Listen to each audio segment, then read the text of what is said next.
flow like ancient veins through sun-baked earth. Humanity first learned to mark time not by hunger's return alone, but by signs pressed deliberately into clay. Here, in the land the Greeks would name Mesopotamia, the land between the Sumerians gathered from wandering paths and built the world's first cities. Uruk, Eridu, names that sound like incantations because they are ancient beyond ancient, syllables that carry the weight of 5,000 years. It is said that in this valley, shadows first learned to write. The archaeological layers descend like chapters in a book written backward through time. We excavate downward through Islamic centuries, through Persian dynasties, through Babylonian strata, through Akkadian levels, until we reach the Sumerian foundations resting on virgin soil, the first time humans built permanent settlements of such scale, the first time thousands lived together in dense urban spaces, the first time civilization, as we understand it, was born. The transition from village to city was transformation as profound as fire's discovery or language's emergence. Villages of a few hundred became cities of tens of thousands. Kinship-based organization gave way to hierarchical bureaucracy. Seasonal gathering became permanent residence bound to place. Everything changed in the valley where shadows learned to write.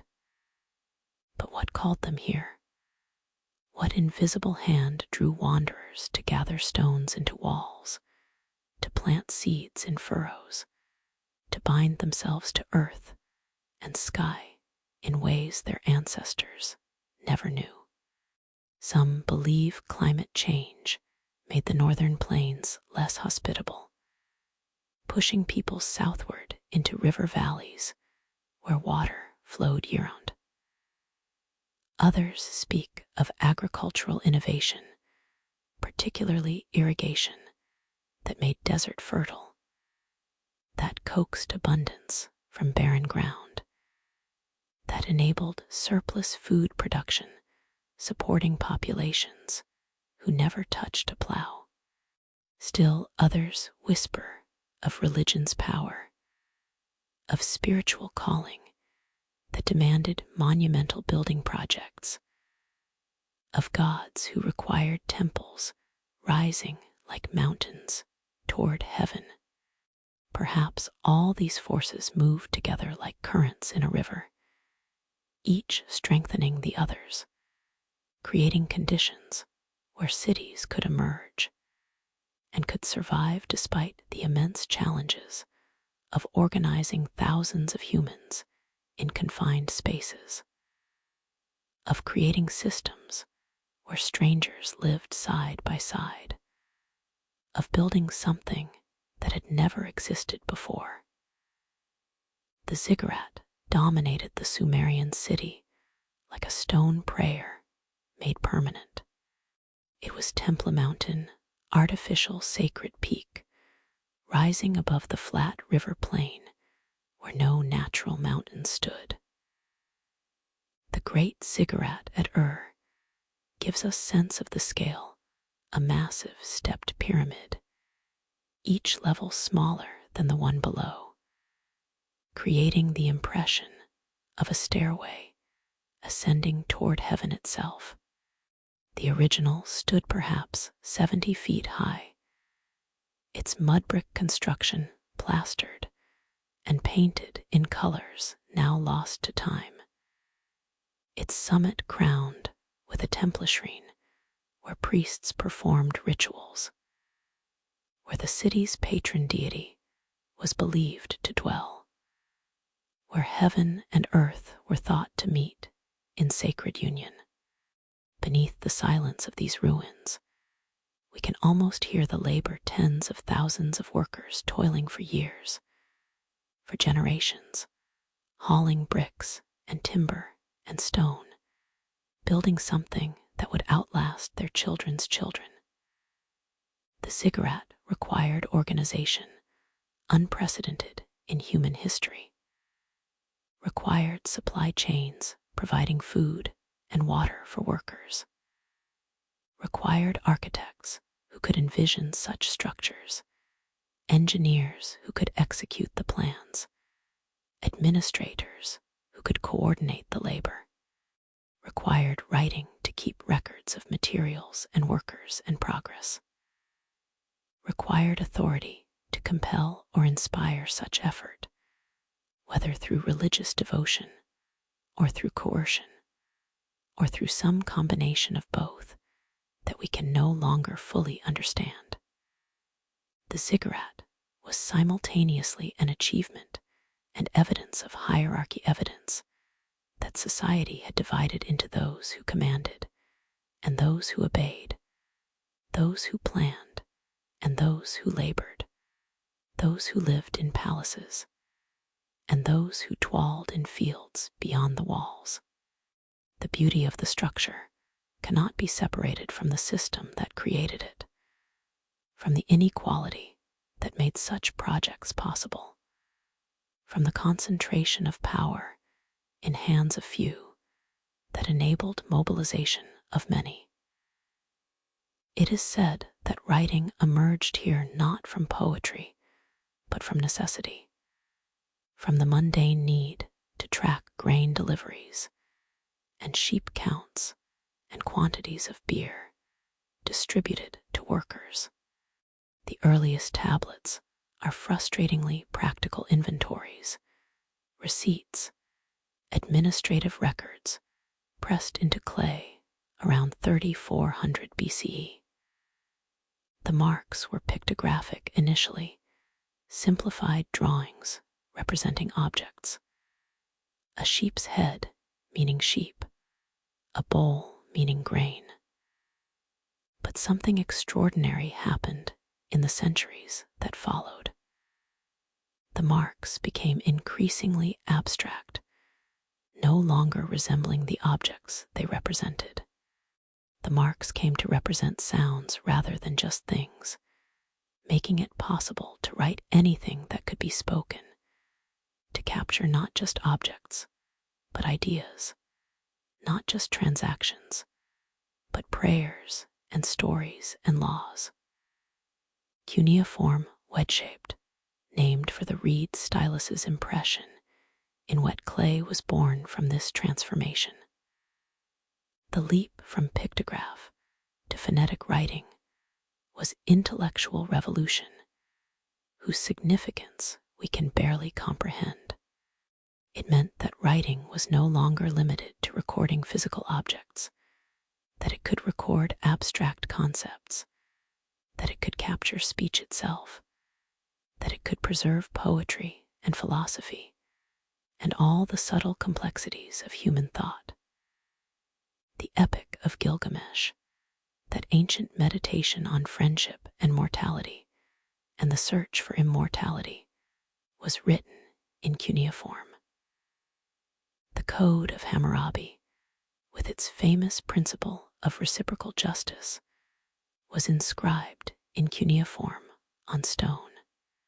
The hymns to gods, the laments for destroyed cities, the wisdom literature advising on proper conduct, all preserved in wedge-shaped marks pressed into clay that survived when the cities themselves crumbled to dust. But writing created new divisions in the valley where shadows learned this art, created separation between literate and illiterate, between those who could access written knowledge and those who could not, between those who controlled information and those who depended on interpreters. The scribal class, whose specialized knowledge made them essential, made them powerful, made them intermediaries between rulers and ruled, emerged as new form of elite. The ability to read and write was not widespread, was carefully guarded skill passed from master scribe to apprentice through years of training in specialized schools, requiring memorization of hundreds of signs, mastery of conventions that were never simple or intuitive. Writing concentrated power even as it preserved knowledge. Possible the administration of large-scale societies, made possible the preservation of laws and contracts and religious texts, but also made possible new forms of oppression, the burden of written debt that could not be disputed, the enforcement of written law that favored those who controlled the writing, the authority of written decree that could command from distances beyond a ruler's physical reach. Whispers tell us that the Sumerian city-states were never unified, never at peace. Uruk competed with Lagash fought with Umma. Each city had its patron deity, its own king, its own territory jealously guarded. The competition sometimes erupted into warfare. The earliest written records include descriptions of battles, celebrations of victories, lamentations over defeats. The Stele of the Vultures, one of the earliest war monuments, depicts Lagash's victory over Umma, shows vultures carrying away the heads of defeated enemies, testifies that organized warfare was already institutionalized, already commemorated in art, already central to how cities related to each other. The pattern would repeat throughout history. Cities competing, kingdoms expanding, empires conquering, civilizations clashing in cycles of violence, justified by gods and glorified in inscriptions pressed into immortal stone. Yet, beneath this violence, the Sumerians created beauty that still moves us across 5 millennia. The royal tombs of yielded treasures, testifying to sophisticated artistry. The standard of with its mosaic panels, showing war and peace. The golden bull's head lyre, with its intricate inlays. Jewelry of gold and lapis, lazuli, that traveled from distant Afghanistan.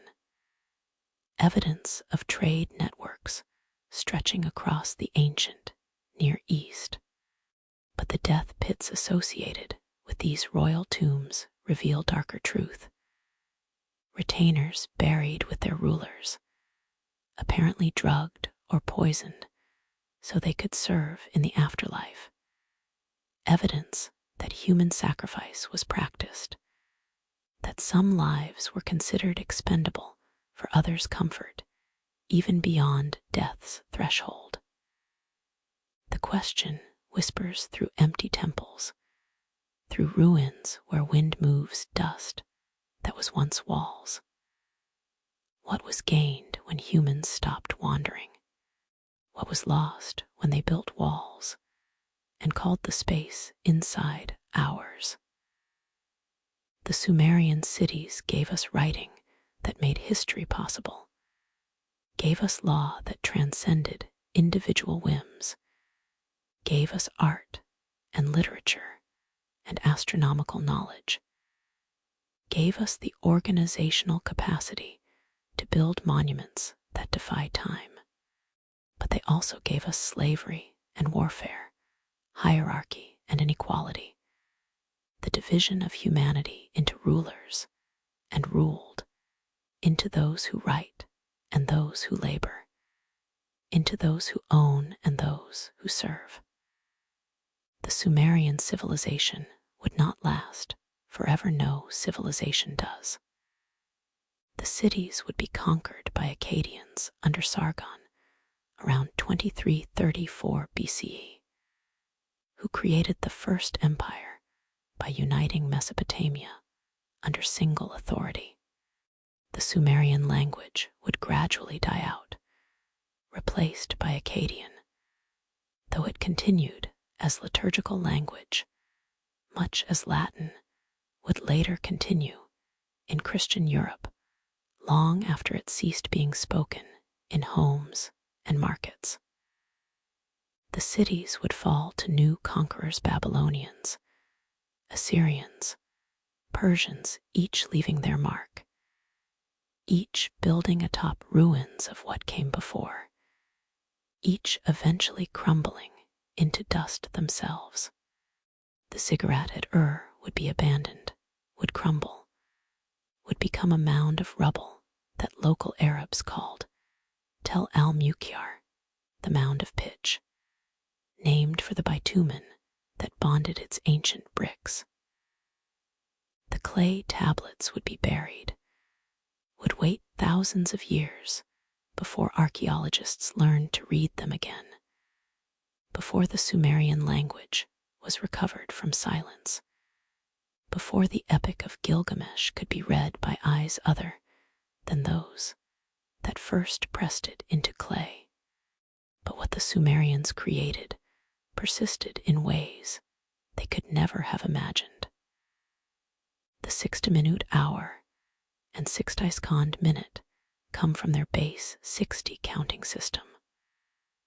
The 7-day week may derive from their lunar observations. The concept of written law descends from Mesopotamian codes carved in stone and pressed in clay. The ziggurat influenced all later temple architecture, its stepped form echoing through millennia. Most fundamentally, the idea of the city itself, of dense human settlement organized around central authority, monumental architecture, specialized labor, trade networks, written administration, this idea that the Sumerians pioneered spread across the world, became the dominant form of human organization, shaped human civilization for 5,000 years and counting. As twilight deepens over the valley where shadows first learned to write, we stand among ruins of Ur, imagining the ziggurat whole, imagining the city alive with thousands of inhabitants, imagining the scribes bent over their tablets in lamplight, the priests ascending temple steps at dawn, the merchants negotiating in the marketplace, the laborers working the fields beyond the walls. We imagine the moment when the first scribe pressed the first cuneiform mark into wet clay, transforming thought into record, creating the bridge between past and future that writing represents, giving humanity a tool that would change consciousness itself. We feel the weight of what was achieved here. The organization, the architecture, the writing, the art, the law that still influences how we think about justice. We feel also the weight of what was lost. The freedom of wandering, the equality of kinship-based societies before hierarchy hardened into law, the autonomy sacrificed to create cities that required subordination, the violence necessary to maintain order among thousands who were strangers to each other. The valley remembers both, the achievement and the cost, the permanence and the violence, the glory of the first written laws and the silence of freedom surrendered for security's promise, the clay tablets that speak across millennia and the hands that pressed them, long since returned to the dust from which the first cities rose. Perhaps it was always meant to be this way, that civilization's birth would be beautiful and terrible, that the first cities would be both achievement and tragedy, that the shadows learning to write would record both wisdom and injustice, both sublime poetry and mundane accounting, both the best of what humans can create and the worst of what humans can inflict upon each other. The night deepens. The stars emerge above the valley, the same stars the Sumerians watched and named and worshipped. Somewhere in the darkness, the shadows are still learning to write, are still pressing marks into clay, are still transforming breath into permanence, thought into record, memory into something that might outlive us all. The valley where time first learned to count itself, where humans first bound themselves to place, where writing preserved memory beyond biological limits, where civilization was born in beauty and brutality, in achievement and oppression, in the space between two rivers where nothing would ever be the same again, where the horizon stretches unbroken save for monuments rising like prayers made stone. Massive megaliths stand arranged in patterns whose purposes time has buried. They are scattered across Neolithic Europe and beyond solitary sentinels, stone circles, long avenues of standing stones marching toward vanishing points we can no longer comprehend. Stonehenge on the Salisbury Plain, the endless rows at Karnak in Brittany, Malta's ancient temples that predate the pyramids, Newgrange in Ireland's green valleys, the Orkney standing stones facing northern seas. Each site poses questions that echo across 5 millennia of silence. It is said these stones speak, but only to those who have learned to listen in the language of shadow and light. Stonehenge draws the eye first because its silhouette has become iconic, etched into collective memory through countless reproductions. But to stand before it at dawn, to feel the chill of English morning air, to watch sunlight touch the sarsen stones with gold, this is something different than images can convey. The outer circle of massive sandstone blocks, each weighing 25 tons, stands or leans or has fallen, creating the most recognizable prehistoric structure in Europe. Some stones remain upright, capped with lintels, held in place by mortise and tenon joints, carved with stone tools, demonstrating engineering sophistication we often fail to credit to peoples we dismiss as primitive. The inner horseshoe of bluestones presents the greater mystery. These smaller stones, smaller being relative, for they weigh up to 4 tons each, originated in the Preseli Hills of Wales, 200 miles distant across landscapes that must have seemed infinite to Neolithic travelers. How did 80 stones weighing tons each travel such distance in age before wheels, before draft animals, before metal tools capable of shaping or transporting such loads? Theories abound. Transport by water along coastal and river routes, movement by sledge and roller across land, even the rejected hypothesis that glaciers deposited them naturally during ice ages. But the how matters less than the why. Why did communities invest such extraordinary effort? The astronomical alignment offers clues that only deepen the mystery. At summer solstice, the sun rises directly above the heel stone when viewed from the circle's center, sends rays through the trilithons in precise alignment that cannot be accidental. At winter solstice, the sunset aligns in opposite direction with equal precision. The builders understood celestial mechanics, tracked solar movements, encoded their observations in stone, positioned to endure millennia. But to what purpose? Was Stonehenge a temple where solstices were celebrated with rituals whose nature we can only imagine? Was it astronomical computer, tool for predicting eclipses and seasons? Was it healing sanctuary, as some theories suggest based on evidence of cremated remains and legends of the bluestone's curative properties? Or was it something else entirely, something our categories cannot contain? Because we think so differently from Neolithic peoples.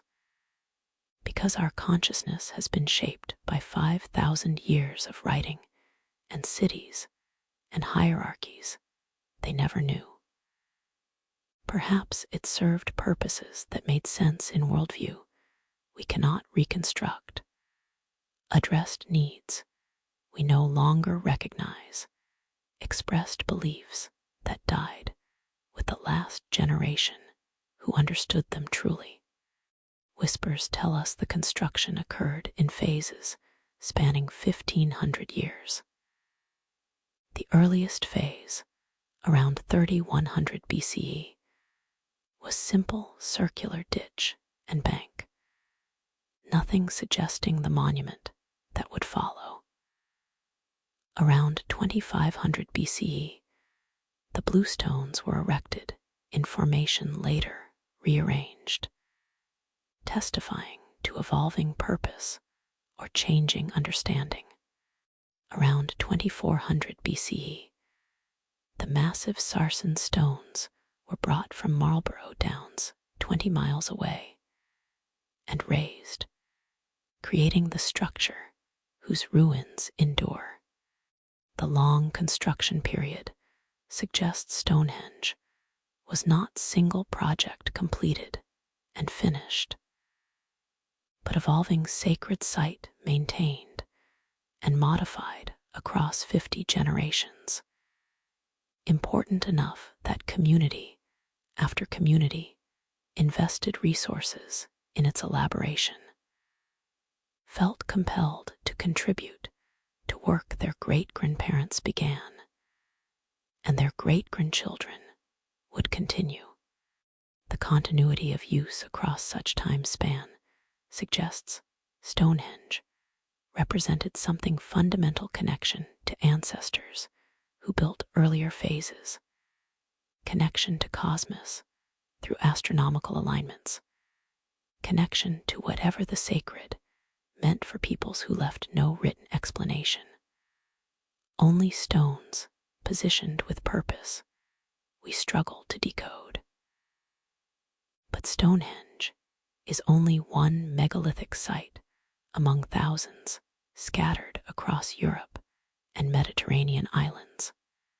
At Carnac in Brittany, over 3,000 standing stones march in rough parallel rows across miles of landscape, creating alignments that stretch beyond sight, that overwhelm through sheer number and extent.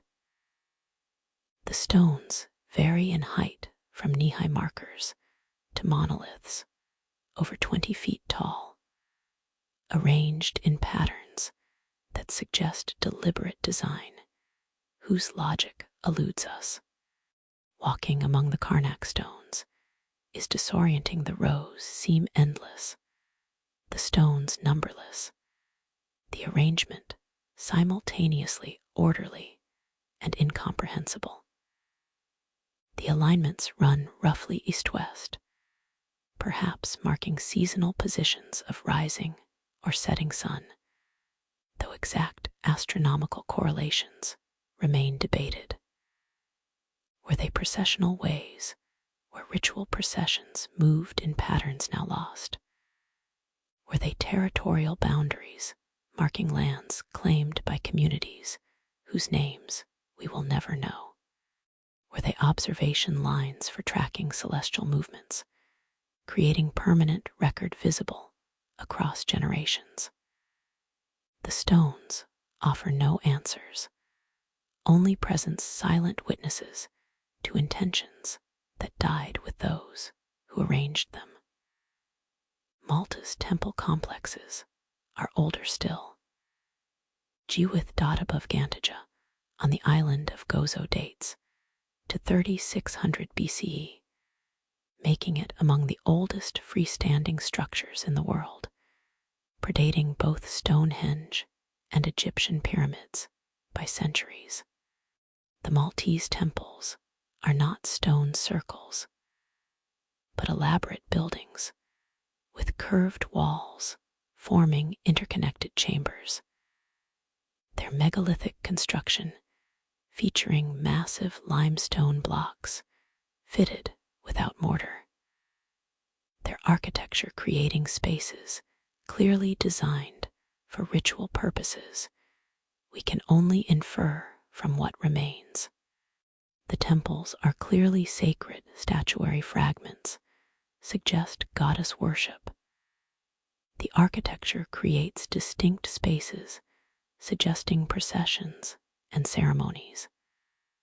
The layout implies hierarchies of access, where some spaces were public and others restricted to priests or initiates. But the specifics are lost. The civilization that built these temples left no writing, disappeared from Malta, leaving only stones to testify to their existence. Their sophisticated understanding of architecture, their religious devotion, intense enough to mobilize communities for generational building projects. Newgrange in Ireland's Boyne Valley presents different form of megalithic mystery. It is passage tomb, circular mound covering stone passage leading to cruciform chamber where cremated remains were placed. But what makes Newgrange extraordinary is the roof box carefully constructed aperture positioned above the entrance, so that at winter solstice sunrise, for approximately 17 minutes, sunlight penetrates the 6-foot passage and illuminates the chamber's back wall, brings light to the place of the dead at the darkest time of year.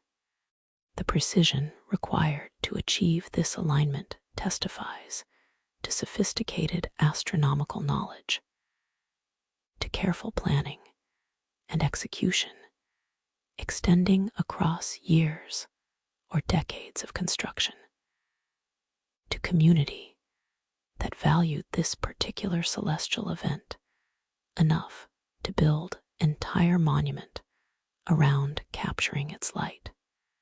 The symbolism speaks across millennia. Light entering darkness, sun returning at winter's depth, death and rebirth enacted through architecture and astronomy, connection between sky and earth, between living and dead, between the cycles that govern all existence.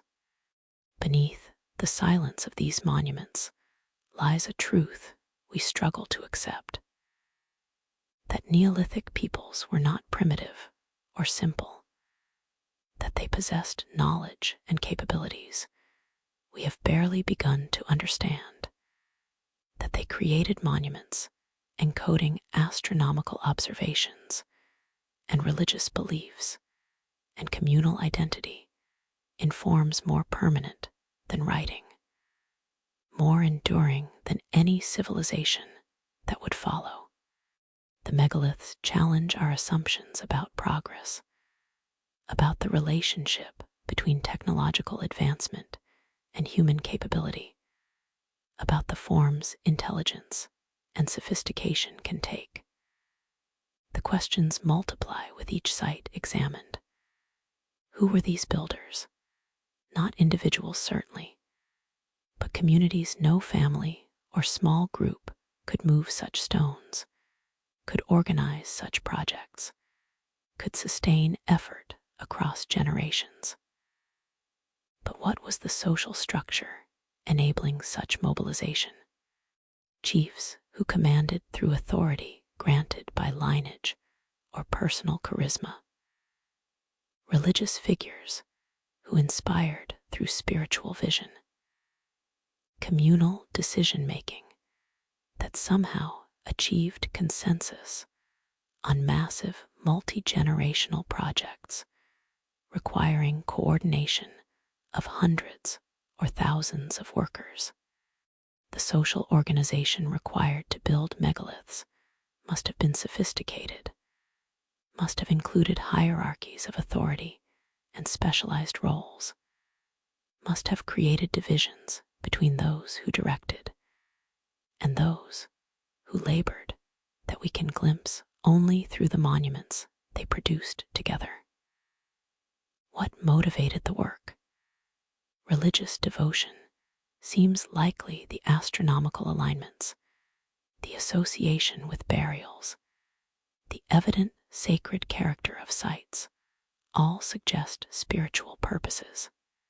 But was it also territorial claim, demonstration of community power and organizational capability, declaration that we are strong enough to move mountains, therefore this land is ours? Was it astronomical observatory born from practical need to track seasons for agricultural timing? Was it healing sanctuary where the sick came seeking cure? Purposes likely overlapped, likely evolved across the centuries of use, likely included layers of meaning we cannot recover, because the people who knew them left no written explanation. Some believe the megaliths were built by societies more egalitarian than what would follow, by communities that had not yet developed the rigid hierarchies of later civilizations, by peoples who could mobilize for sacred purposes without coercion, who worked together through shared belief rather than through command from elites. Others argue the opposite, that moving such stones required hierarchy, required authority capable of compelling labor, required inequality where some commanded and others obeyed. The monuments themselves cannot tell us which interpretation is correct, can only testify that somehow humans organized themselves sufficiently to accomplish what seems impossible, to create permanence from stone, to mark the sacred in forms that would outlast their cultures by millennia.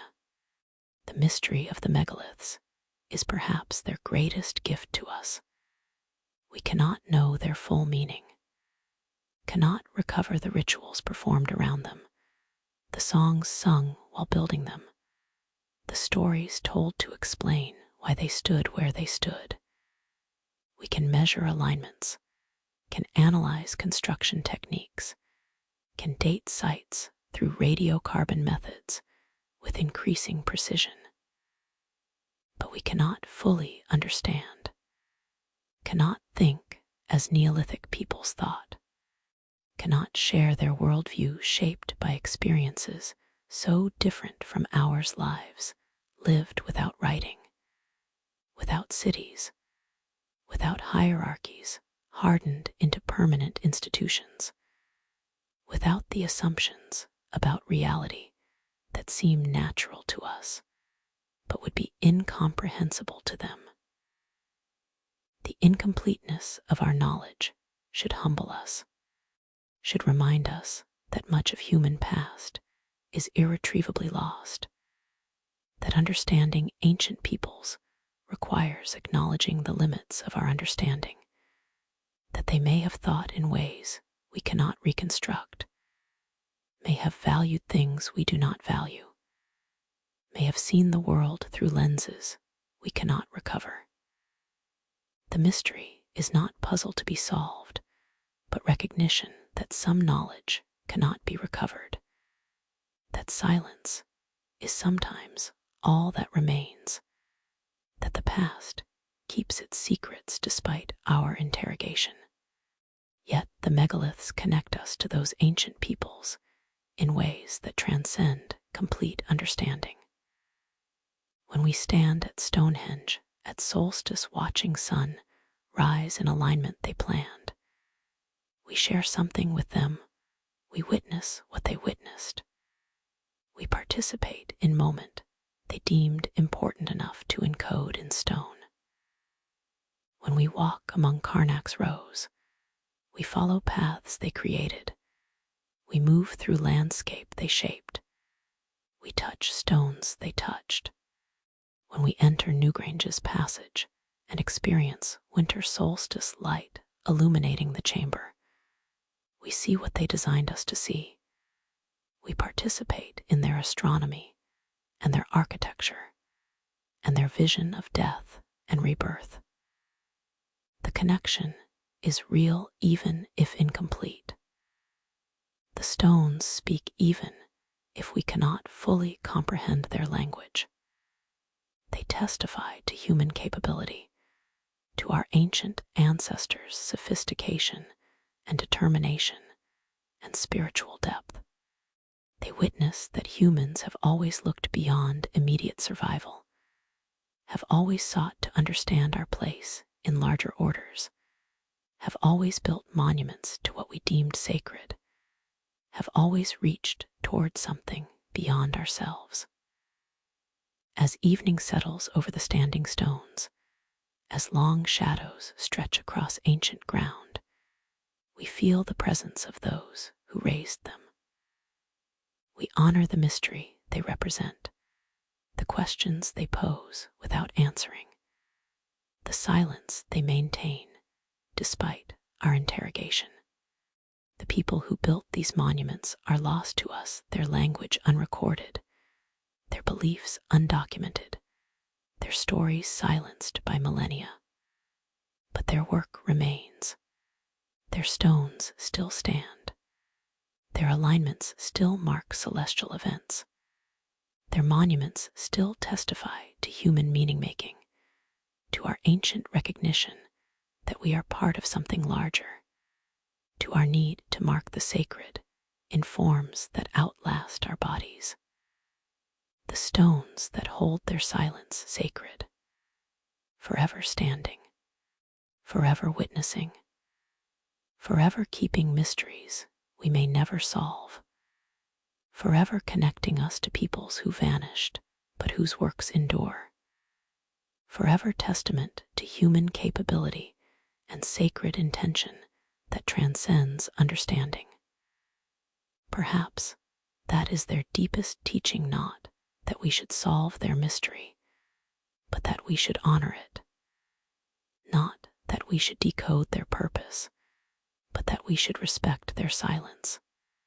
Not that we should understand everything, but that we should acknowledge that some knowledge is lost, that some voices are silent, that some sacred things keep their secrets until the stars themselves go dark. The stones stand in twilight. The mystery endures, and we, standing before them, feel ourselves part of something ancient and ongoing, the human need to create permanence, to mark the sacred, to build monuments that speak across time, even when words have failed, even when meaning has faded, even when all that remains is stone and silence and the eternal question, why? Moving north through desert that would be uninhabitable without its gift, creating a ribbon of green through endless brown, making life possible where only death should reign. The river's annual flood arrives with predictable rhythm inundation.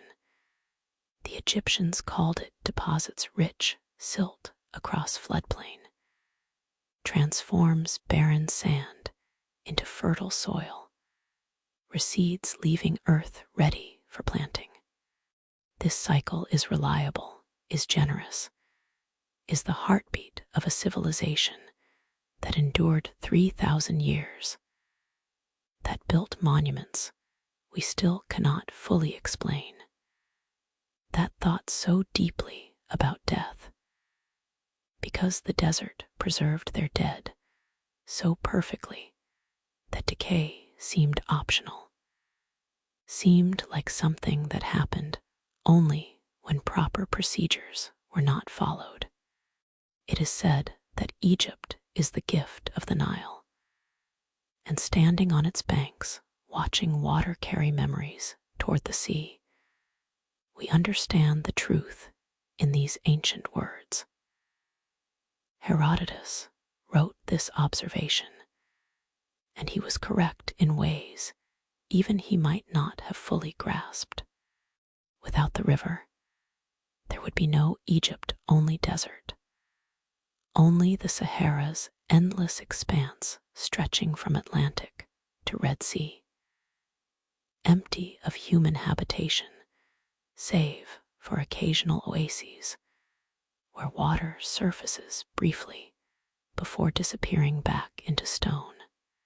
But the Nile creates exception, creates corridor where humans can not merely survive but flourish, where agriculture produces reliable surplus, where population can grow dense and stable, where civilization can develop and can maintain itself across millennia. The predictability of the flood shaped Egyptian worldview more profoundly than any single belief or practice, shaped confidence in order, in cycles that repeat, in proper procedures that, if followed correctly, produce expected results, shaped faith that enabled massive architectural projects extending across decades if next year's flood can be predicted, if harvest can be relied upon. Then constructing pyramid requiring 20 years to complete becomes feasible, becomes sensible investment rather than reckless gamble. The Nile's reliability created civilization that believed in permanence, that built for eternity, that measured time in dynasties spanning centuries, that created monuments intended to outlast not just individual lives, but ages of human existence. The pyramids rise at Giza, on desert plateau above what was once Memphis, ancient capital, whose ruins now lie beneath modern Cairo.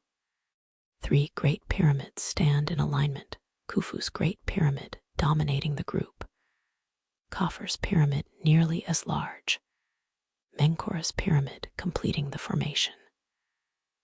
Surrounding them cluster smaller pyramids, temples, tombs, causeways, and the Sphinx, that enigmatic figure with lion's body and human head, staring east toward sunrise, weathered by millennia, yet somehow eternal in its watching.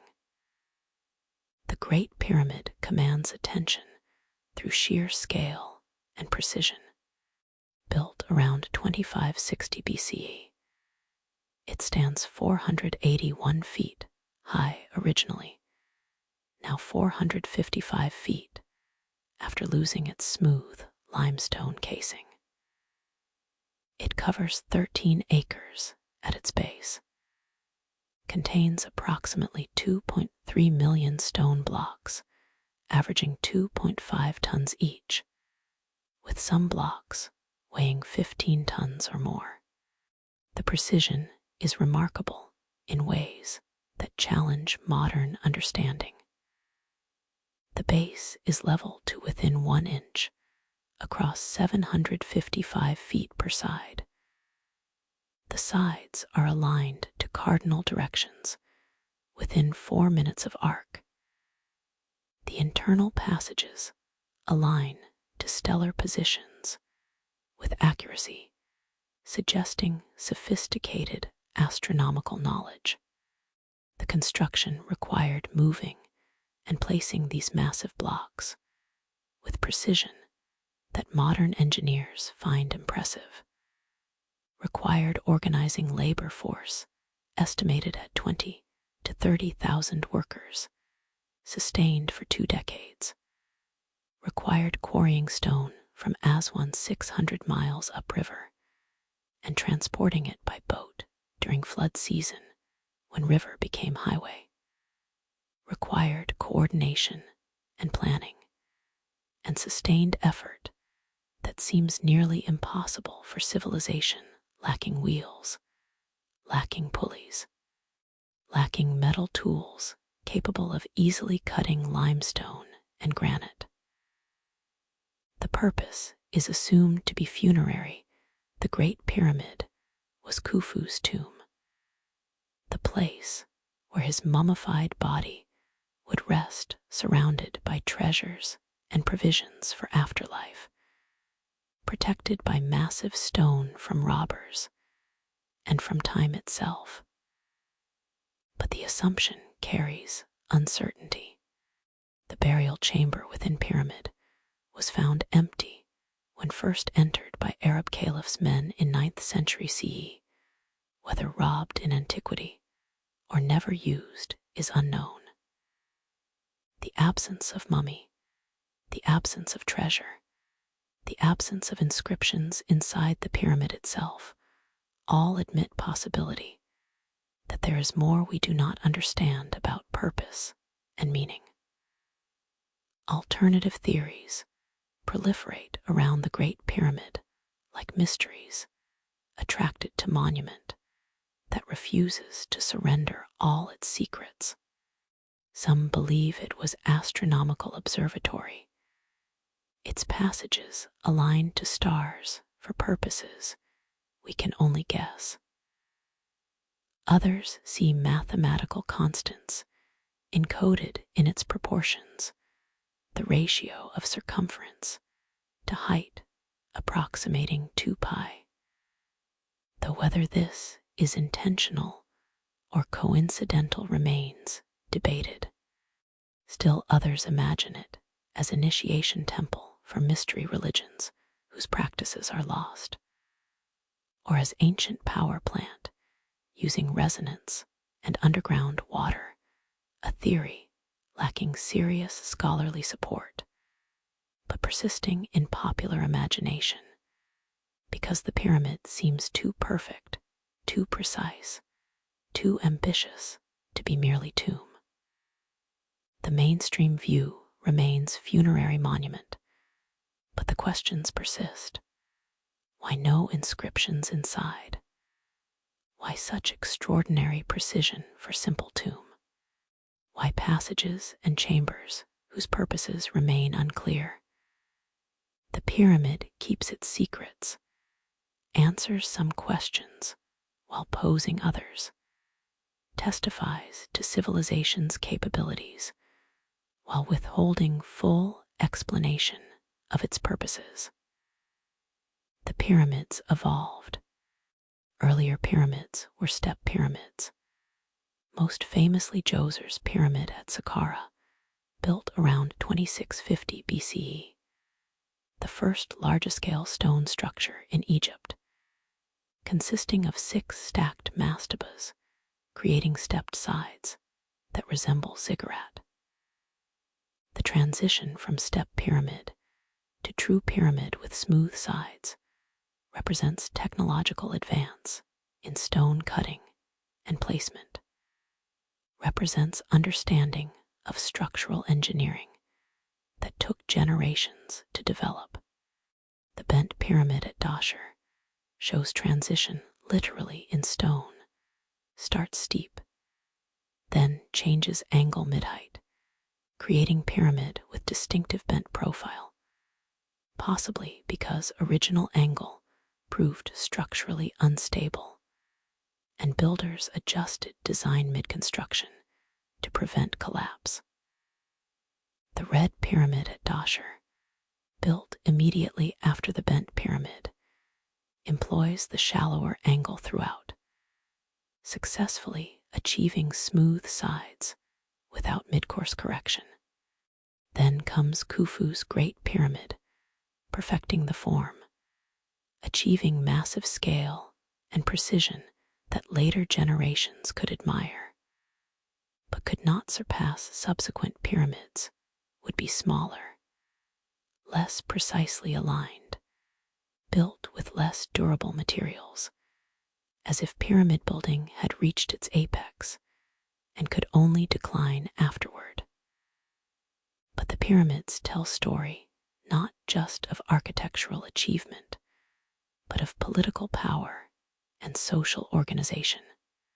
Building pyramid required mobilizing resources on scale almost unimaginable, required organizing labor force numbering tens of thousands, feeding and housing workers for years or decades, transporting materials from quarries hundreds of miles distant, maintaining project continuity across regime changes and natural disasters, required authority sufficient to command this effort, to direct such resources toward project that consumed wealth without producing it, that served dead king rather than living populace. The pharaoh was not merely king, was God king, was Horus incarnate, was living connection between divine and human realms, was figure whose authority was absolute because divine.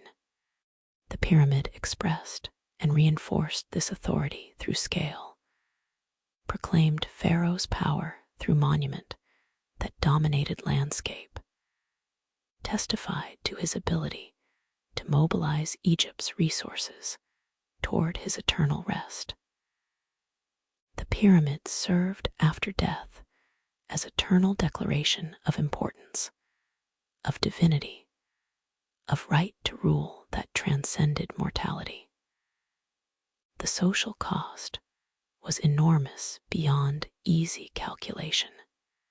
20,000 workers laboring for 20 years represents 400,000 person-years of effort, equivalent to one person working 8 hours daily for over 2 million years.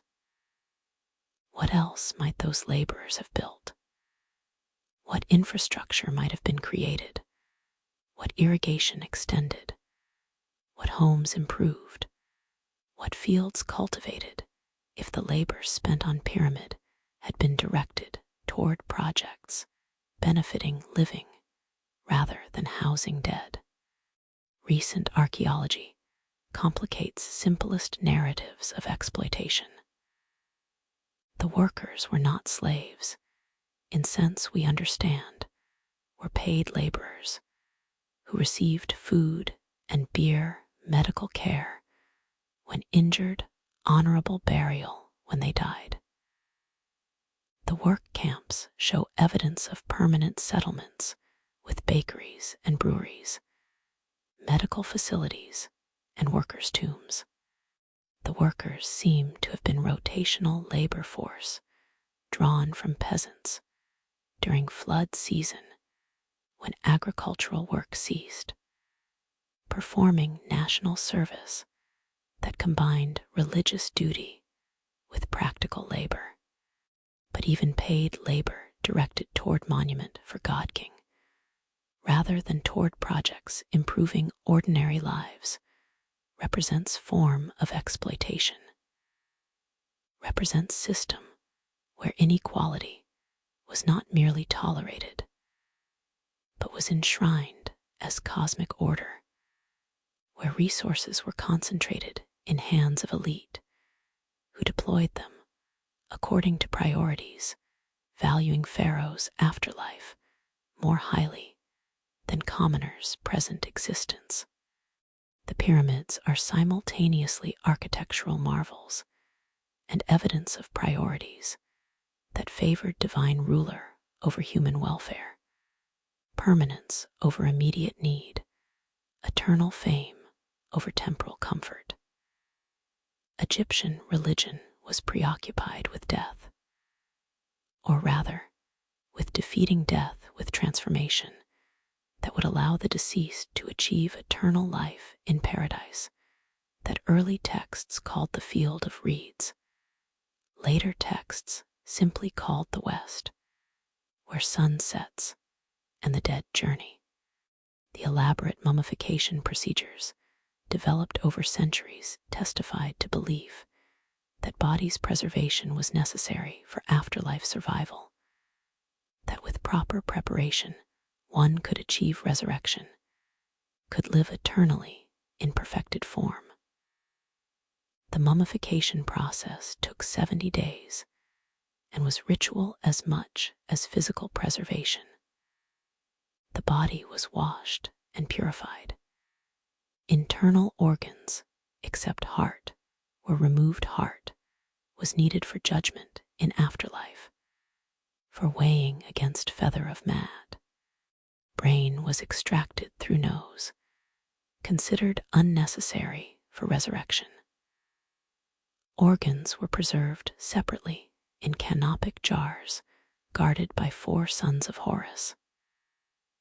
Body was dried with natron salt, taking 40 days, then anointed with oils and wrapped in linen strips with amulets placed between layers, each amulet positioned according to strict protocol, each wrap accompanied by spells. The process transformed corpse into mummy capable of housing Ka and Ba in afterlife, capable of resurrection when properly awakened by rituals performed by living.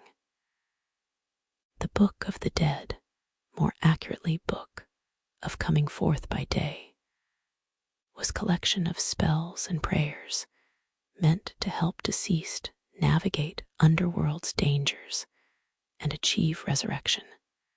The texts varied. No single version existed. Each individual's Book of the Dead was customized according to wealth and need, some containing hundreds of spells, while poor could afford only few. The most famous scene shows weighing of heart. Deceased stands before Osiris, god of underworld and resurrection, while Anubis weighs deceased's heart against feather of mad, goddess of truth and justice. If heart is lighter than feather, meaning deceased lived justly, they are granted eternal life. If heavier, meaning they lived unjustly, their heart burdened with sin, Ammit, the soul eater, devours their heart, and they cease to exist, denied resurrection, condemned to second death that is true annihilation. The scene represents moral universe where actions in life determine fate after death, where justice is cosmic principle proceeding and exceeding human law, where even pharaohs must account for their conduct before divine tribunal. The weighing of heart suggests Egyptian religion contained ethical core, demanded righteousness, promised judgment that would expose hidden crimes and reward hidden virtues. But the Book of the Dead also reveals class divisions that persisted beyond death. The spells were expensive. Papyrus was costly. Scribes charged for their labor. Elaborate tombs with full texts were beyond reach of most Egyptians. The wealthy could afford elaborate preparations, promising successful afterlife. The poor could not. The religion that promised eternal life to all offered better chance of achieving it to those who could pay for proper procedures, proper spells, proper burial. Even in death, inequality persisted. Even in religion concerned with ultimate questions, practical realities of wealth and poverty determined outcomes.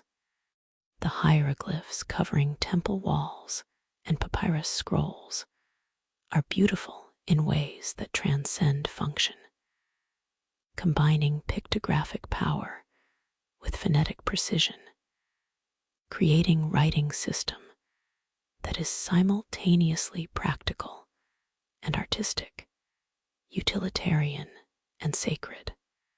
The system combines logographic signs representing entire words, phonetic signs representing sounds, and determinatives clarifying meaning, creating flexible notation, capable of expressing anything that could be thought or spoken, while maintaining visual beauty that made every inscription artwork.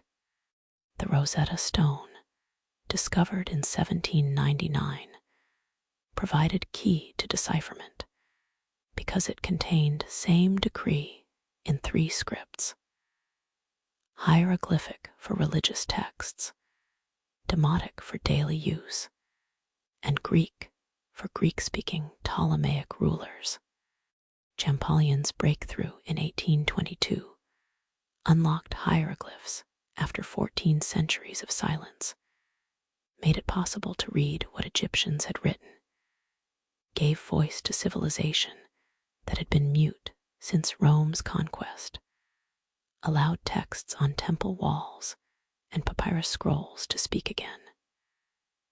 Reading hieroglyphs reveals that ancient Egyptians were not alien others, but humans like ourselves.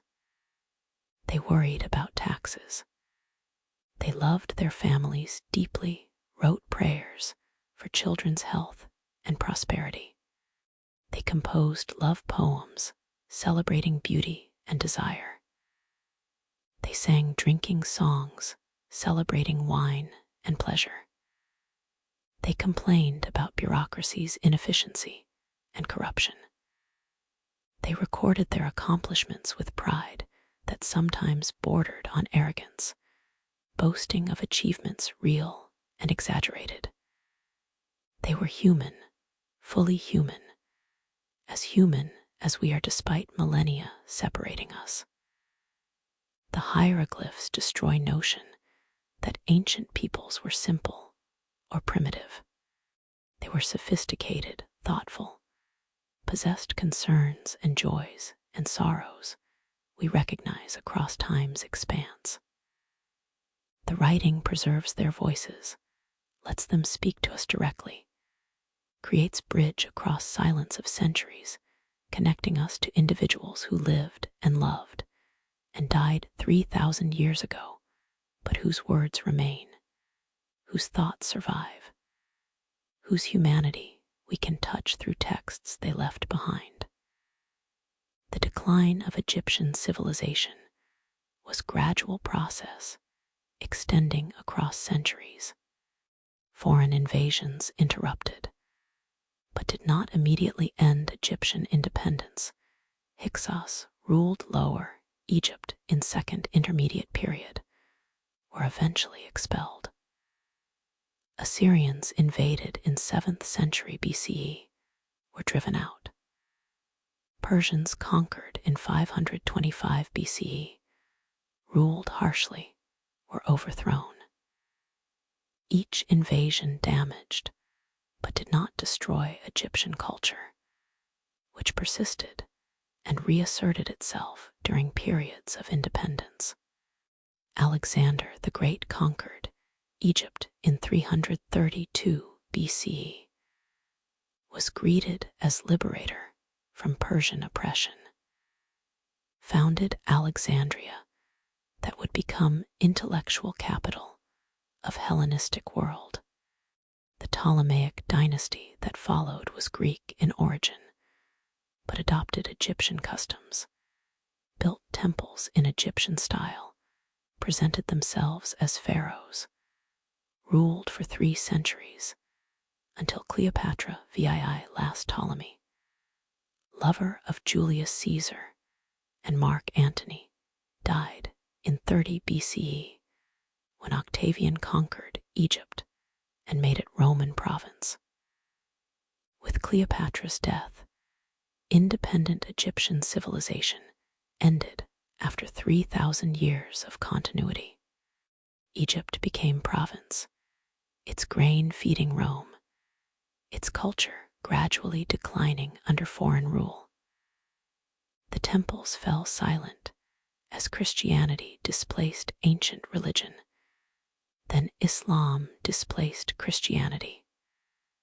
The hieroglyphs were no longer understood, the ancient language no longer spoken, the meanings of monuments lost to populations that remembered only that they were old, were important, were built by ancestors whose purposes were forgotten. The pyramids remained, too massive to be destroyed, too impressive to be ignored, but their meaning was lost. Medieval Arabs believed they were granaries built by biblical Joseph to store grain during 7 years of plenty. Renaissance Europeans thought they were astronomical observatories. The truth that they were tombs, monuments to dead kings, expressions of civilization believing death could be defeated through proper procedures. And sufficient stone was simpler and stranger than legends that accumulated around them. We close standing before the Great Pyramid as sunset paints the limestone blocks gold and shadow, watching light fade as it has faded for 4 to 5 centuries, feeling weight of millennia pressing down. The civilization that built this is gone. The pharaohs are dust. The workers who placed these stones are forgotten, their names unrecorded, their lives reduced to statistical estimates in archaeological reports. But the pyramid remains as testament to what humans can achieve when they organize, when they plan, when they persist across generations toward goal that exceeds individual lifetime, remains as evidence of priorities that valued permanence over present need, that sought to build for eternity, that believed gods required monuments and dead required protection, measured in millions of tons of stone, remains as reminder of inequality that pyramid exists because thousands labored for God King's tomb, because surplus was directed toward monument rather than toward improving lives, because power concentrated in hands of few enabled mobilization of many toward purposes serving elite. The Nile still flows, still makes life possible in desert, though Aswan Dam now regulates flood cycle, prevents annual inundation that shaped Egyptian consciousness for millennia. The river continues its ancient journey toward sea, carrying silt and water and memories of civilization that arose beside it. But Egypt of pyramids and hieroglyphs and mummies and books of the dead lives only in ruins and in texts slowly deciphered, in monuments that testify to civilization's power, and civilization's limits power to build structures surviving 4 to 5 centuries, limits that prevent any civilization from lasting forever. The river of memory flows through time, carries fragments of ancient civilization downstream toward us, lets us glimpse what was even as we acknowledge how much is lost, how much is silent, how much vanished when temples fell, and hieroglyphs ceased being read and ancient language died, taking its wisdom and its stories into silence that archaeology can only partly overcome.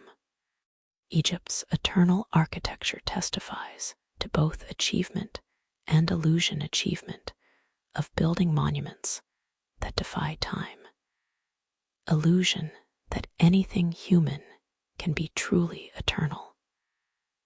The Nile flows. The pyramids stand. The past speaks through stones that remember when they were new, when they were surrounded by living civilization, when they served purposes now lost to us, who can admire without fully understanding, who can measure without fully comprehending, who can touch stones that link us to ancestors whose lives we can only imagine. The river, the monuments, the silence where voices were, forever flowing toward the sea where all rivers go, forever carrying the past toward forgetful present. The Nile, Egypt, the eternal that was not eternal, the permanence that did not last, the memory preserved in stone that will itself someday crumble, will itself someday be dust, will itself be carried by the river toward the sea where all things finally rest. Thermals rising from valley below, where winter snow blankets olive groves and summer heat shimmers off stone. Ancient Greeks built sanctuary to Apollo at a place they believed the gods spoke to humans. Here, at Delphi, prophecy emerged from Earth's depths. The future could be glimpsed through inspired utterance. Kings and commoners alike sought guidance for decisions that would shape their lives and kingdoms. For nearly 1,000 years, the oracle spoke and Greece listened, traveled here seeking answers to questions that kept them awake in darkness, seeking wisdom that might illuminate paths forward through uncertainties that define human existence. It is said that beneath the temple, earth breathes vapors that carry divine speech, that the boundary between mortal and immortal grows thin where rock splits and gases rise, that in this sacred chasm, Apollo chose to make his voice heard. The approach to Delphi was designed to inspire awe, to prepare suppliants for encounter with divine. Pilgrims traveled through valley, climbed sacred way that snaked up mountainside, past treasuries built by competing city-states to house their dedications and display their wealth. These small temple-like buildings lined the path like architectural competition, each polis trying to outshine rivals with marble and sculpture and precious metals. Athens built treasury after marathon victory. Siphnos built treasury from silver mine wealth. Thebes, Corinth, Cyrene all erected buildings proclaiming their piety and prosperity, transforming pilgrimage route into gallery of Greek achievement and ambition. The path turned and climbed and revealed, ascending through switchbacks that made the journey feel like spiritual ascent, like leaving ordinary world behind and approaching realm where gods might actually speak. Mount Parnassus towered above, snow-capped peaks suggesting height approaching heaven, suggesting proximity to divine that mortal settlements below could never achieve. Finally, breathless from climb and from anticipation, pilgrims reached Temple of Apollo, that Doric structure rebuilt multiple times after earthquakes and fires, its columns framing sanctuary where Pythia delivered prophecies that would shape Mediterranean world. The Pythia was always woman, always selected from local inhabitants of Delphi. The priestesses were not young virgins, as popular imagination sometimes suggests. But mature women, often peasants, chosen for role that required neither literacy nor aristocratic birth, only purity and connection to place. She would undergo purification rituals, bathing in Castalian spring that flowed from mountainside, burning laurel leaves sacred to Apollo, fasting to empty body of earthly concerns. Then she would descend into temple's inner sanctum, the Aditon, seat herself on tripod positioned over chasm in rock, breathe whatever rose from earth's depths, enter trance state during which Apollo was believed to speak through her.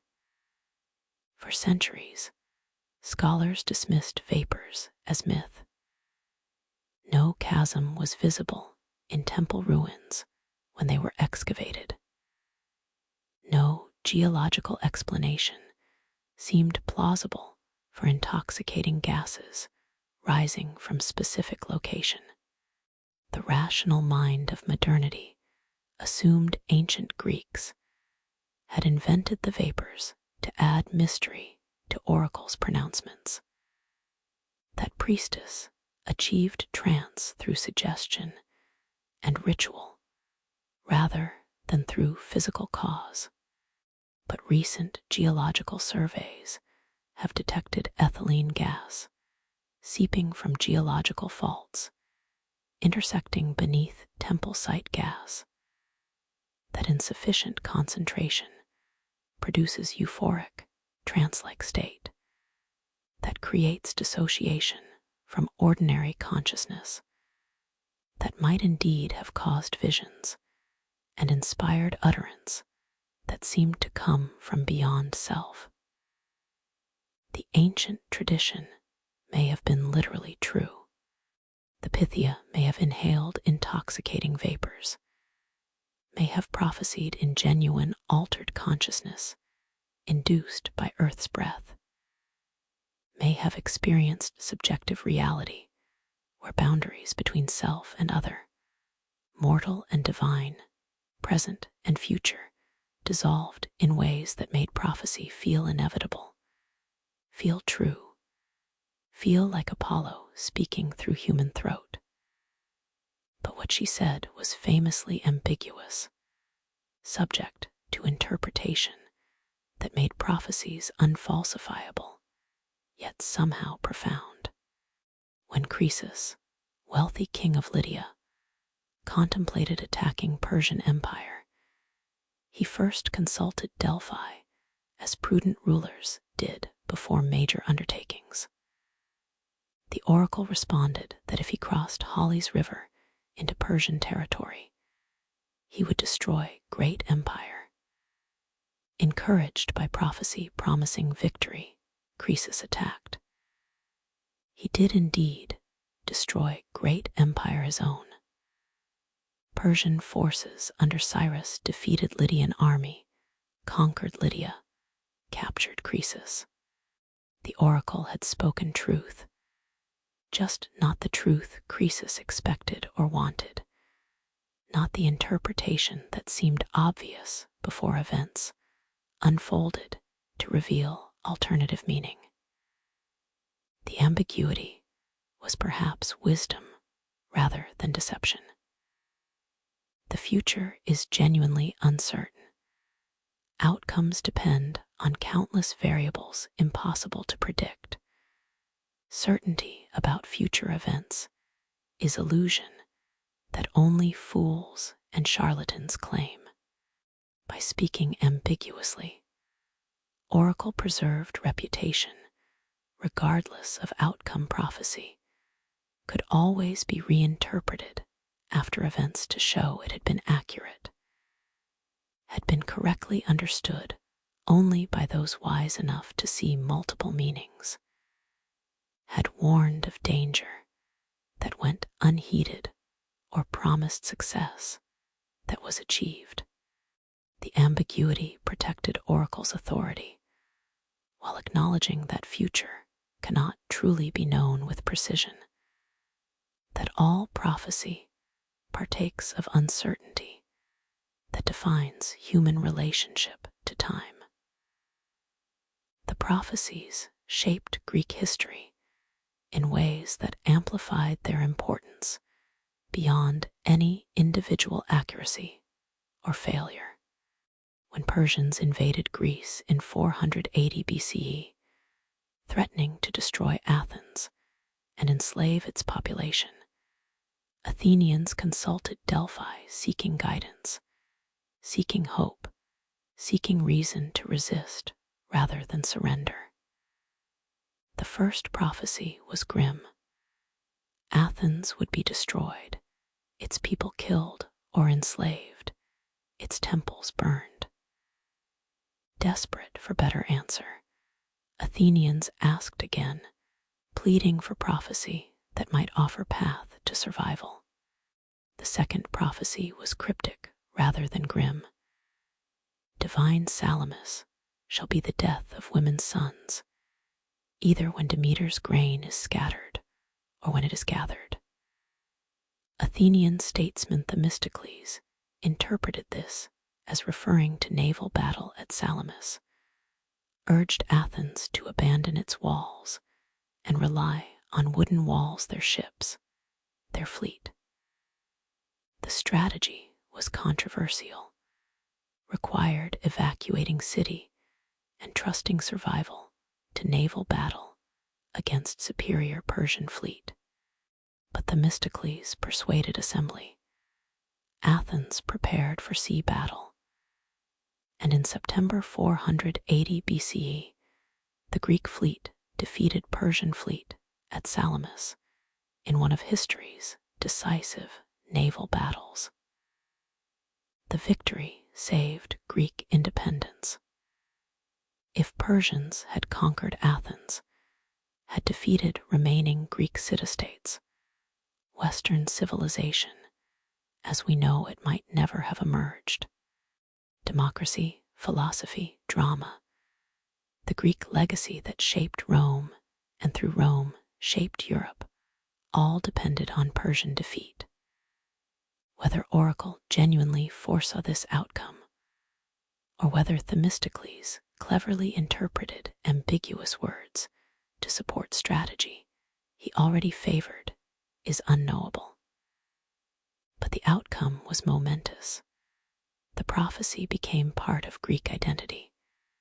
The oracle's reputation was enhanced, and Delphi's influence over Greek affairs was confirmed for centuries to come. The oracle's political influence extended beyond prophecy into practical matters of Mediterranean politics. City-states consulted Delphi before founding colonies, seeking divine approval for ventures into unknown territories. The oracle's endorsement provided legitimacy, assured colonists that gods favored their expedition, created religious obligation to succeed. Many Greek colonies were established partly because Delphi approved, partly because oracle's authority made recruitment of colonists easier, made financing of expeditions more feasible, made the uncertain venture seem less uncertain when blessed by Apollo. The priests who administered oracle, who interpreted Pythias, often incoherent utterances, who crafted the ambiguous verse in which prophecies were delivered, had power to shape outcomes through how they framed responses. The potential for corruption was obvious. Wealthy suppliants could offer bribes, could receive favorable prophecies, could use oracle's authority to advance private interests disguised as divine will.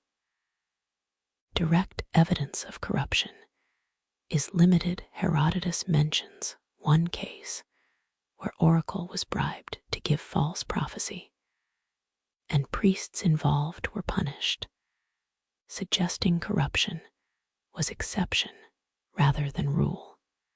But the possibility remained, the suspicion lingered, the awareness that human agency shaped divine speech created ambiguity about whose voice really spoke when oracle pronounced judgment. Yet the oracle's reputation for wisdom persisted across centuries, suggesting that prophecies were perceived as valuable despite ambiguity, despite occasional failures, despite suspicions about human manipulation. Perhaps value lay not in accurate prediction, but in permission to act, in divine sanction for decisions already contemplated, in comfort of believing gods cared enough about human affairs to offer guidance. Perhaps suppliants received not future knowledge, but present clarity, not prediction, but perspective that helped them understand choices and commit to paths forward. Beyond prophecy, Delphi was cultural center where Greece gathered to celebrate shared identity. The Pythian Games, held every 4 years in Apollo's honor, rivaled Olympic Games in prestige. Athletes competed in stadiums carved into mountainside, their contests witnessed by crowds from across Greek world. Musicians and poets competed for prizes, performing works celebrating gods and heroes, creating literary culture that spread through copies and performances in home cities. The festival drew crowds, creating occasions for trade and diplomacy and cultural exchange, making Delphi not just religious sanctuary, but meeting place where distant communities connected, where alliances were formed, where Greek identity was forged through shared ritual and shared admiration for Apollo's sanctuary.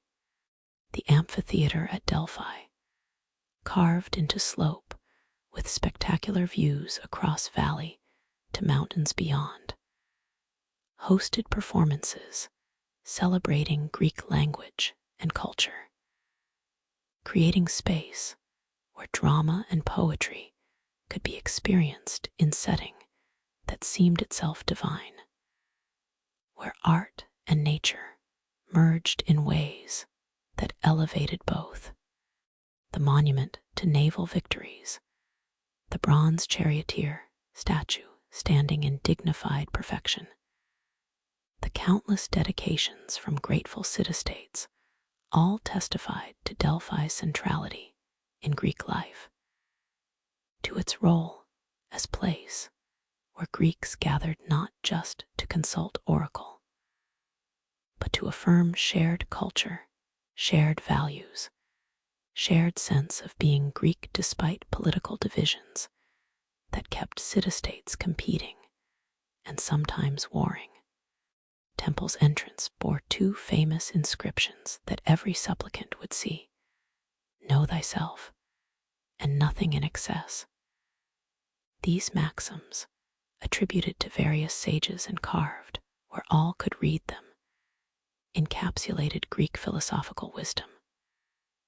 Know thyself reminded Greeks that self-knowledge was beginning of wisdom, that understanding one's own nature, limits, capabilities was more important than external knowledge, that the oracle's wisdom began with recognition of one's own ignorance and mortality.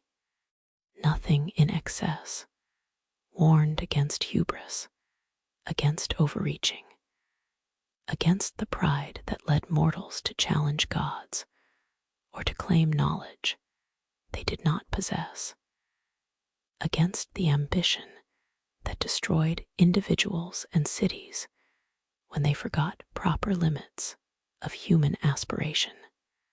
These phrases remain relevant, perhaps more relevant in age of specialization, where we know vast amounts about narrow subjects, but often lack self-understanding, where we accumulate information without wisdom, where we forget limits and imagine that technology exempts us from constraints that govern all mortal existence. The maxims carved at Delphi speak across millennia, offering wisdom that transcends their culture, that addresses perennial human tendencies toward self-deception and excess that every age must confront anew. But Delphi also represents mysteries we cannot fully penetrate. What was it like to be Pythia? What did she experience in trance states induced by vapors and ritual and expectation? Did she feel Apollo's presence, hear divine voice speaking through her, experience prophecy as revelation rather than invention? Or did she understand herself as performer, as priestess, skillfully producing ambiguous utterances that priests would interpret, as human agent maintaining religious institution through controlled performance of divine inspiration? The Pythia left no writings, no personal accounts, no testimony about subjective experience of prophecy. Her voice comes to us only through others' reports, and those reports were written by men in culture that gave women few opportunities for self-expression. We know what Pythia said only through what male priests and chroniclers claimed she said, through interpretations that may have transformed original utterances beyond recognition. Her actual experience, her subjectivity, is lost one more silence in historical record, one more voice we cannot recover, one more perspective that would illuminate but remains forever dark. The oracle's decline mirrored Greek civilization's decline. As Rome gained power, as political center shifted from Greek city-states to Roman Empire, as rationalism challenged traditional religion, as Christianity emerged offering competing truth claims, Delphi's authority waned. The oracle continued functioning into Christian era, but influence diminished. Pilgrimages became less frequent. Prophecies carried less weight in world where Greek cultural supremacy was fading memory. The last recorded prophecy was delivered in 393 CE, shortly before Emperor Theodosius banned pagan practices throughout empire. The oracle fell silent after nearly 1,000 years of speaking. The temple was abandoned, eventually destroyed by Christian zealots, or perhaps by earthquake sources disagree. But result was same: physical destruction of sanctuary that had shaped Greek and Roman world. The stones were quarried for other buildings. The site was gradually buried. A village called Castri grew over ancient sanctuary, villagers living unknowingly atop ruins of place where Greeks had sought divine wisdom for millennium. Not until late 19th century did French archaeologists persuade villagers to relocate, began excavating Delphi, revealing ancient sanctuary, uncovering treasuries and temple and stadium, recovering inscriptions and sculptures that now fill museum beside ruins. The ruins today are powerful, beautiful, dramatic in ways that transcend their partial state. Temple foundations frame views of valley below and mountains beyond, creating vistas that explain why Greeks chose this site, why they believed gods might speak here.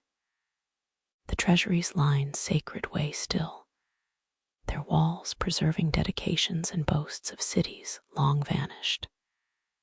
Stadium and theater demonstrate Greeks' ability to work with mountainside terrain, to create structures that seem natural outgrowth of landscape rather than impositions upon it. But the sanctity is gone. The oracle is silent. Apollo has left, or has never been, or means something different now, that we do not believe in prophecy delivered through intoxicated priestess, that we interpret myths symbolically rather than literally, that we visit as tourists rather than as suppliants. What remains is archaeology, is tourism, is UNESCO World Heritage Site visited by thousands annually who come to see where ancient Greeks sought divine guidance, where prophecies shaped history, where ambiguous words carried weight of divine authority. We stand where suppliants stood, climb paths they climbed, see views they saw. But we cannot share their faith, cannot believe as they believed, cannot receive prophecy that would reshape our lives, because we know too much about geology and psychology, because we understand trance states as brain states rather than as divine possession, because rationalism has stripped away mystery, even as it preserves ruins that testify to mystery's former power. Yet perhaps Delphi still offers wisdom not through prophecy, but through presence, not through divine speech, but through recognition of human need that created oracle and sustained it across centuries. The ruins remind us that humans have always sought to know future, have always wanted certainty about what is inherently uncertain, have always created institutions that promise to reduce anxiety by offering guidance from sources beyond human understanding. The oracle's ambiguity reflects actual ambiguity of future, the impossibility of certain knowledge, the wisdom of humility about predictive claims that exceed what can reasonably be known. The ruins also remind us that communities need sacred centers, need places that feel set apart from ordinary existence, need occasions for gathering that transcend daily concerns. Delphi served this function for Greeks, was place where they came together not just to consult oracle, but to affirm shared identity, to participate in games and festivals, to dedicate offerings and see offerings from other cities, to experience themselves as part of larger Greek world despite political fragmentation. The religious function was inseparable from social and political functions, the sacred from the communal, the divine from the human needs that divine authority served. As evening settles over Delphi, as shadows fill valley and distant mountains fade into dusk, we stand where pilgrims stood, where Pythia spoke, where Apollo was believed to guide human affairs through cryptic utterances that could mean anything and therefore meant everything. We feel presence of sacred, even if we no longer believe the same things. Honor the seeking even if we doubt the finding. Recognize in oracles ambiguous wisdom reflection of truth that remains true. Future is uncertain. Knowledge is limited. Divine guidance comes, if at all, through means we cannot fully understand or verify. The oracle's breath is silent now. The tripod is gone. The chasm is closed, or was never open in way Greeks imagined. But questions remain. The seeking remains.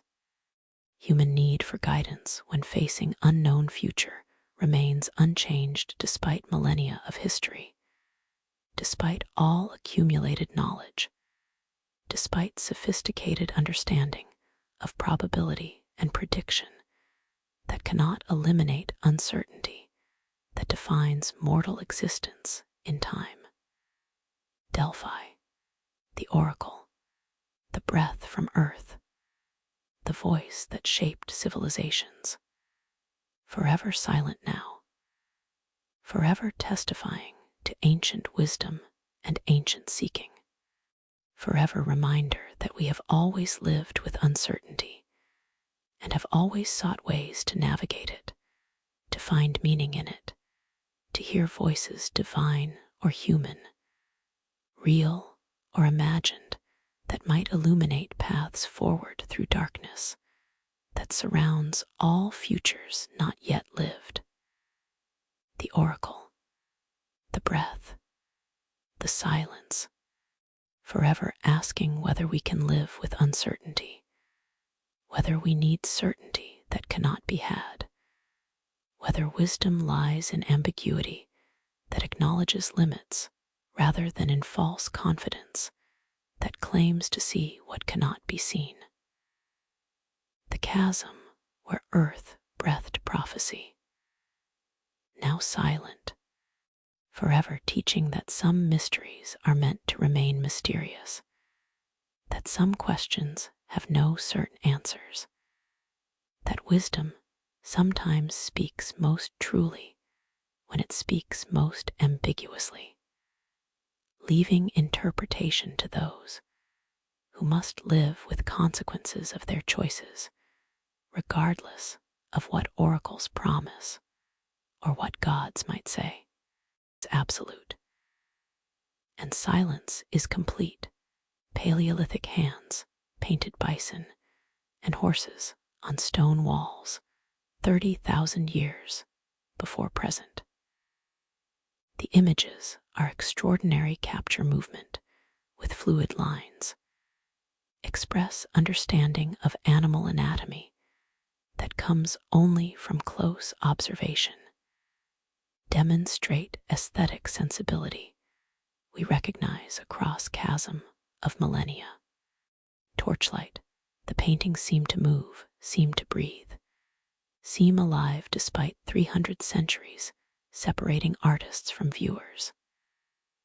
The beauty bridges time, creates connection to ancestors whose names we will never know, but whose vision we can still witness in red ochre and black manganese oxide preserved on limestone walls. But these paintings, magnificent as they are not writing. They cannot be read, cannot preserve specific thoughts or complex ideas, cannot record history or law or literature, cannot encode language itself, cannot capture speech in visible form, cannot transform ephemeral words into permanent record.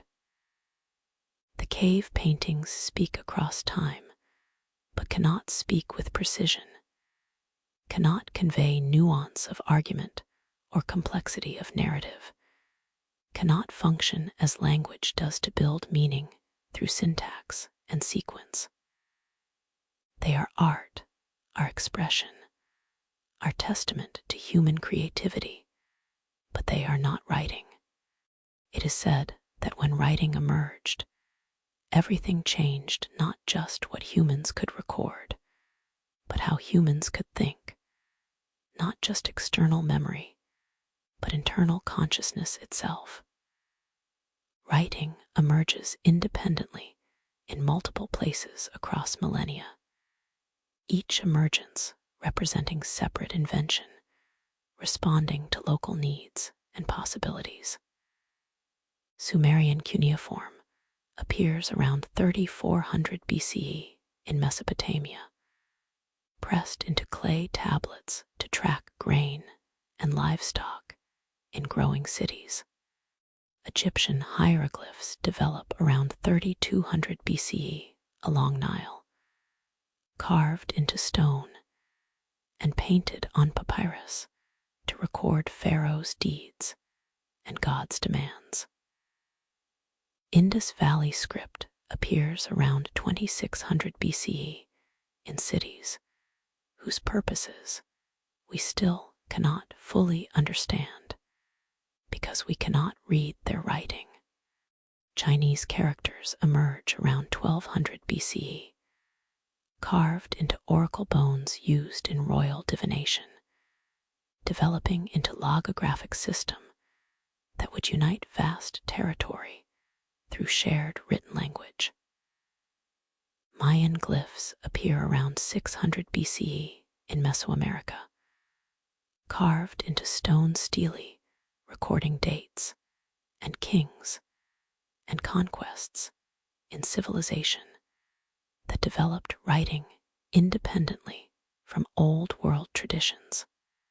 Each system develops differently, employs different strategies for encoding language, creates different possibilities and limitations, but all share fundamental characteristic that transforms human existence. They make thought independent of thinker, make memory independent of biological brain, make knowledge capable of accumulating across generations in ways oral cultures cannot achieve regardless of sophistication of their oral traditions. Before writing, knowledge exists only in memory. Elders remember myths and genealogies, remember techniques for making tools or finding water, remember stories encoding survival knowledge about which plants are edible and which poisonous, which times are right for planting and which for harvesting. The knowledge is sophisticated, is rich, is transmitted through stories and songs designed to be memorable, through rhythms and repetitions that help information survive journey from one generation to next.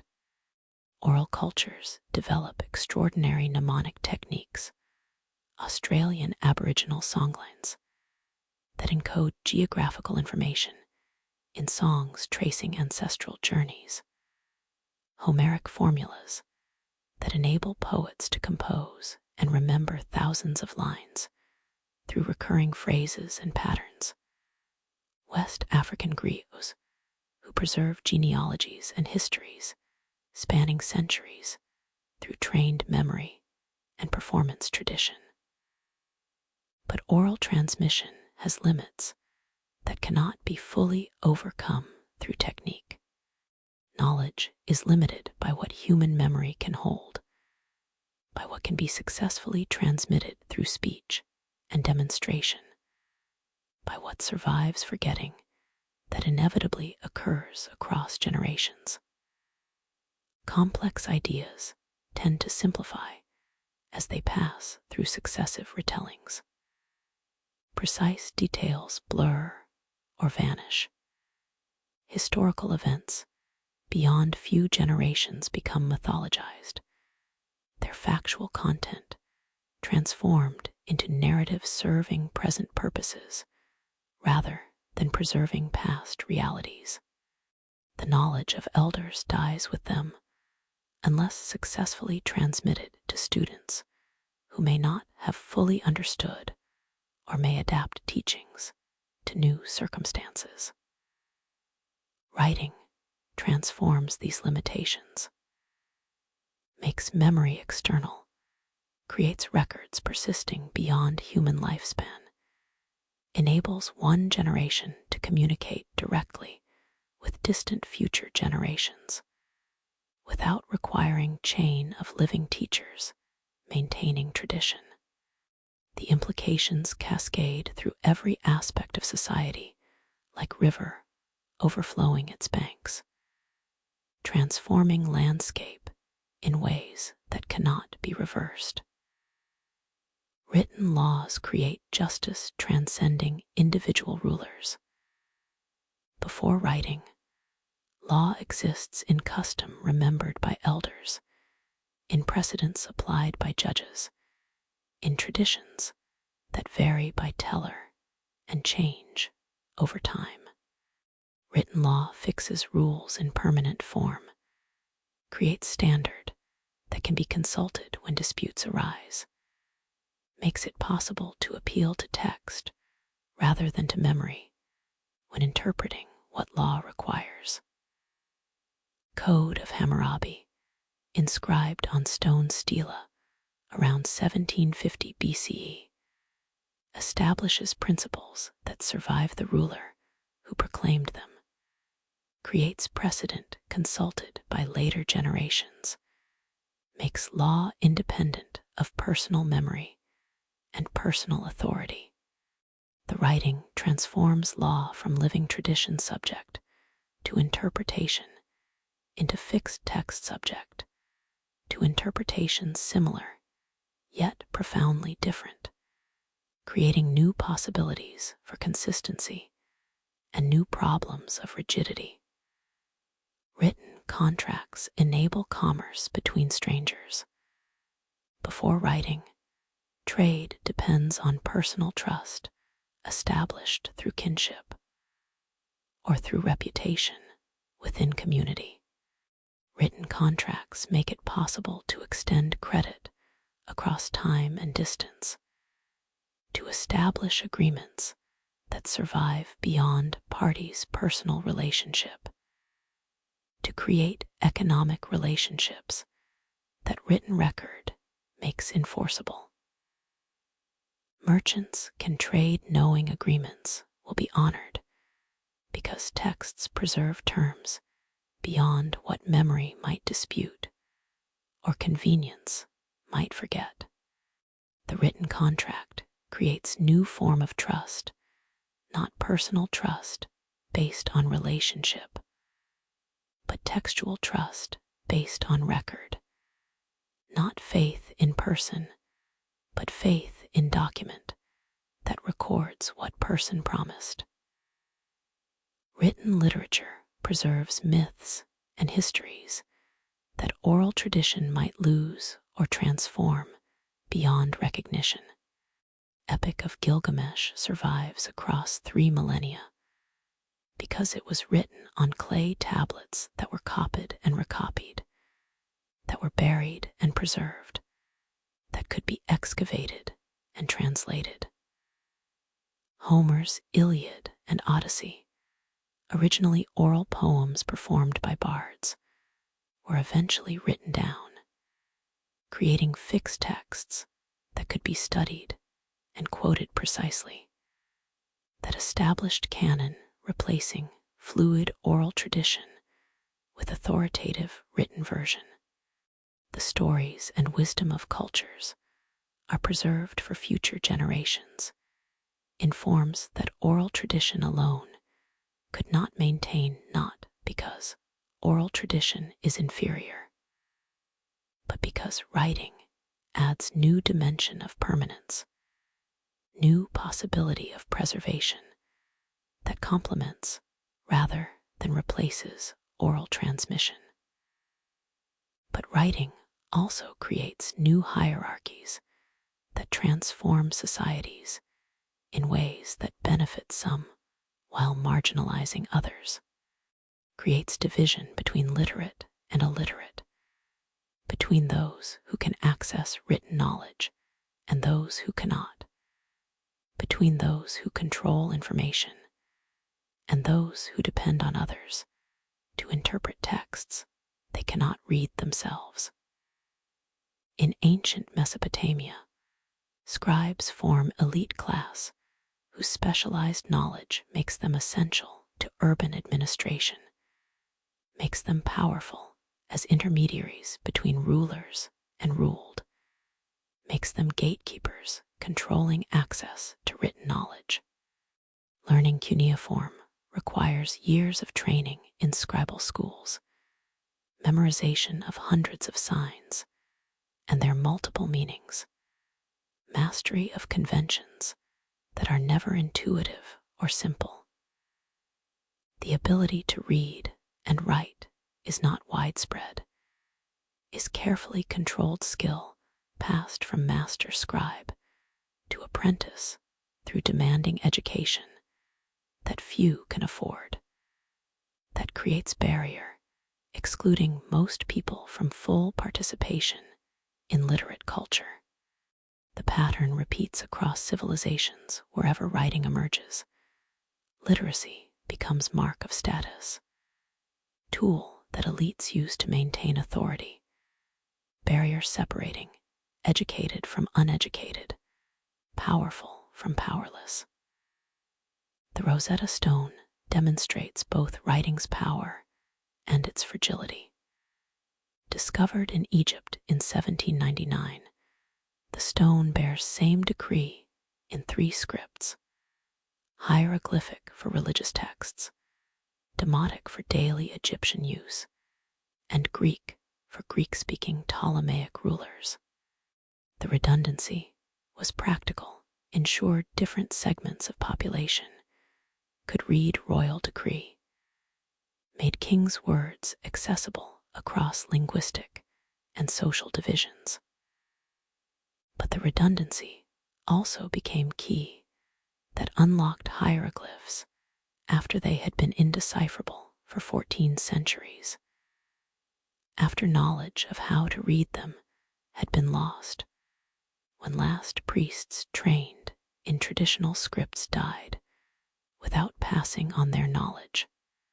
Jean-Francois Champollion, studying Rosetta Stone in early 19th century, realized that hieroglyphs were not purely symbolic, as previous scholars assumed, but included phonetic elements representing sounds as well as concepts. Using this insight, comparing known Greek text with unknown hieroglyphic text, Champollion gradually deciphered the script, gave voice to civilization that had been silent since Egypt's conquest by Rome, made it possible to read texts on temple walls and papyrus scrolls that had been mute for over a millennium. The stone testifies to writing's vulnerability when script is no longer actively used. When chain of transmission is broken, entire literatures can be lost. Entire civilizations can become mute, their voices silenced not because texts were destroyed, but because knowledge of how to read them vanished. The loss is visible throughout history in scripts we cannot read. Indus Valley script remains undeciphered. We can see signs on seals and pottery, can count them and catalog them, but cannot read them, cannot access whatever thoughts or records they encoded, cannot hear voices of people who created sophisticated urban civilization, but left no texts we can understand. Mannone Linear A is similarly unreadable. We know it was writing system used in Bronze Age Crete, can see it inscribed on clay tablets, but cannot decipher it despite decades of scholarly effort. Mayan glyphs were unreadable for centuries, until breakthroughs in 1960s and 1970s enabled decipherment, suddenly giving voice to sophisticated civilization whose written records had been present but incomprehensible, silent witnesses to culture that continued in descendants, but whose texts had been mute. Each undeciphered script represents knowledge lost, voices silenced, perspectives that would illuminate human past but remain forever dark because we cannot read what ancestors wrote. The frustration is profound, knowing that texts exist, that they contain information and stories and wisdom, but being unable to access them, being locked out by our ignorance of languages and scripts that died before we learned to value what they preserved. Libraries become power centers in literate civilizations, repositories of knowledge that concentrate influence as much as gold or weapons.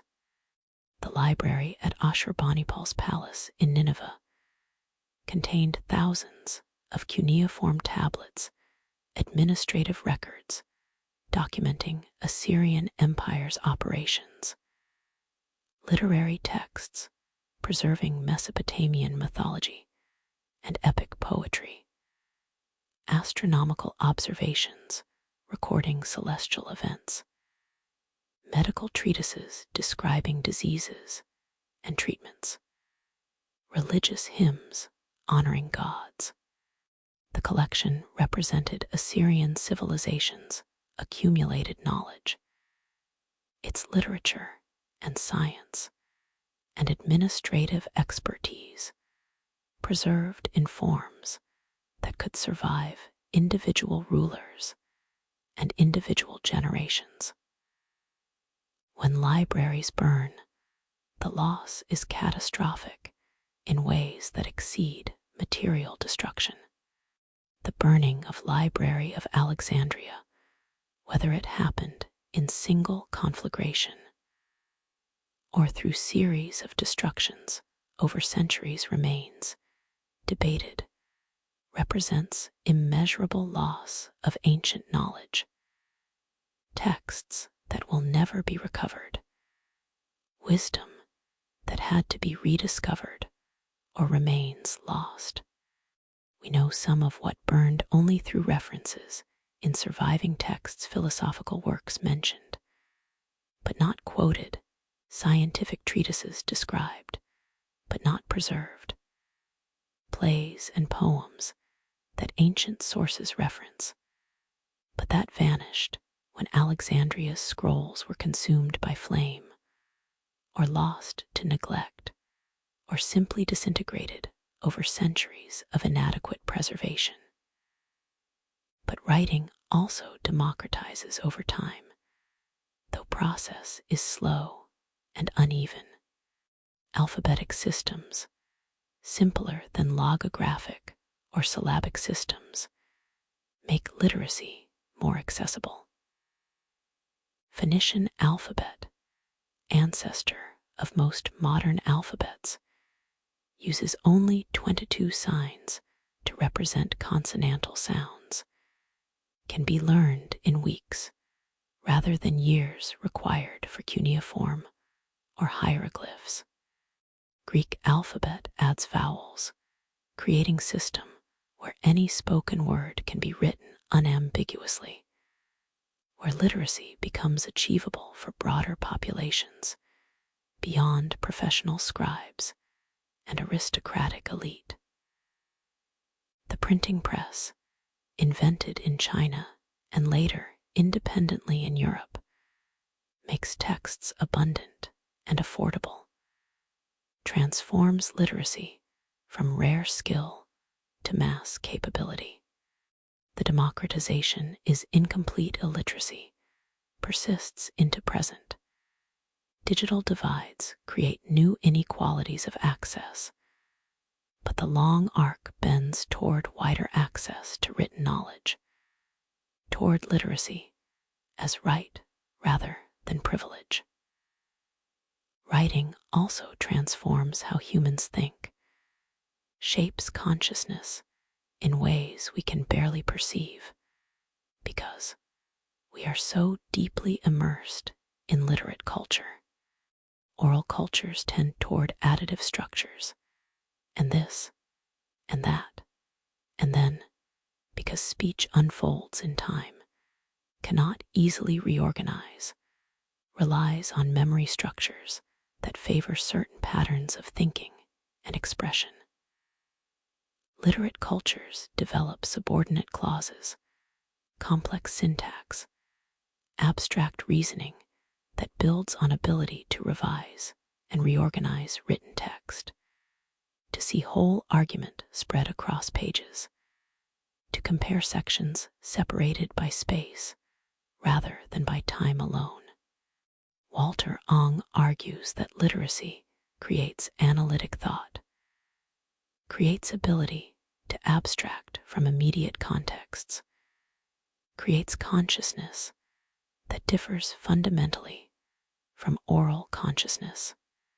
Whether the difference is that profound remains debated, but writing certainly enables forms of thought difficult in purely oral cultures, enables philosophy, requiring sustained abstract reasoning, enables science building on accumulated observations recorded precisely, enables historical consciousness extending beyond living memory to encompass centuries or millennia of human experience documented in texts rather than remembered in stories, subject to transformation across generations.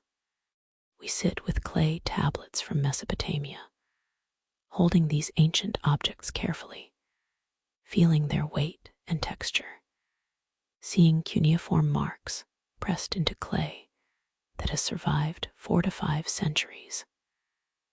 Some tablets are administrative records, quantities of grain delivered to royal warehouses, numbers of animals in temple flocks, accounts of transactions between merchants. Some are literary fragments of Gilgamesh epic, hymns praising gods, wisdom literature offering advice on proper conduct.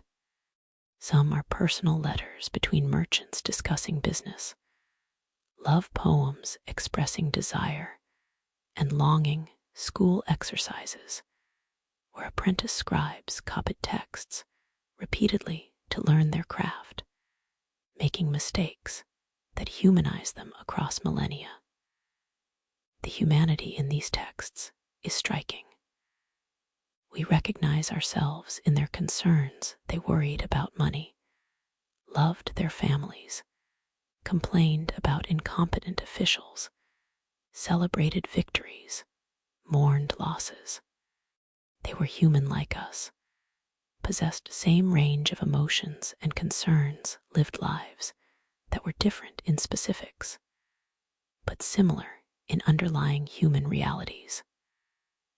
Writing bridges millennia, lets ancient voices speak, creates connection across vast temporal and cultural distances that oral tradition alone could never achieve.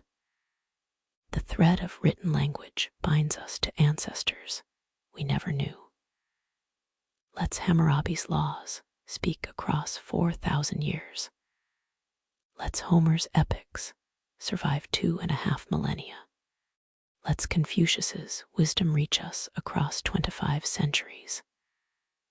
Lets us know what ancient peoples thought, how they organized societies, what they valued, what they feared. Without writing, we would know ancient civilizations only through archaeology, through artifacts and ruins, through material remains that can be analyzed but cannot speak, that testify to how people lived, but not to what they thought or felt or believed beyond what can be inferred from physical evidence alone. Writing gives voice to past, preserves human consciousness across generations, makes history possible by making permanent record possible. The thread is strong enough to carry messages across millennia, to preserve poems and laws and stories that would otherwise be lost. But the thread is also fragile, vulnerable to destruction, that can sever connection permanently, that can silence voices whose words we will never recover. Languages die, taking their literatures with them. Libraries burn. Texts decay, papyrus crumbles into fragments. Parchment fades to illegibility. Even stone erodes over centuries.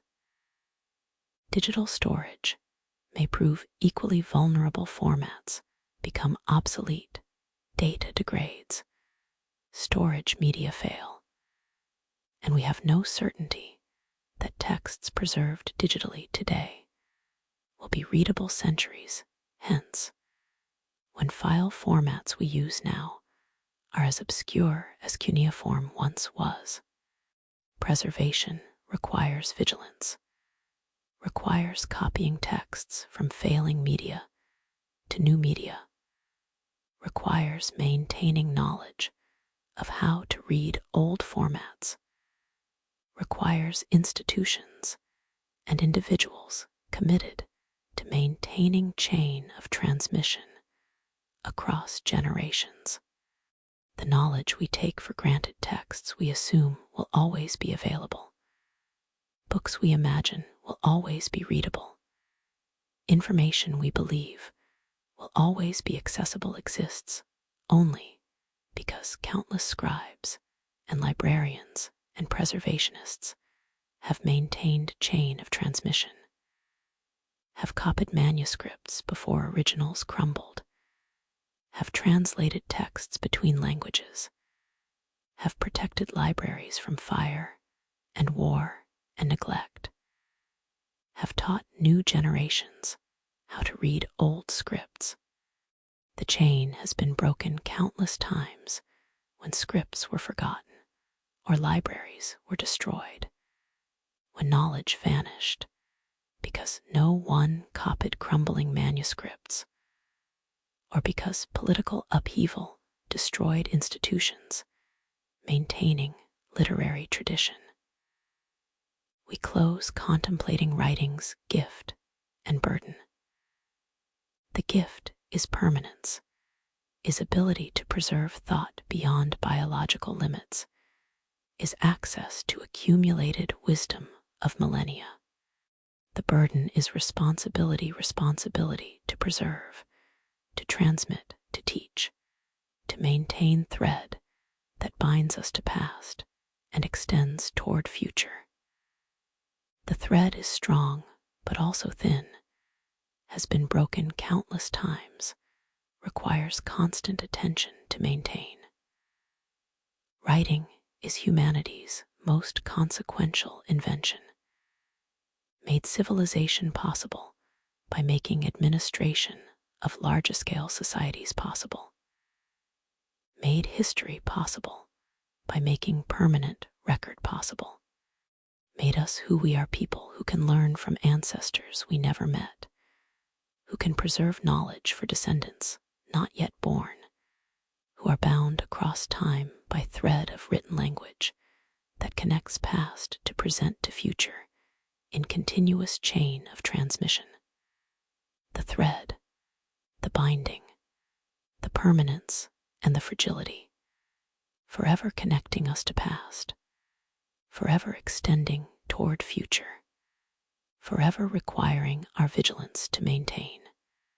The written word, forever speaking across silence, forever bridging chasm of time, forever the thread that binds breath to stone, thought to clay, memory to forms that might outlive us all if we maintain them, if we preserve them, if we pass them forward as we received them from those who came before. The valley where writing began, the caves where art preceded script, the tablets that preserve voices across millennia, all testifying to human need to make permanent what is impermanent, to transform breath into record, to bind ourselves across time through marks pressed into clay, carved into stone, written on papyrus and parchment and paper, and pixels the thread that connects us all, the gift that makes us human, the burden we carry forward into futures we cannot see, but might yet reach through words we write today that might outlive us as words written millennia ago have outlived their authors to reach us still. where less dust colors the landscape golden brown and settles on everything like ancient memory made visible, where the fertile plains of northern China stretch toward horizons that seem infinite. The Qin dynasty unified what would become the world's most enduring civilization. The year was 221 BCE. The achievement was conquest. The first emperor, Qin Shi Huang, defeated the other warring states through combination of military might and administrative genius, brought them under single authority for first time in Chinese history, ended centuries of conflict that had consumed lives and resources, created unified empire that would shape Chinese identity for over 2 millennia. It is said that in the valley where jade gates were raised to mark empire's boundaries, China learned what it meant to be one people, one land, one civilization bound by more than geography, bound by writing, by law, by shared sense of unity that would survive dynasties and invasions, that would persist through centuries of fragmentation and reunion, that would make Chinese identity something more than temporary political arrangement.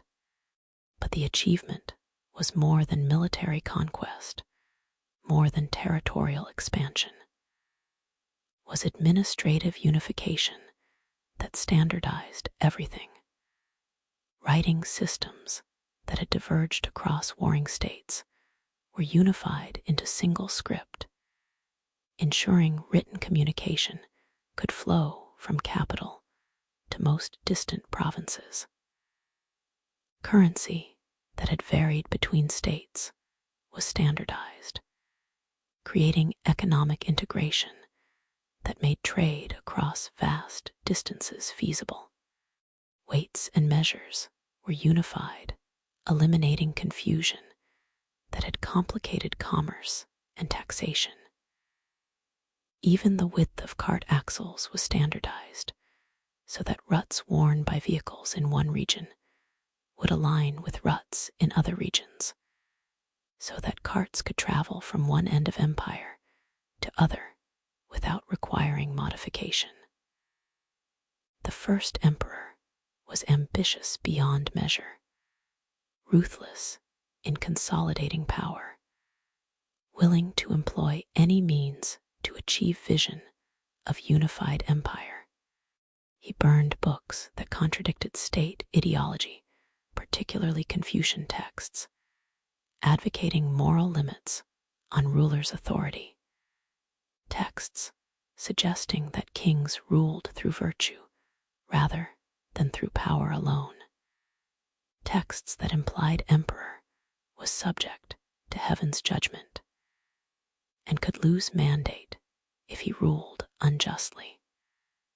The book burnings destroyed irreplaceable texts, silenced philosophical traditions, attempted to erase intellectual diversity that might challenge imperial authority.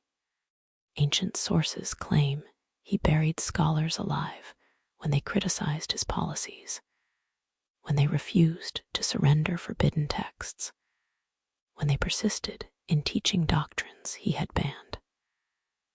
Whether accounts are literally true or are propaganda by enemies who sought to blacken his reputation remains debated.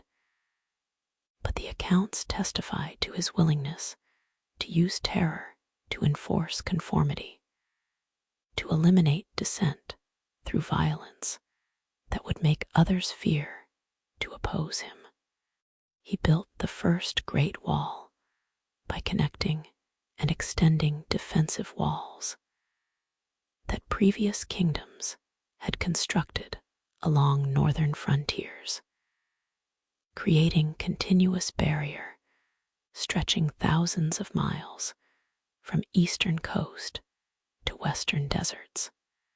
The wall required mobilization of hundreds of thousands of workers, soldiers, peasants, convicts laboring in harsh conditions that killed many, that consumed resources that might have been used for purposes benefiting living, rather than defending against threats that were sometimes real and sometimes exaggerated to justify massive construction project.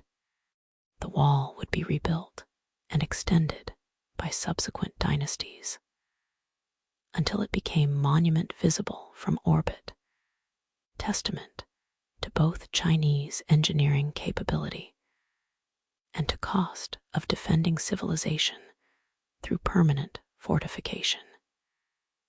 He built massive palace complexes, extensive road networks, standardized infrastructure that enabled efficient administration across territory exceeding any previous Chinese state.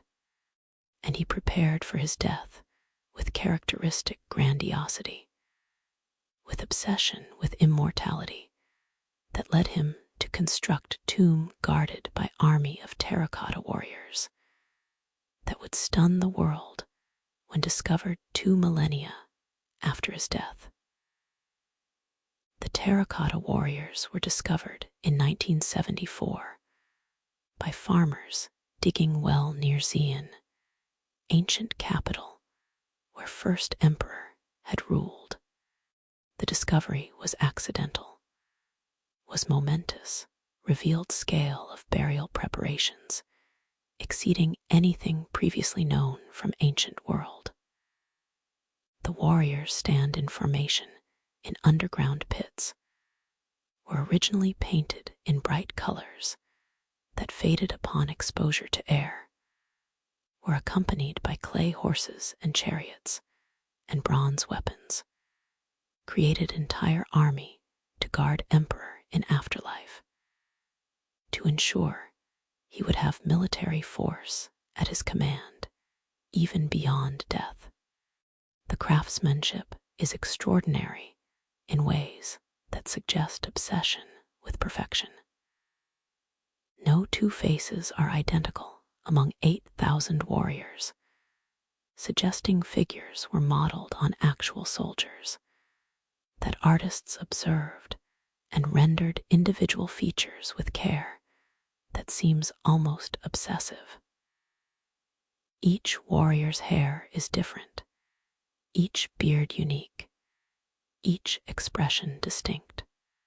The detail extends to armor and clothing, to weapons and equipment, to horses whose musculature and stance show same attention to anatomical accuracy that characterizes human figures.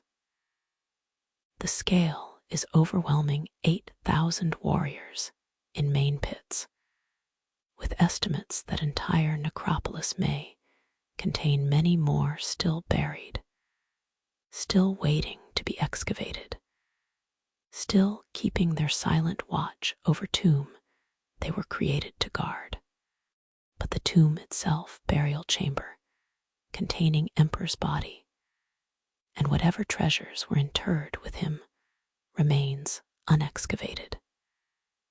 Ancient historians claimed it contained rivers of mercury, representing China's waterways, that crossbows were rigged to kill intruders, that entire landscapes were replicated in miniature within massive underground chamber.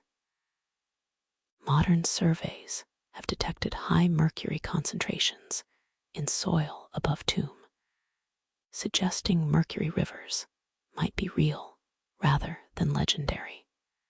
But Chinese authorities have chosen not to excavate, arguing that current technology is insufficient to preserve what might be found. That tomb should remain sealed until methods improve enough to ensure whatever is discovered can be protected from degradation upon exposure. The restraint is admirable, acknowledges that satisfying contemporary curiosity is less important than preserving heritage for future generations, that what has waited 22 centuries can wait longer, until we develop capabilities to excavate without destroying.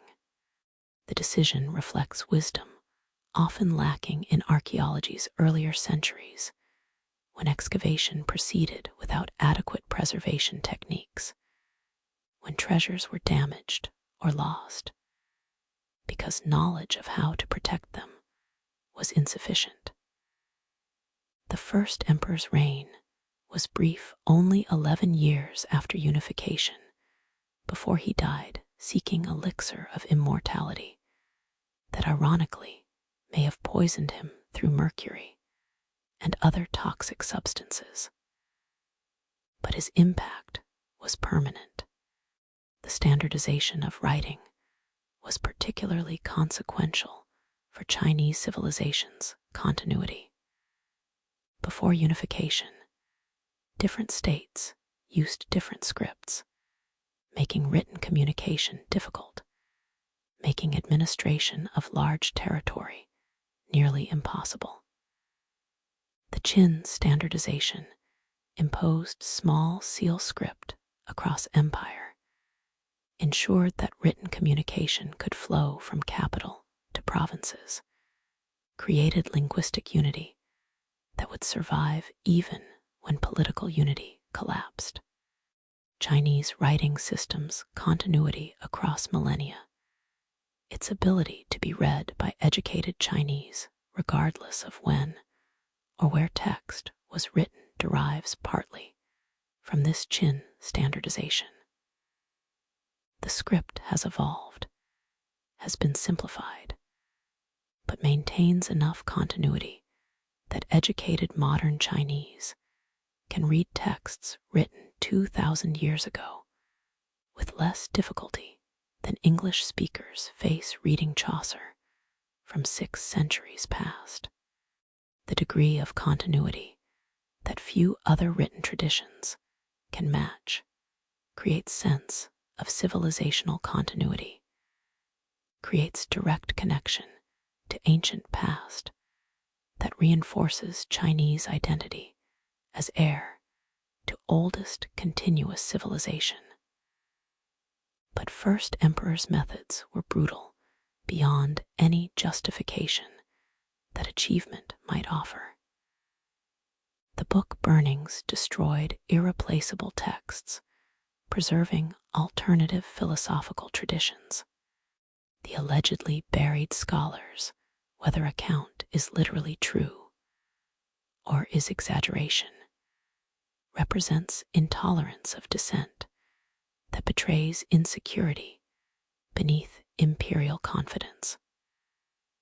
The forced labor that built great wall and tomb and palaces cost countless lives, consumed resources that might have benefited people rather than serving rulers' vision of eternal empire. The Qin dynasty collapsed within 4 years of first emperor's death, suggesting that system he created was unsustainable. That harshness created resentments that erupted once his personal authority was gone. That terror alone cannot create stable government, however unified it makes territory. The Han dynasty that followed ruling from 206 BCE to 220 CE would adopt Confucianism as state ideology, would last 4 centuries, would create template for Chinese imperial government that would persist with modifications until 1912, when last emperor abdicated and republic was proclaimed.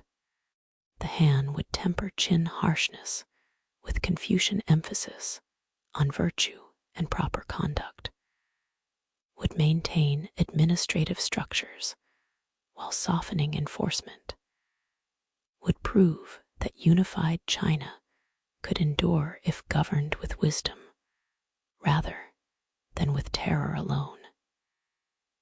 Yet, Qin Shi Huang's vision of unified China survived his dynasty's collapse. The Han and all subsequent dynasties maintained territorial extent, administrative centralization, cultural unity that first emperor had created through conquest and standardization. When dynasties fell and China fragmented, as happened repeatedly through Chinese history, reunification was always the goal, always the achievement that legitimized new dynasty.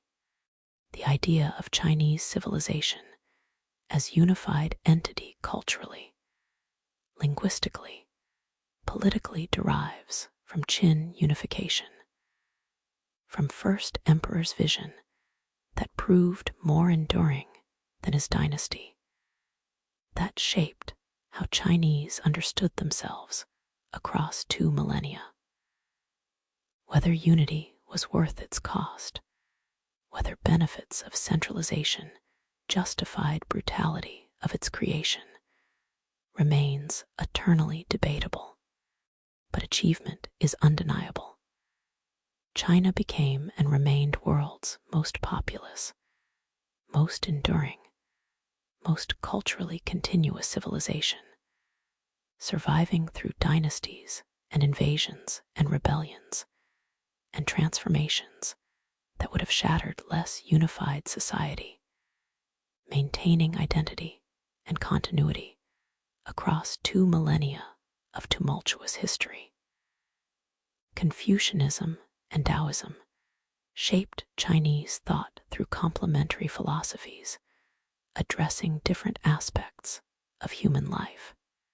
Confucius, who lived 551,479 BCE, taught that social harmony depends on proper relationships between ruler and subject, parent and child, husband and wife, elder and younger, friend and friend. Each relationship carried specific obligations, specific forms of respect and care, specific ways of behaving that maintained social order. The emphasis was on ritual propriety, moral cultivation, filial piety, benevolent governance, practical ethics, more than metaphysical speculation. His Analects preserved teachings through brief dialogues and sayings, emphasizing virtue and education. The superior man understands righteousness. The inferior man understands profit. To know what you know and know what you don't know is the characteristic of one who knows. The man who moves a mountain begins by carrying away small stones. The wisdom is accessible, practical, focused on how to live well within society, how to cultivate character that benefits self and community. Confucianism became state ideology, shaped civil service examinations that selected officials based on classical knowledge rather than on birth or wealth, created bureaucratic tradition of educated administrators who in theory were selected by merit. The system was never perfectly meritocratic. Wealthy families had advantages in education. Corruption sometimes undermined examinations. Nepotism persisted, but ideal of merit-based selection shaped Chinese government for 2 millennia, created administrative class whose authority derived from learning rather than from heredity alone. Taoism offered different path, alternative to Confucian emphasis on social duty and ritual propriety. Laozi's Tao Te Ching, possibly compiled in 4th century BCE, taught that harmony comes not from imposing order, but from aligning with natural flow, with Tao the way that underlies all existence, that cannot be named but can be followed, that works through non-action rather than through striving. The Tao that can be told is not the eternal Tao. The name that can be named is not the eternal name. The supreme good is like water, which nourishes all things without trying to. The philosophy taught that striving causes suffering, that non-action, Wu Wei, achieves more than forced effort, that simplicity and spontaneity are superior to complexity and artifice, that best ruler governs so lightly that people are not aware of being governed. The teachings appealed to those weary of Confucian, ritual, and social hierarchy, offered spiritual and philosophical alternative emphasizing individual enlightenment over social role, natural simplicity over cultural refinement. The two philosophies coexisted, complemented each other in ways that created balance in Chinese culture. A Confucian in public life might be Taoist in private retreat. The scholar-official serving state, according to Confucian principles, might seek Taoist tranquility in mountain hermitage when retiring from office. The combination created balanced Confucianism, providing social stability through defined roles and responsibilities. Taoism providing spiritual depth through connection to natural patterns transcending human society that characterized Chinese elite culture for centuries. Buddhism entered China from India via Silk Road around 1st century CE, found eager audience among Chinese seeking spiritual teachings beyond native traditions. The religion transformed as it adapted to Chinese thought, integrated elements from both Confucianism and Taoism, created distinctly Chinese forms of Buddhist practice. Chan Buddhism, known as Zen in Japanese, emphasized direct experience over scriptural study, sudden enlightenment over gradual cultivation, practical application over philosophical speculation. The development showed Buddhism's adaptability, its capacity to transform while maintaining core teachings, its ability to speak to concerns of different cultures. The three teachings, Confucianism, Taoism, Buddhism, coexisted in Chinese culture, sometimes competing, but more often complementing, addressing different aspects of human experience, providing philosophical richness few civilizations have matched. The interplay created intellectual culture that valued learning and wisdom, that produced philosophy and poetry and art of extraordinary depth, that shaped how Chinese understood themselves and their place in cosmos. The Silk Road connected China to West, carried silk westward to Rome where it was luxury item worth its weight in gold, brought Buddhism eastward from India, facilitated cultural exchange, transforming both ends of route. The road was not single path, but network of routes across Central Asian deserts and mountains, dangerous journey taking years, worthwhile because profits were enormous for merchants who survived.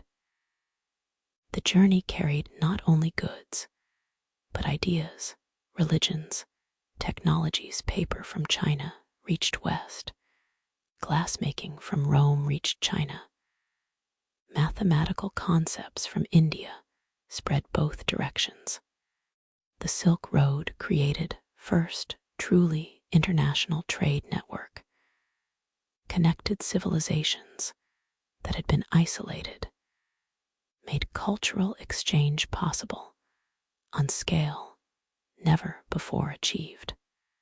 We close contemplating paradox of China's first emperor, who unified civilization through force, who created order through violence, who built monuments to immortality while failing to achieve it, whose terracotta army guards empty tomb or tomb we dare not open, testifying to futility of trying to bring power and wealth beyond death's gate, that no emperor can pass carrying earthly treasures, but who nevertheless created unity that survived him, created vision of Chinese civilization that would endure 2 millennia, created administrative structures and cultural integration that subsequent dynasties would adopt and refine and maintain through centuries of transformation. The achievement and the cost, the vision and the brutality, the permanence of what he created, and the brevity of his own dynasty that collapsed almost immediately after his death. The jade gates marking empire's boundaries, the Great Wall protecting, but ultimately unable to prevent invasions, the warriors guarding, but unable to fight, the emperor who sought immortality, but died like all mortals die, leaving legacy that transcends his life, but cannot grant him the eternal existence he sought through mercury and terracotta and stone. China's first empire, forever marking beginning, forever shaping what followed, forever testament to human capability for both creation and destruction, for both vision and violence, for both achieving impossible unification and failing to escape inevitable mortality. The gates where empire was born, the valley where China became one, the legacy that endures while emperor who created it returned to dust, leaving behind monuments and mysteries, achievements and atrocities, unity purchased through cost. We still calculate, still debate, still struggle to judge fairly across 22 centuries of distance. Chapter 7. The pillars where compassion was carved in stone across the Indian subcontinent, from Afghanistan to Bangladesh, from Nepal to Karnataka. Sandstone pillars rise bearing edicts inscribed in Prakrit, that ancient language few now read, but whose messages of compassion and moral governance echo across 23 centuries. These are Ashoka's pillars, erected by Mauryan Emperor, who ruled from 268 to 232 BCE, who witnessed carnage of Kalinga War and was transformed by what he saw, who felt remorse so profound it converted him from conqueror to Dharmaseeker, who spent remainder of his reign promoting Buddhist principles of nonviolence and compassionate rule.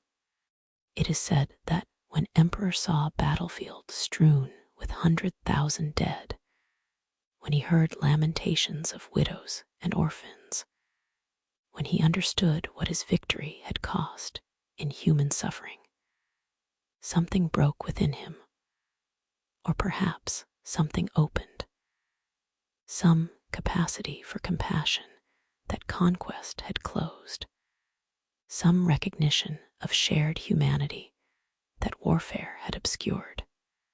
The pillars were monuments to transformation, testimony to possibility, that power could be turned toward purposes beyond mere domination, that military might could be deployed for protection rather than conquest, that empire could be justified through welfare of subjects rather than through glory of ruler.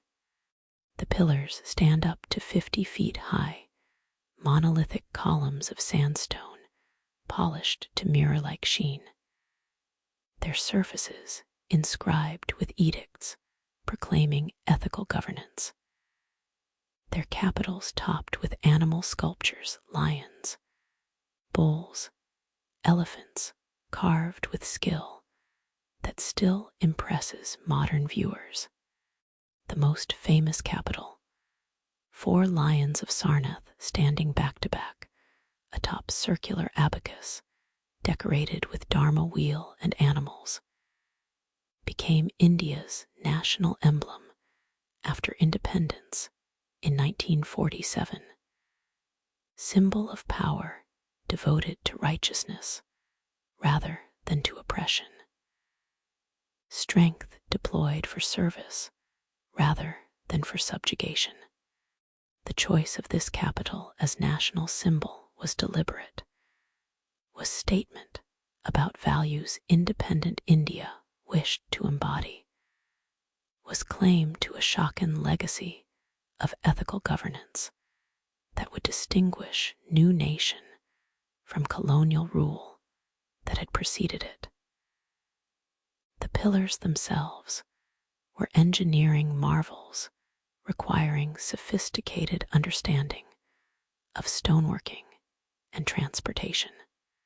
Single pieces of stone quarried in Chunar in Uttar Pradesh, each weighing many tons, were transported hundreds of miles to sites across empire, erected without cranes or modern equipment, positioned where people would see them at crossroads, near cities, along pilgrimage routes, proclaiming Ashoka's message to all who passed.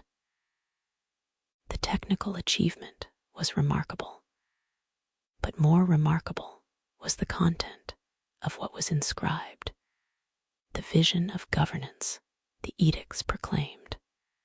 The edicts speak in voice that sounds remarkably modern, remarkably humane, remarkably concerned with welfare of subjects in ways that challenge assumptions about ancient rulers' attitudes. They speak of treating all people with respect, regardless of their beliefs, of establishing hospitals for humans and for animals, of planting shade trees along roads and digging wells for travelers, of promoting religious tolerance in empire encompassing multiple faiths and diverse populations. The 12th Rock Edict contains passage that might have been written yesterday rather than 23 centuries ago. One should not honor only one's own religion and condemn other religions. Instead, one should honor other religions for various reasons. By doing so, one helps one's own religion to grow and also renders service to religions of others. In acting otherwise, one digs the grave of one's own religion and harms other religions as well. The words are Ashoka's, preserved in stone, speaking across millennia, with message that remains urgent in world still torn by religious conflict, still struggling to accept that diversity of belief need not create violence, that respecting others' faiths strengthens rather than threatens one's own spiritual tradition. The message suggests that religious tolerance is not weakness, but wisdom, not compromise, but strength, not betrayal of one's own faith, but deepest expression of it. But questions persist about whether transformation was genuine or pragmatic. Did Ashoka truly embrace Buddhism's teachings, truly feel remorse that changed his character, truly believe that conquest through Dharma was superior to conquest through violence? Or did he recognize that empire built on conquest alone cannot long endure, that legitimacy requires moral foundation beyond military superiority, that sustainable rule depends on subjects' willing cooperation rather than on forced submission? The historical record cannot definitively answer. We have only edicts themselves, proclamations of ethical governance, expressions of concern for subjects' welfare, evidence of ruler attempting to govern according to moral principles rather than according to power alone. Whether proclamations reflected genuine transformation or clever propaganda, whether Ashoka's remorse was real or performed, whether his Buddhism was sincere or strategic, these questions cannot be resolved with certainty across 23 centuries of distance. What remains are edicts describing Ashoka's Dhamma, not identical to Buddhist Dharma, but related, referring to righteous conduct applicable across religions, universal ethics that all should follow regardless of specific beliefs. The Dhamma emphasized compassion, truthfulness, nonviolence, respect for parents and teachers, generosity, proper conduct toward all beings. Ashoka appointed Dhamma officials to promote these values throughout empire, to ensure government functioned ethically, to investigate whether his principles were being implemented in distant provinces, to report back on how his edicts were received and followed. The system suggests serious commitment to moral governance, suggests Ashoka believed rulers are subject to ethical constraints, that power exists to serve subjects' welfare rather than rulers' glory, that government's purpose is to promote flourishing of all beings rather than to extract resources for elite. Whether system worked as intended, whether officials were incorruptible, whether principles were actually implemented or remained, merely proclaimed, these questions cannot be answered with confidence. But the attempt itself was remarkable for ancient ruler, was vision of ethical governance that transcended his time and speaks to ours. The Pillar Edicts also reveal Ashoka's awareness of historical legacy, consciousness of being remembered, desire to influence future generations through words carved in stone. In several edicts, he explicitly addresses posterity, asks that his descendants continue his policies, expresses hope that example will influence future rulers toward compassionate governance.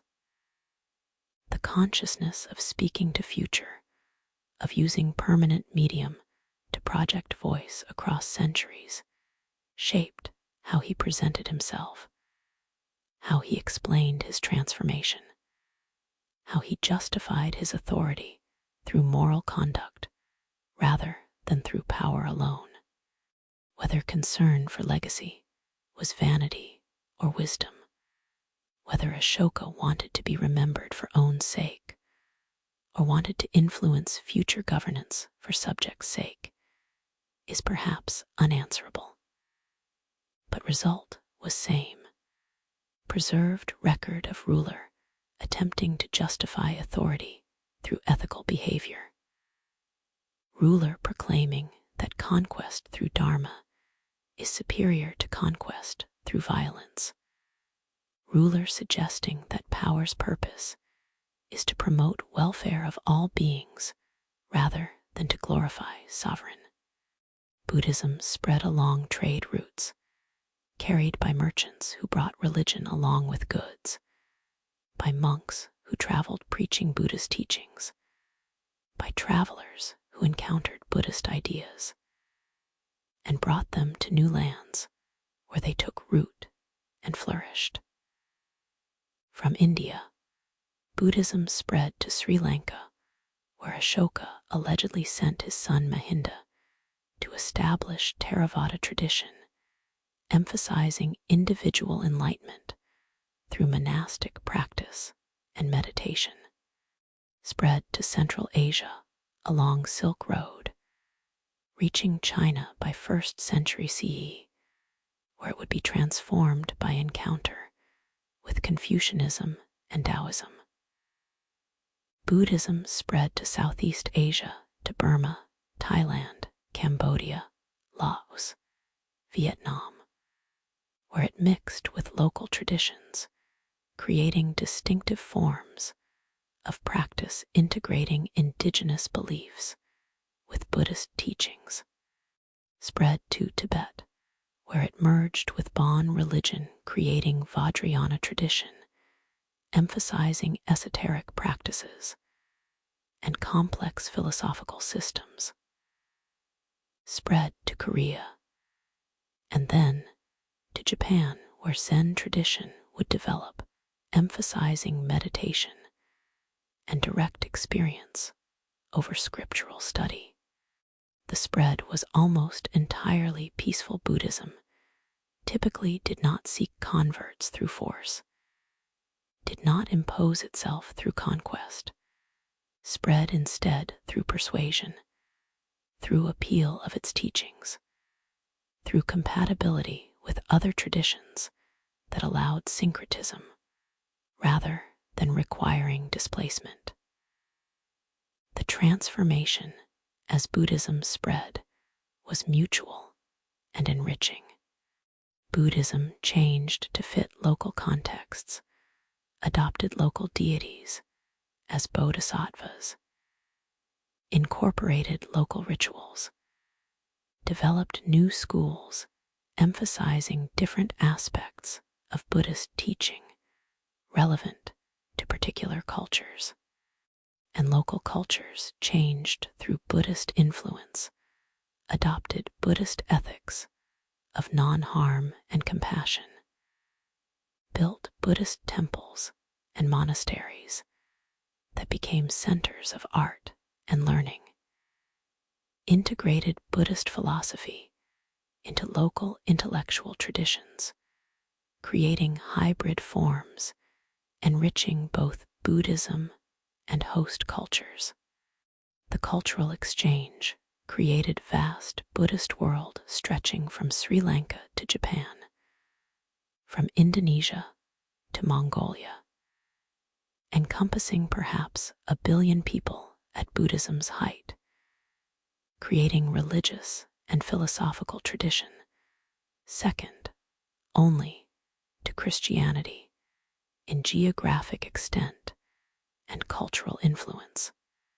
The diversity within Buddhist tradition, from austere Theravada monasticism to elaborate Tibetan rituals, from intellectual Madhyamaka philosophy to devotional Pure Land practice, testifies to tradition's adaptability, its capacity to address different spiritual needs, its ability to maintain core teachings while transforming to fit different cultural contexts.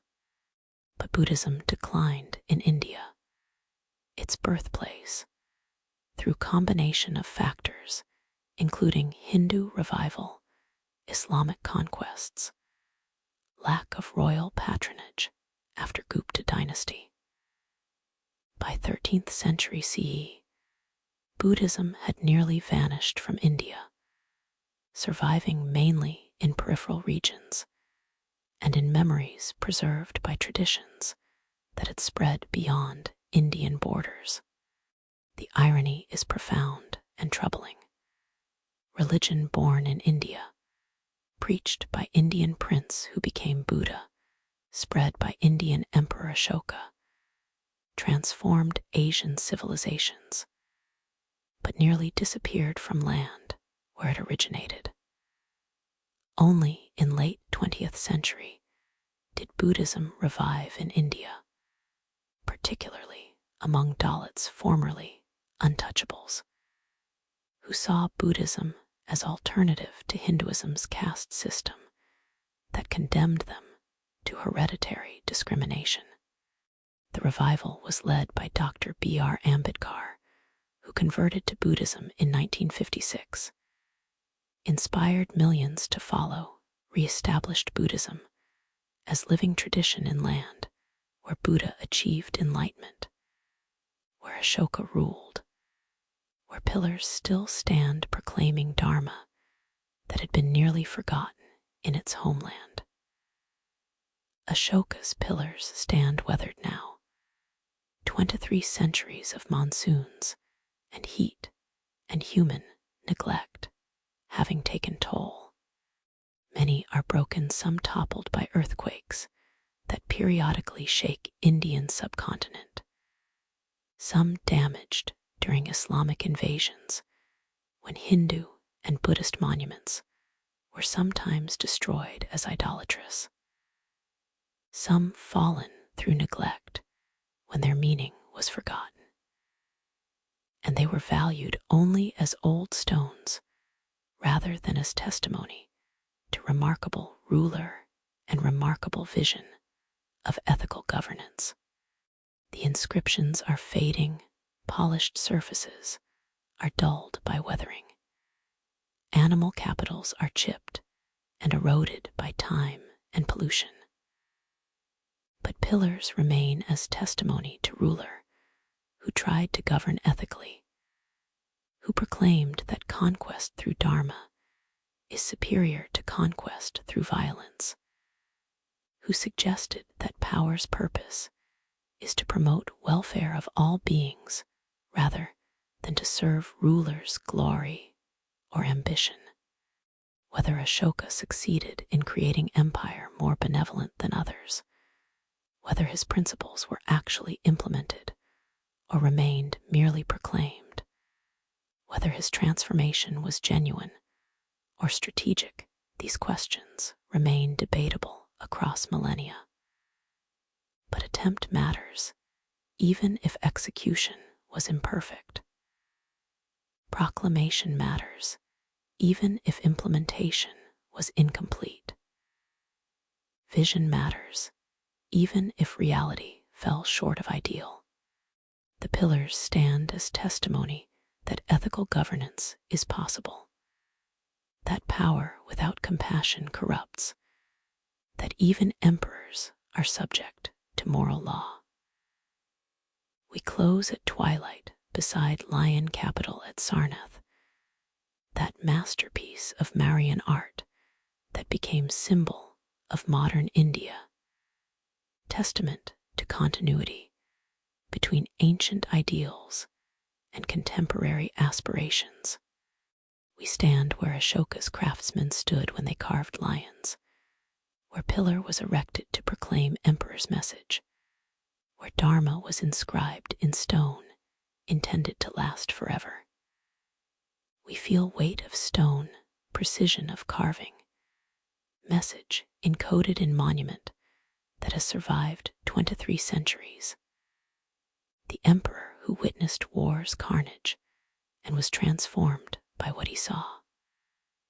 The ruler who proclaimed nonviolence and religious tolerance. The power turned toward compassion rather than conquest. The vision of governance, serving rather than subjugating. The pillars stand weathered, but standing, faded, but still proclaiming, broken in places, but unbroken in meaning, they carry forward. That power without wisdom fails, that force without ethics corrupts, that even emperors are subject to moral law that transcends earthly authority. Ashoka's legacy is complicated, is achievement mixed with questions we cannot answer, proclamation whose implementation we cannot verify, transformation whose genuineness we cannot prove. But pillars remain. Message endures.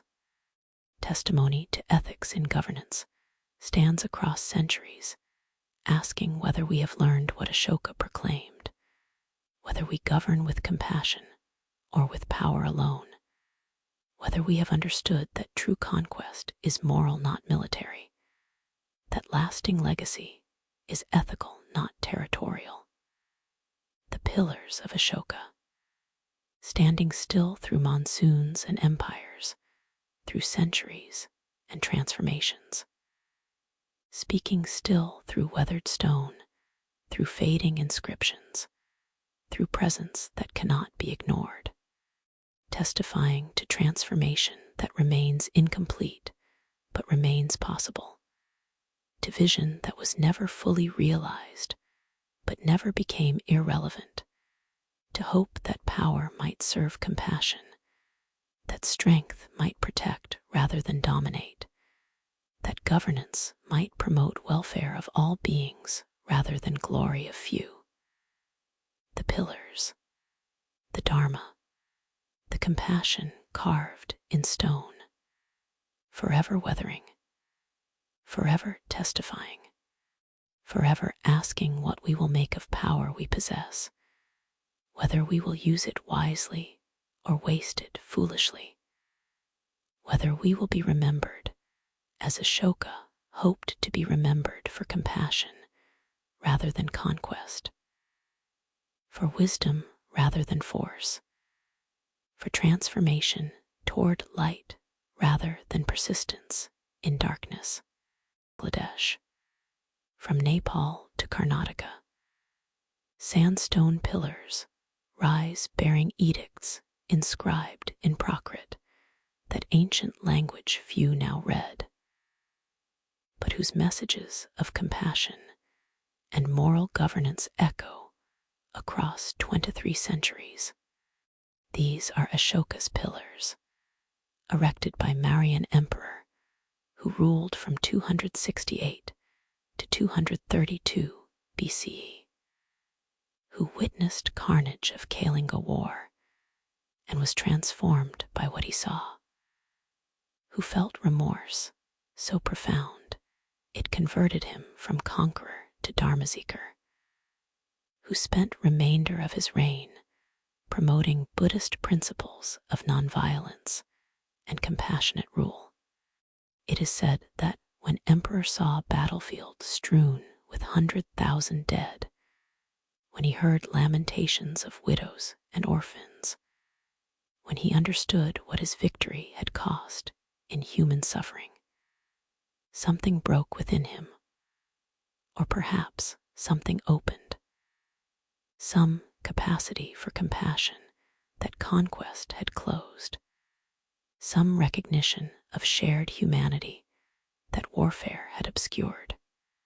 The pillars were monuments to transformation, testimony to possibility, that power could be turned toward purposes beyond mere domination, that military might could be deployed for protection rather than conquest, that empire could be justified through welfare of subjects rather than through glory of ruler. The pillars stand up to 50 feet high, monolithic columns of sandstone polished to mirror-like sheen, their surfaces inscribed with edicts proclaiming ethical governance, their capitals topped with animal sculptures, lions, bulls, elephants carved with skill that still impresses modern viewers. The most famous capital, 4 lions of Sarnath standing back to back atop circular abacus, decorated with Dharma wheel and animals, became India's national emblem after independence in 1947, symbol of power devoted to righteousness rather than to oppression, strength deployed for service rather than for subjugation. The choice of this capital as national symbol was deliberate, was statement about values independent India wished to embody, was claim to a Shakhan legacy of ethical governance that would distinguish new nation from colonial rule that had preceded it. The pillars themselves were engineering marvels requiring sophisticated understanding of stoneworking and transportation.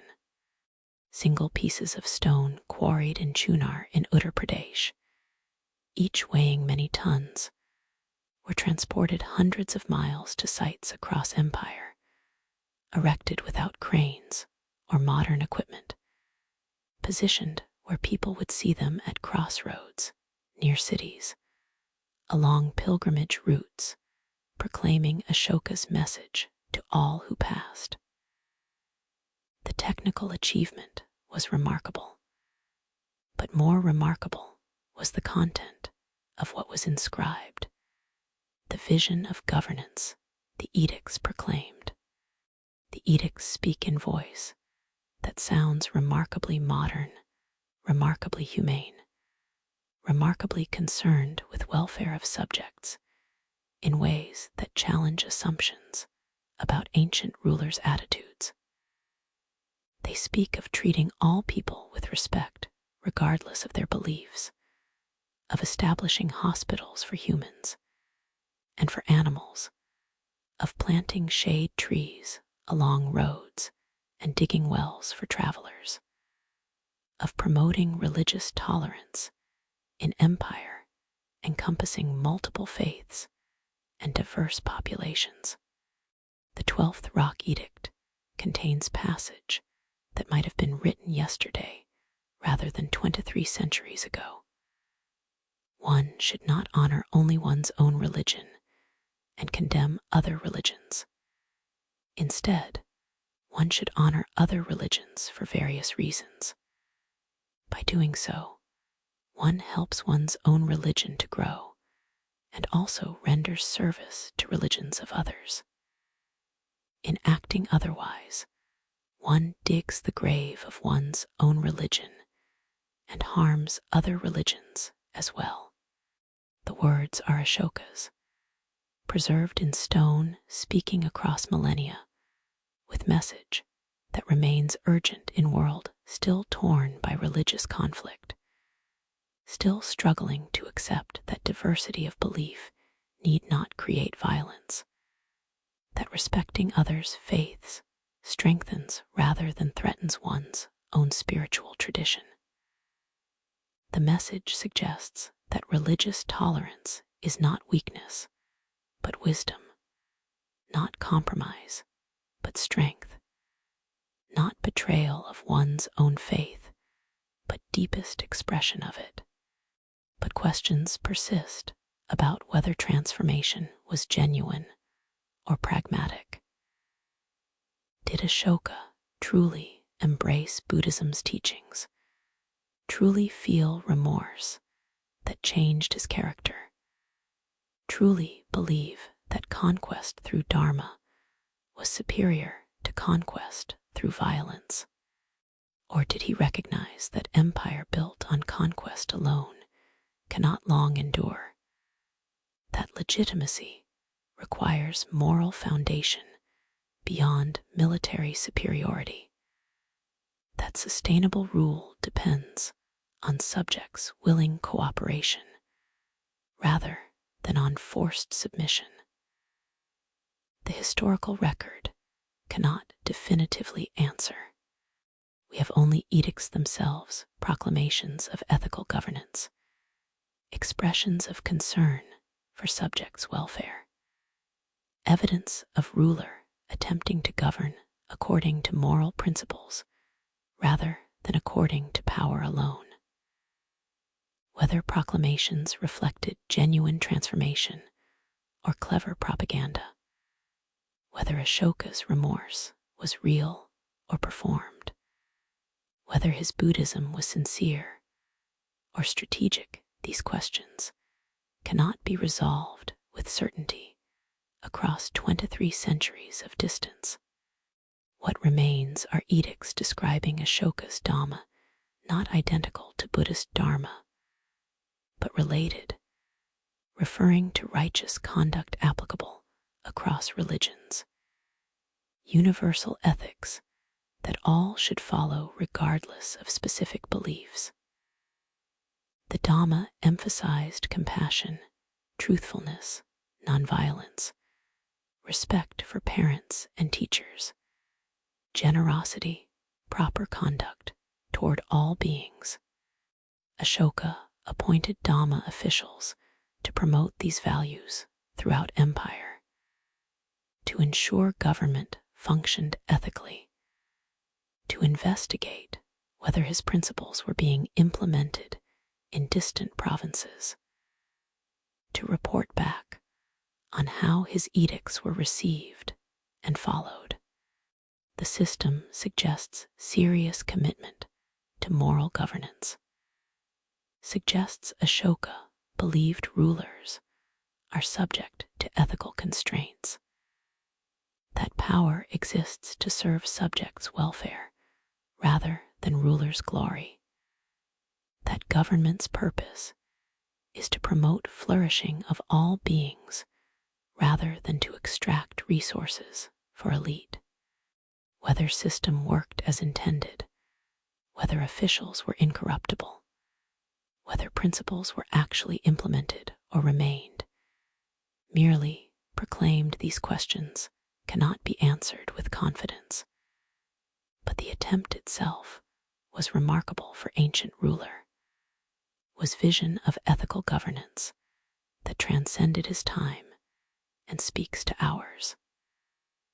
The Pillar Edicts also reveal Ashoka's awareness of historical legacy, consciousness of being remembered, desire to influence future generations through words carved in stone.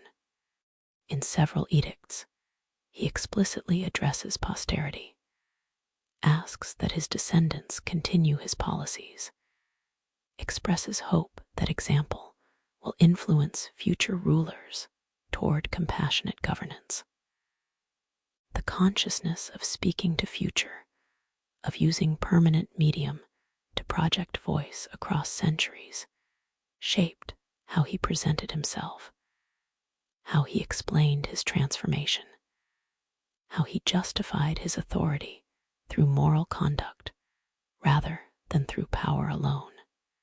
Whether concern for legacy was vanity or wisdom, whether Ashoka wanted to be remembered for own sake or wanted to influence future governance for subjects' sake, is perhaps unanswerable. But result was same: preserved record of ruler attempting to justify authority through ethical behavior, ruler proclaiming that conquest through Dharma is superior to conquest through violence, ruler suggesting that power's purpose is to promote welfare of all beings rather than to glorify sovereign. Buddhism spread along trade routes, carried by merchants who brought religion along with goods, by monks who traveled preaching Buddhist teachings, by travelers who encountered Buddhist ideas and brought them to new lands where they took root and flourished. From India, Buddhism spread to Sri Lanka, where Ashoka allegedly sent his son Mahinda to establish Theravada tradition, emphasizing individual enlightenment through monastic practice and meditation. Spread to Central Asia along Silk Road, reaching China by 1st century CE, where it would be transformed by encounter with Confucianism and Taoism. Buddhism spread to Southeast Asia, to Burma, Thailand, Cambodia, Laos, Vietnam, where it mixed with local traditions, creating distinctive forms of practice integrating indigenous beliefs with Buddhist teachings. Spread to Tibet, where it merged with Bon religion, creating Vajrayana tradition, emphasizing esoteric practices and complex philosophical systems. Spread to Korea, and then to Japan, where Zen tradition would develop, emphasizing meditation and direct experience over scriptural study. The spread was almost entirely peaceful. Buddhism typically did not seek converts through force, did not impose itself through conquest, spread instead through persuasion, through appeal of its teachings, through compatibility with other traditions that allowed syncretism rather than requiring displacement.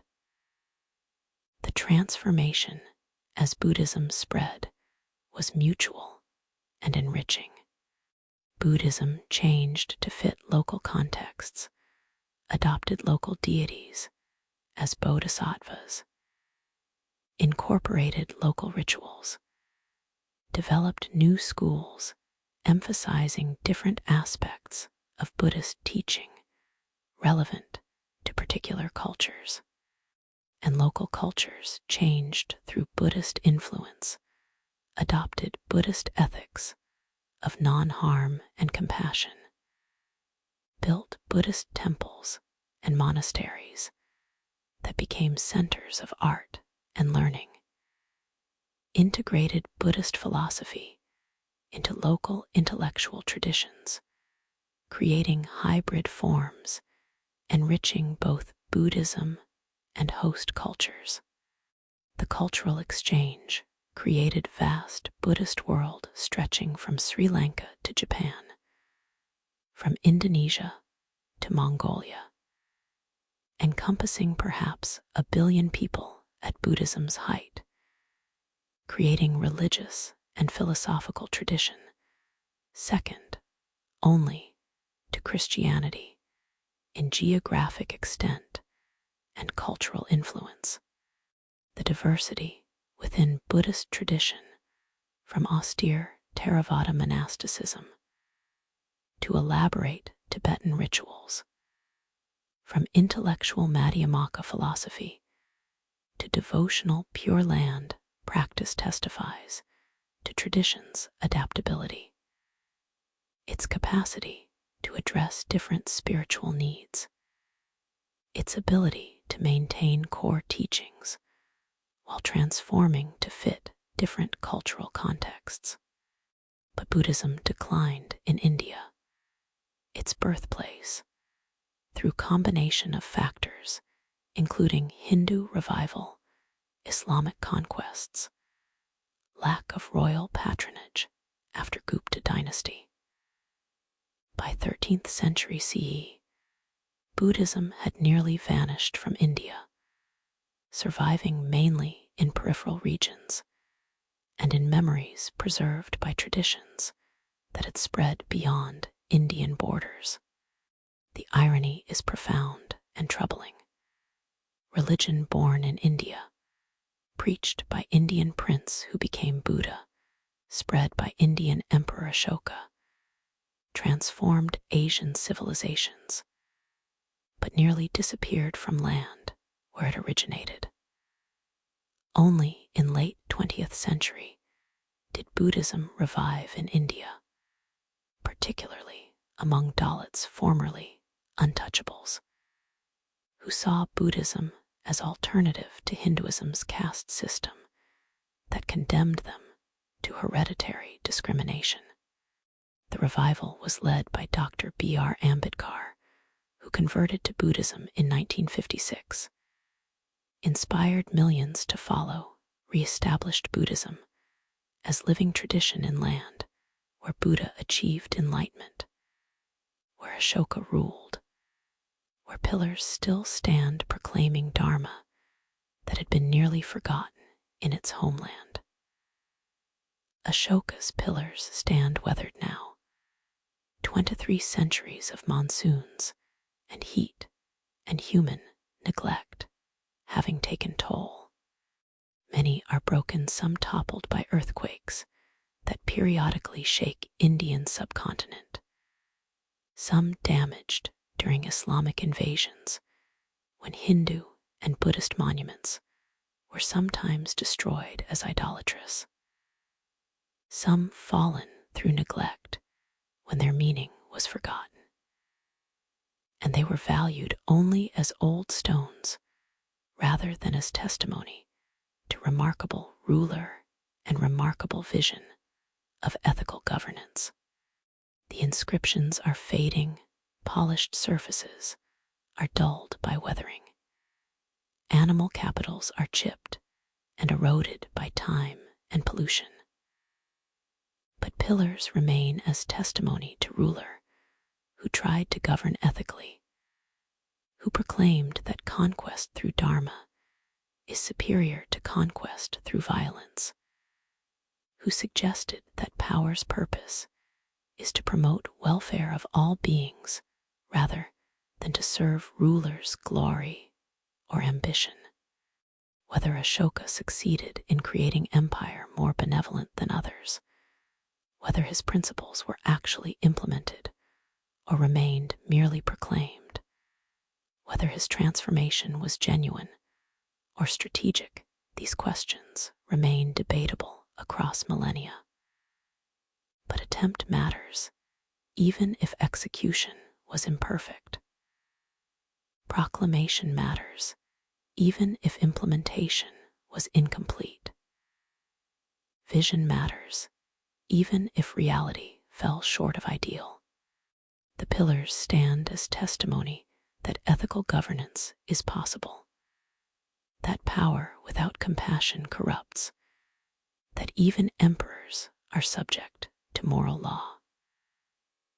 We close at twilight beside Lion Capital at Sarnath, that masterpiece of Marian art that became symbol of modern India, testament to continuity between ancient ideals and contemporary aspirations.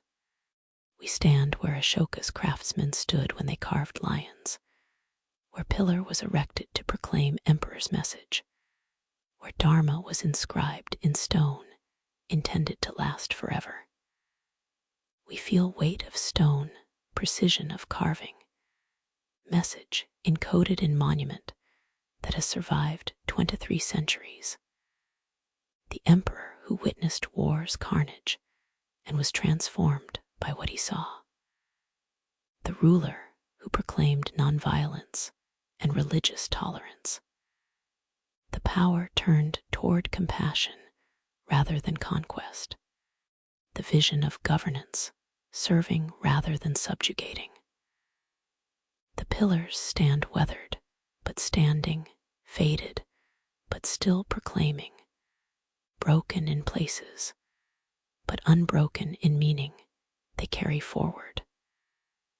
That power without wisdom fails, that force without ethics corrupts, that even emperors are subject to moral law that transcends earthly authority. Ashoka's legacy is complicated, is achievement mixed with questions we cannot answer, proclamation whose implementation we cannot verify, transformation whose genuineness we cannot prove. But pillars remain. Message endures. Testimony to ethics in governance stands across centuries, asking whether we have learned what Ashoka proclaimed, whether we govern with compassion or with power alone, whether we have understood that true conquest is moral, not military, that lasting legacy is ethical, not territorial.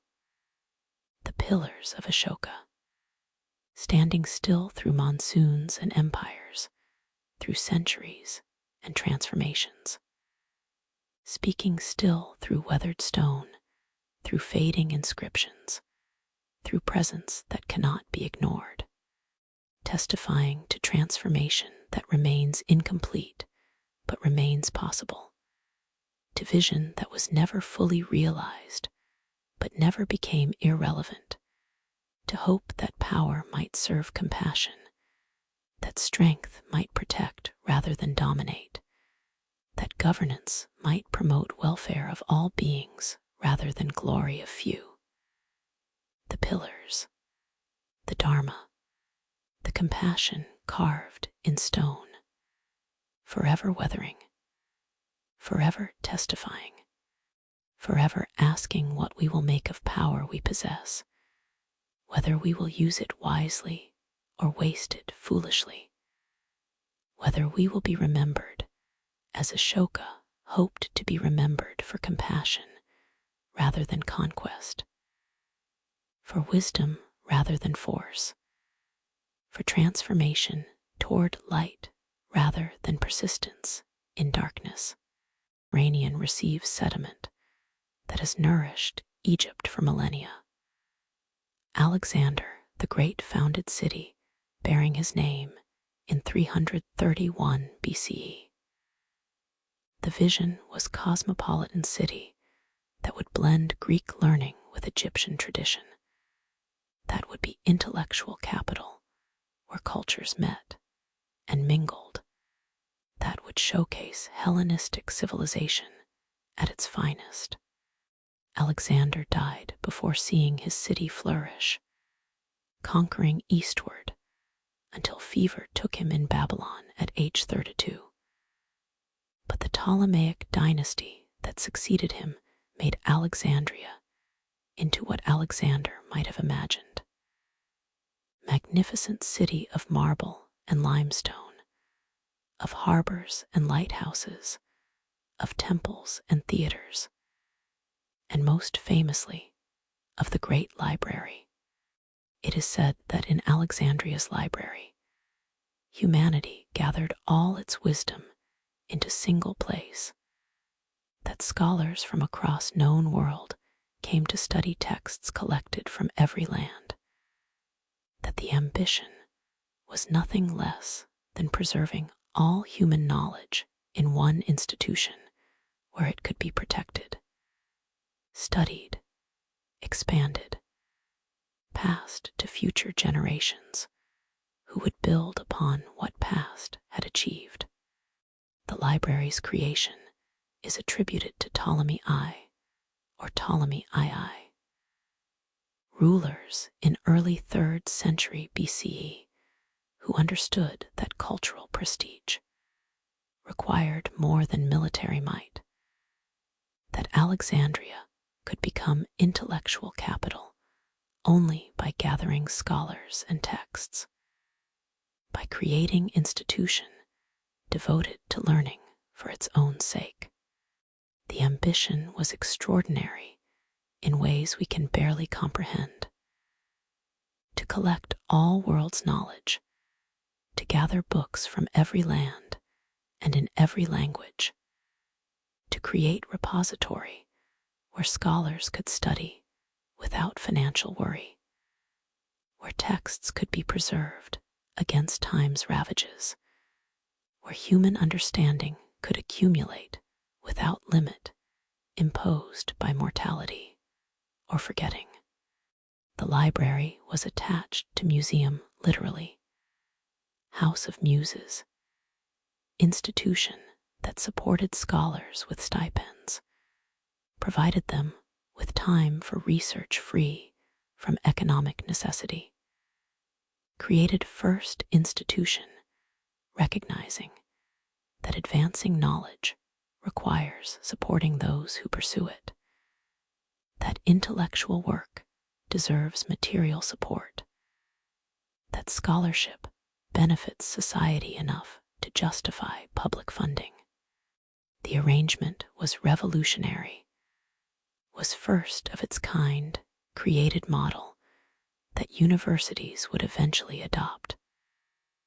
But that was unprecedented in ancient world where scholars typically depended on wealthy patrons or on independent means. The collection methods were aggressive to point of obsession. Ships arriving in Alexandria's harbor were searched for books, which were confiscated, copied by library scribes, and according to some accounts, copies, rather than originals, were returned to owners, while library kept originals for its collection. The practice was theft justified by higher purpose, was appropriation serving knowledge rather than serving justice, was testament to Ptolemy's determination that library should contain best texts regardless of how they were obtained. The library sent agents to Athens and Rhodes and other intellectual centers to purchase or copy texts, competing with other libraries for rare manuscripts, paying premium prices for works deemed important. Ptolemy III allegedly borrowed official copies of plays by Aeschylus, Sophocles, and Euripides from Athens, posted enormous sum as security deposit, then kept originals, and sent Athens back copies, forfeiting security gladly because he valued original manuscripts more than wealth. The story may be apocryphal, may be exaggeration, but testifies to reputation for book acquisition zeal that characterized Alexandria's library, to willingness to employ questionable means toward noble end of preserving texts. The size of collection is uncertain. Estimates range from 40,000 to 400,000 scrolls, with some ancient accounts claiming even higher numbers. The uncertainty itself testifies to what was lost, that even basic facts about library cannot be recovered with certainty, that we know Alexandria's collection was vast, but cannot know precisely how vast. What we know is that collection included works in multiple languages, that translation was major activity. The Septuagint, Greek translation of Hebrew Bible, was created in Alexandria by Jewish scholars translating sacred texts for Greek-speaking Jewish community, and that library attracted scholars from across Mediterranean world seeking access to texts and to community of learned peers. Euclid did mathematics there, compiled elements that would be geometry textbook for 2 millennia, established axiomatic method that would influence not just mathematics, but all systematic thought. Eratosthenes calculated Earth's circumference there with remarkable accuracy, using geometry and observations of sun's angle at different latitudes, proving Earth was sphere and measuring its size to within few % of modern value. Aristarchus proposed heliocentric model, their revolutionary idea that Earth orbits Sun rather than Sun orbiting Earth, idea ahead of its time by 18 centuries, idea that would be forgotten and would have to be rediscovered during scientific revolution because ancient world was not ready to accept it. But what was in library that was not rediscovered? What knowledge died when library burned? The questions are unanswerable, but haunt anyone who contemplates loss. Perhaps medical texts describing treatments now forgotten, containing knowledge about healing that took centuries to recover after library's destruction. Perhaps mathematical insights that would have accelerated scientific progress, solving problems that later generations struggled with, opening paths that remained closed because texts were lost. Perhaps philosophical works that might have altered how we think about ethics or politics or metaphysics, arguments and insights that might have shaped Western thought differently if they had survived. Perhaps literary works, plays and poems and histories that would have enriched cultural heritage immeasurably, voices silenced by fire, perspectives lost to ash, beauty destroyed that can never be recreated because artistic inspiration cannot be recovered once extinguished. The potential losses are unknowable, but certainly immense, certainly sufficient to make libraries' destruction one of history's greatest catastrophes, certainly enough to make us weep for what humanity lost when Alexandria burned. The destruction was not single event, but series of catastrophes spanning centuries, each diminishing collection, each consuming irreplaceable texts, until finally nothing remained but memories and legends. Ancient accounts blame various parties for libraries' destruction.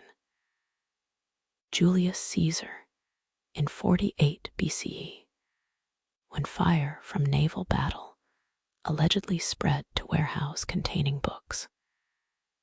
Christian zealots in late 4th century under Patriarch Theophilus, who destroyed pagan temples, including library or museum associated with them. Muslim conquest in 7th century, when Caliph Omar allegedly ordered burning of libraries' remaining books on grounds that if they agreed with Quran, they were redundant, and if they disagreed, they were heretical.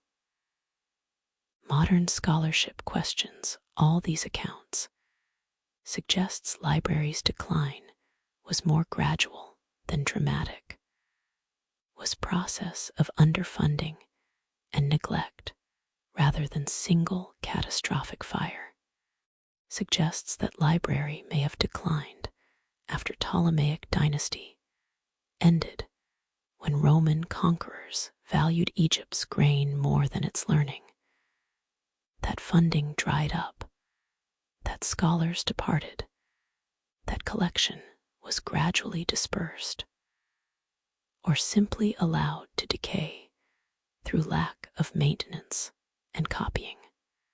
But whether destroyed suddenly or gradually, whether through malice or through neglect, result was same.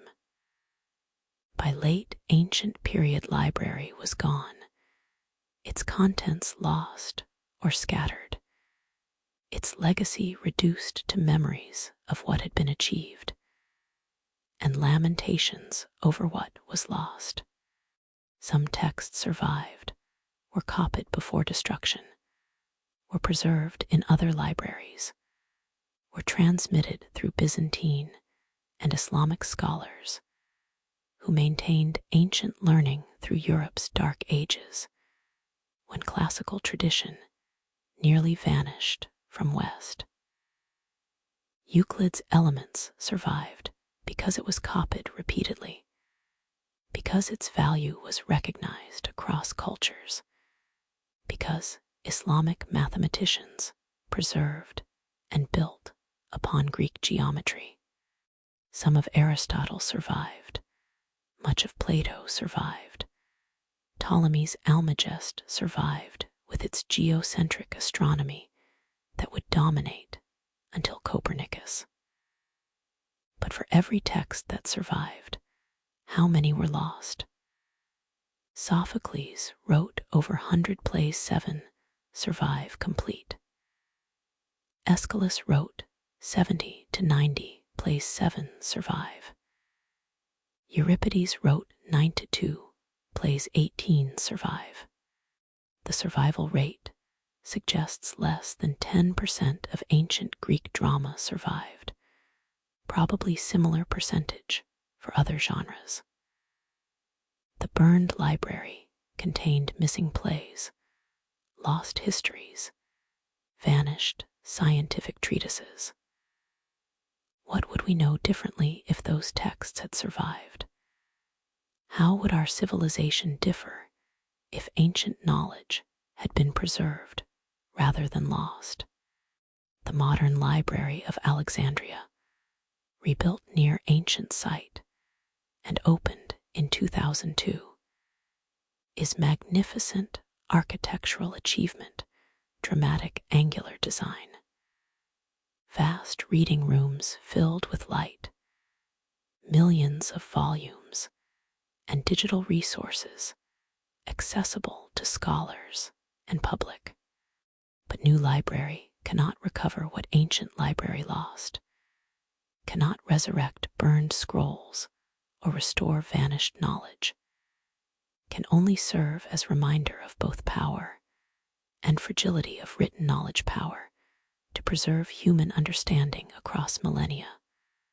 Fragility that makes preservation dependent on political stability, economic resources, institutional commitment, and sometimes simply on luck. Libraries continue burning in our time as in ancient times. Medieval libraries burned during wars and Viking raids, consuming manuscripts painstakingly copied by monks. Mongol conquest of Baghdad in 1258 destroyed House of Wisdom with its irreplaceable Islamic manuscripts, threw books into Tigris until river reportedly ran black with ink. Nazi book burnings of 1933 destroyed degenerate literature, consuming works by Jewish and progressive authors. Destruction of National Library of Bosnia during 1990s, siege of Sarajevo consumed 2 million books and manuscripts and cultural heritage of diverse civilization. ISIS destroyed libraries in Mosul and Tikrit, burning books and destroying manuscripts containing Islamic history and local heritage. Fire in 2018 destroyed National Museum of Brazil, including irreplaceable indigenous language recordings and artifacts, and natural history specimens representing millions of years and thousands of cultures. The pattern repeats across history. Libraries as targets during warfare, knowledge as casualty of conflict, cultural heritage destroyed through deliberate malice, or through collateral damage of violence that spares nothing sacred.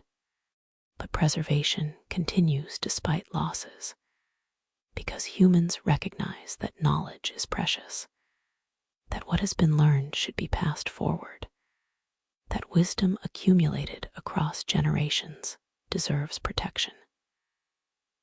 Librarians and archivists and scholars work to protect collections, to digitize texts before originals crumble, to create redundant copies in multiple locations, to maintain chain of transmission that connects past to present to future.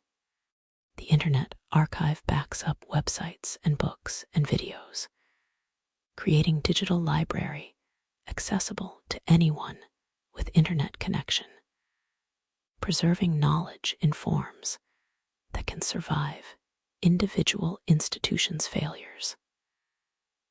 Project Gutenberg digitizes public domain books, making classic literature freely available, ensuring that texts no longer commercially valuable remain accessible. UNESCO works to protect cultural heritage sites and collections, creating international framework for preservation. recognizing that some knowledge belongs to humanity rather than to particular nations. Scholars reconstruct lost texts from fragments and references, piecing together what was destroyed, recovering partial knowledge from citations in surviving works. The work is never complete, never fully successful, cannot recover what was completely lost, but maintains hope that some knowledge can be saved, that loss is not always total, that fragments might preserve enough to allow reconstruction of what was destroyed. We close contemplating ashes where libraries stood, imagining scrolls that lined walls floor to ceiling, imagining scholars who studied their advancing mathematics and astronomy and medicine and geography and literature, imagining conversations and debates and slow accumulation of understanding that characterized Hellenistic scholarship at its best. We imagine flame-consuming papyrus, whether single catastrophic fire or gradual decay over centuries, and what was lost when library burned. Knowledge that disappeared, insights that vanished, cultural heritage that no one alive will ever access, because texts preserving it are ashes scattered by winds, dispersed by time, lost beyond any recovery. The library's ashes remind us that knowledge is precious and fragile, requires vigilant protection, can be lost through neglect or destroyed through violence, persists only when each generation maintains it and transmits it, and protects it from those who would destroy it through ideology or indifference. The ashes remind us we are custodians, that knowledge we inherit came through chain of preservation, requiring effort and sacrifice, that we have obligation to maintain that chain for those who follow, that breaking chain through carelessness or malice is betrayal of all who labored to preserve wisdom we now possess. The library burned, but obligation remains to preserve, to protect, to transmit, to ensure that knowledge survives despite all that threatens it. The obligation persists across centuries, remains urgent in our time as in ancient times, requires our vigilance and our commitment and our willingness to value knowledge enough to defend it when threatened, to maintain it when neglected, to pass it forward when our time comes to pass into memory ourselves. As twilight deepens over sight where library stood, where scholars gathered, where texts were preserved and studied and lost, we feel weight of what was destroyed and weight of responsibility that remains. The ashes are long since scattered. The scrolls are long since consumed. The knowledge is long since lost or partially recovered or replaced by new knowledge built on different foundations. But the lesson endures. That knowledge is gift requiring protection. That wisdom accumulated across generations deserves preservation. That what we inherit we must maintain, and what we maintain we must pass forward, knowing that chain of transmission is fragile, knowing that what took centuries to create can be lost in hours of fire or decades of neglect. The library, the ashes, the loss, forever testifying to knowledge's fragility, forever demanding our vigilance. The wisdom that was lost, the obligation that remains, the reminder carved in absence rather than presence, written in what is missing rather than what remains, speaking through silence where voices should be, but are not, because fire consumed what should have been preserved, because destruction came before preservation, because humanity lost what it can never fully recover. From Atlantic coast of Hispania to Euphrates River, marking empire's eastern frontier, Roman roads stretched across known world like stone veins, carrying blood of commerce and conquest. The Via Appia Appian Way, begun in 312 BCE, runs southeast from Rome toward Brindisi, its basalt paving stones still bearing wheel ruts from 2 millennia of use, still visible and walkable, still testifying to engineering that outlasted empire that built it. The Via Augusta spans length of Hispania from Pyrenees to Gibraltar, roads crossing Gaul and Germania, Britain and Balkans, North Africa and Asia Minor, all engineered to Roman standards, all built to endure, all testimony to civilization, understanding infrastructure as foundation of power. It is said that all roads lead to Rome, and standing on ancient pavement, feeling stones that legions marched upon, that merchants traveled, that ideas moved along in minds of travelers, we understand truth in saying not just that roads converged on capital geographically, but that roads created Rome's power, made empire possible, bound distant provinces to center through connections that were physical and economic and cultural. The roads were military necessity, first and foremost. Roman legions needed to move quickly across vast territory, needed to reach frontiers where barbarians threatened, needed supply lines, sustaining armies far from Italy's productive heartland. Roads enabled rapid deployment. Legionaries could march 20 miles per day on good Roman road, could reach distant provinces in weeks rather than months, could respond to crises before they became catastrophes. The strategic advantage was immense beyond calculation.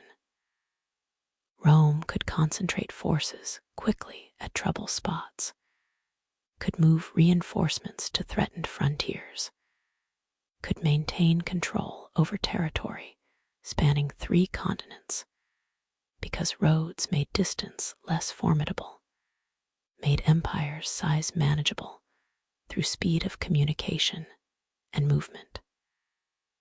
But roads also enabled commerce that was equally important to imperial power. Merchants traveled roads that were safer and faster and more reliable than previous paths, carrying goods from provinces to Rome and from Rome to provinces, creating economic integration, binding empire together through mutual benefit as much as through military force. Grain from Egypt and North Africa fed Rome's population. Olive oil from Hispania, wine from Gaul, metals from Britain, luxury goods from East flowing through Syrian and Asian provinces. The trade enriched Rome and enriched provinces, created economic interdependence, making rebellion less attractive because provinces benefited from access to Roman markets. From protection, Roman military provided to trade routes. From stability, Roman administration maintained. Roads enabled specialization, impossible in fragmented landscape of pre-Roman Mediterranean. Regions could focus on what they produced best: Egyptian wheat, Hispanian oil, Gallic wine, could export surplus, could import what they lacked. The economic efficiency increased prosperity, created middle classes in provinces, generated tax revenues, supporting Roman administration and military, created incentives for provinces to remain within empire rather than seeking independence that might bring economic isolation alongside political autonomy. The roads also carried ideas that transformed cultures they connected. Christianity spread along Roman roads. Paul's missionary journeys followed Roman infrastructure. Early Christian communities formed in cities connected by roads. Religion's rapid expansion was facilitated by empire's transportation network, making travel possible for evangelists carrying new faith. Mystery cults from Egypt and Persia traveled same roads, bringing exotic religions that attracted Roman followers. Stoic and Epicurean philosophies from Greece spread through Roman world, shaping how educated Romans thought about ethics and meaning. Architectural and artistic styles moved along roads, creating cultural exchange that enriched both capital and provinces.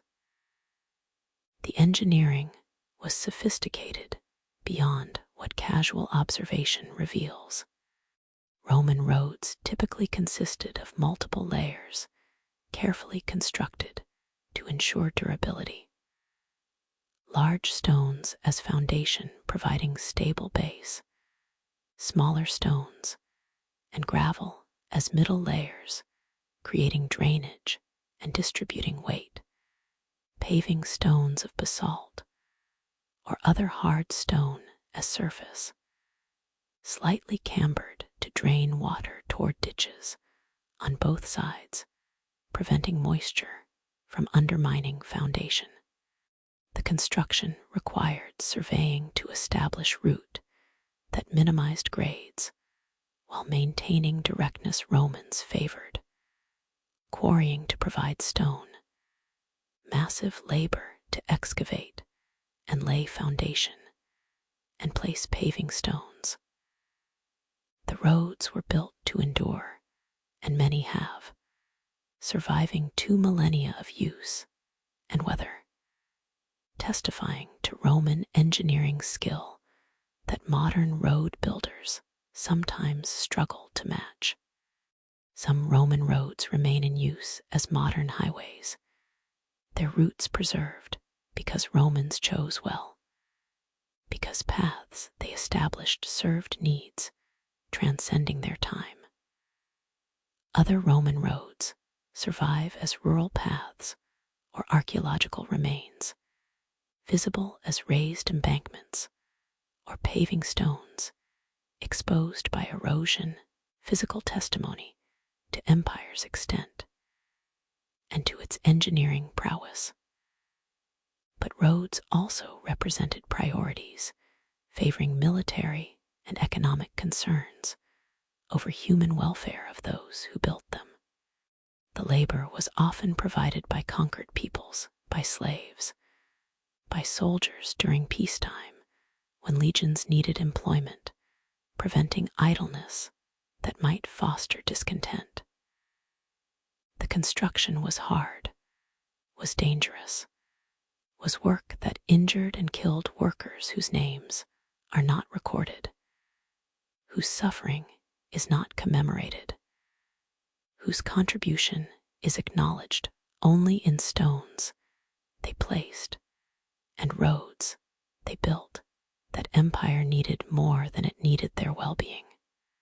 The roads themselves primarily served elite merchants who could afford to ship goods, officials traveling on state business, soldiers moving to wars.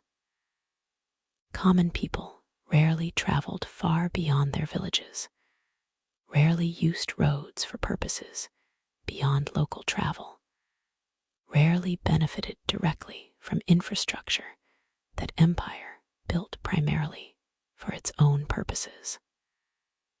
The roads enabled Roman power, facilitated Roman control, served Roman interests. They also brought some benefits to provinces: protection from bandits, access to wider markets.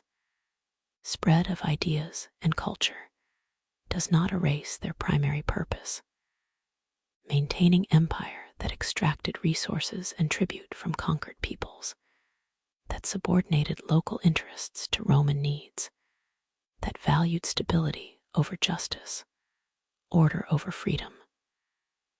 The Pax Romana, Roman peace, brought stability, enabling prosperity. But peace was maintained through overwhelming force that made resistance futile.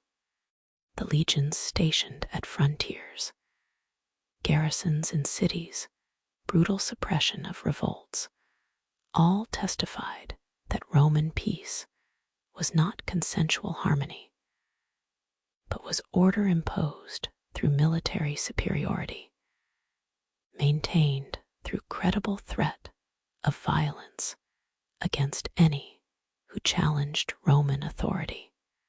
The crucifixions lining Appian Way. After Spartacus's rebellion, 6,000 crucified slaves, displayed along road as warning to others who might contemplate resistance, revealed terror underlying Roman order, demonstrated that peace came at price of submission, enforced through spectacular violence. Yet Roman law created framework for justice, influencing Western legal traditions profoundly and enduringly. The 12 Tables, Rome's earliest written law code from 450 BCE, established principle that law should be public, that citizens should know what was permitted and prohibited, that justice should follow rules rather than rulers' whims. The legal developments over subsequent centuries' distinction between criminal and civil law, concept of legal precedent where past decisions guide future judgments, principles of property and contract creating predictable framework for economic activity, created sophisticated legal system that would influence all subsequent Western legal thought. The Justinian Code, compiled 529,534 CE, as Western Empire was collapsing, preserved Roman legal tradition, influenced Byzantine law, and eventually Western European law, as Roman legal texts were rediscovered during medieval period, created foundations for legal systems across Europe and European colonies.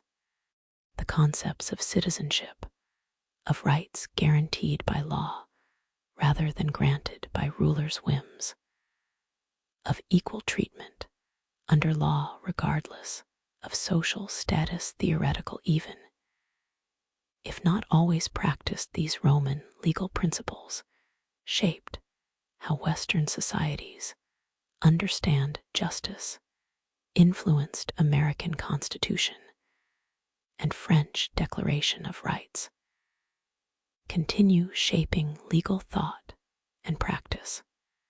Roman architecture and engineering left physical legacy as impressive as legal legacy, monuments testifying to technical capability and aesthetic ambition.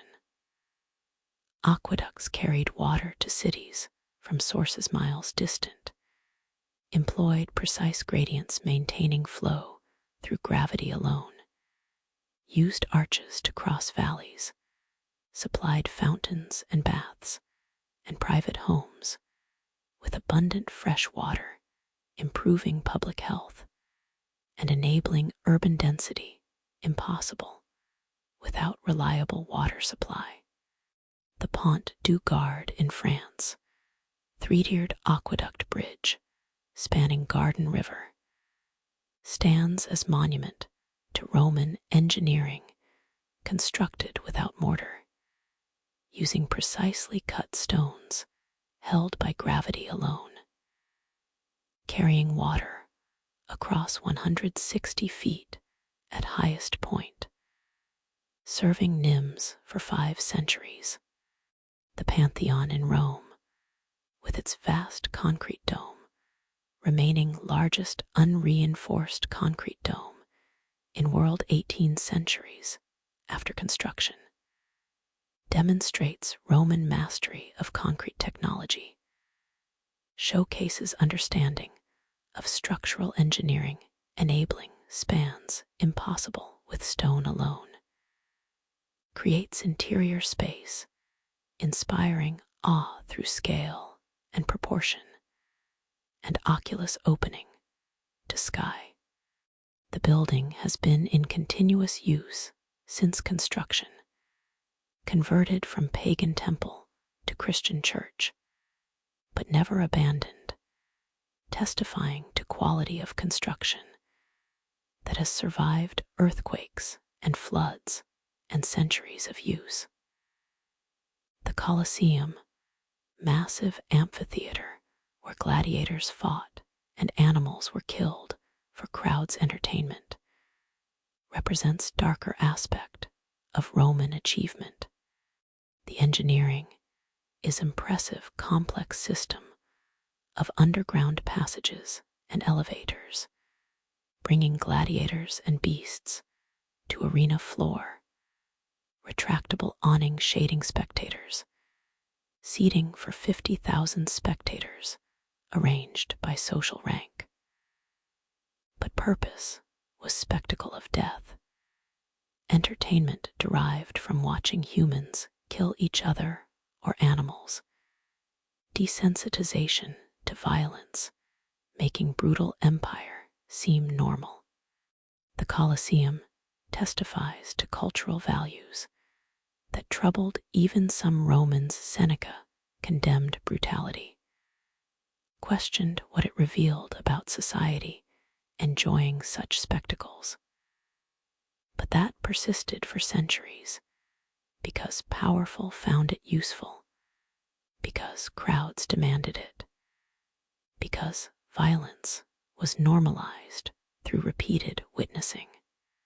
Rome's decline and fall has been analyzed endlessly by historians seeking lessons applicable to their own times, seeking to understand how civilization, seeming invincible, could collapse, seeking warning signs that might prevent similar fate. Edward Gibbon blamed Christianity for undermining martial virtues that had made Rome powerful.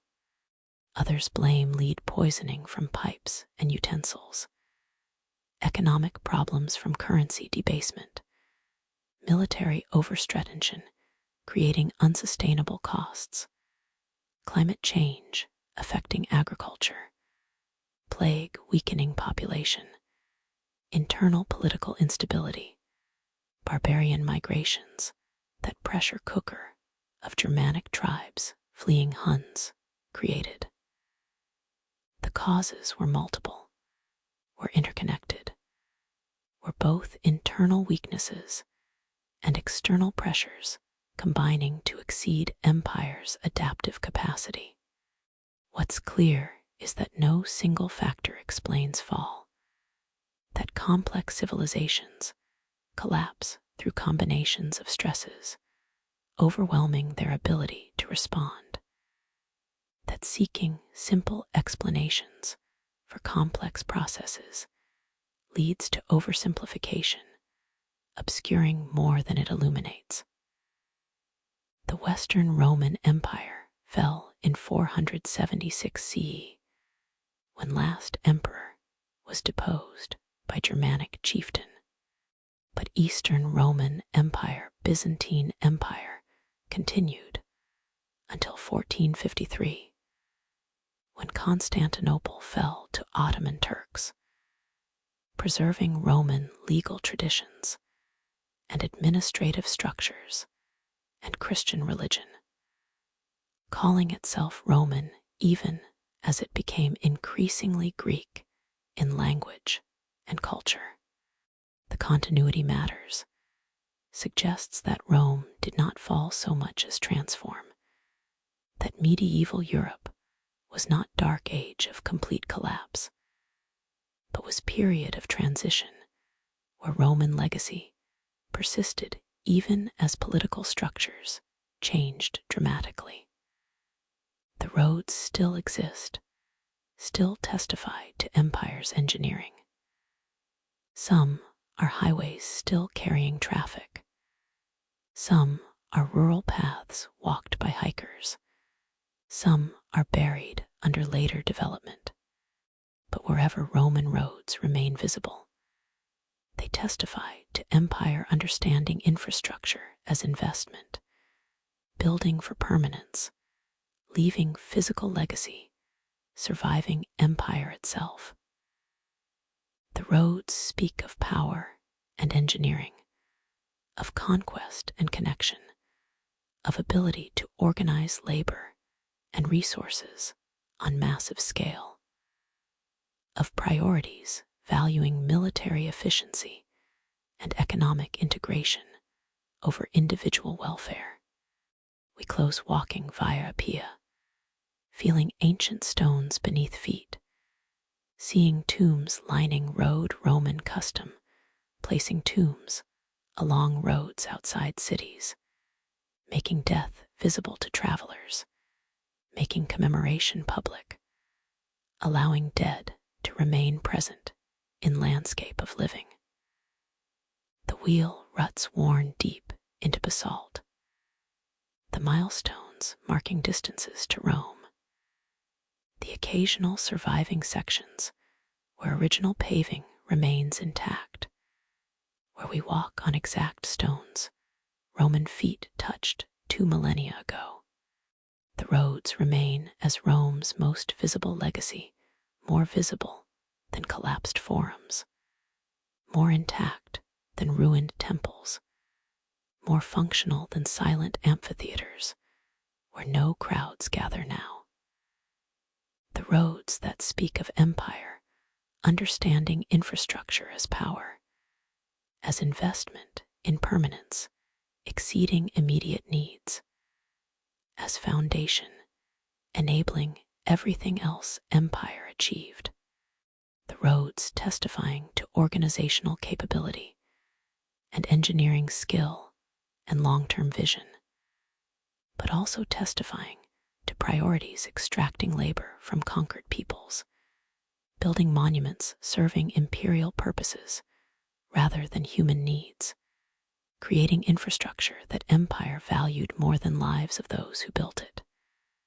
The roads, the empire, the legacy written in stone, still walked upon, forever connecting distant places, forever testifying to achievement and cost, forever reminding that infrastructure is never neutral, that roads serve purposes of those who build them, that connection can be tool of domination as much as tool of commerce, that what seems merely practical moving troops and goods efficiently shape civilization profoundly, creates possibilities and constraints that outlast empires themselves. The roads where empire spoke in stone, still speaking after empire fell, still carrying traffic after emperors are dust, still testifying to human capability for organization and engineering and vision, extending beyond single lifetime.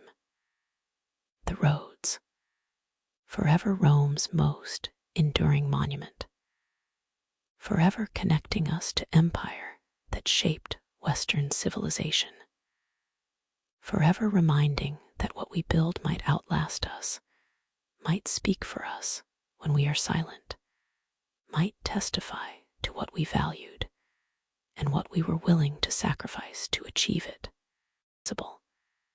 In deserts where sand covers ancient streets in drifts that shift with wind, in oceans where coastal settlements lie submerged beneath centuries of sedimentation, civilizations have vanished, sometimes slowly, through decline, extending across generations, sometimes suddenly through catastrophe, leaving cities empty within years.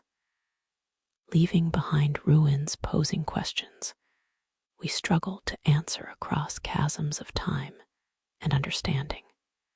The cities emptied, the fields returned to forest, the monuments crumbled into shapes that erosion renders unreadable. The knowledge was forgotten. The languages ceased being spoken. What remains are ruins that whisper rather than speak, that suggest rather than explain, that pose mysteries we may never solve.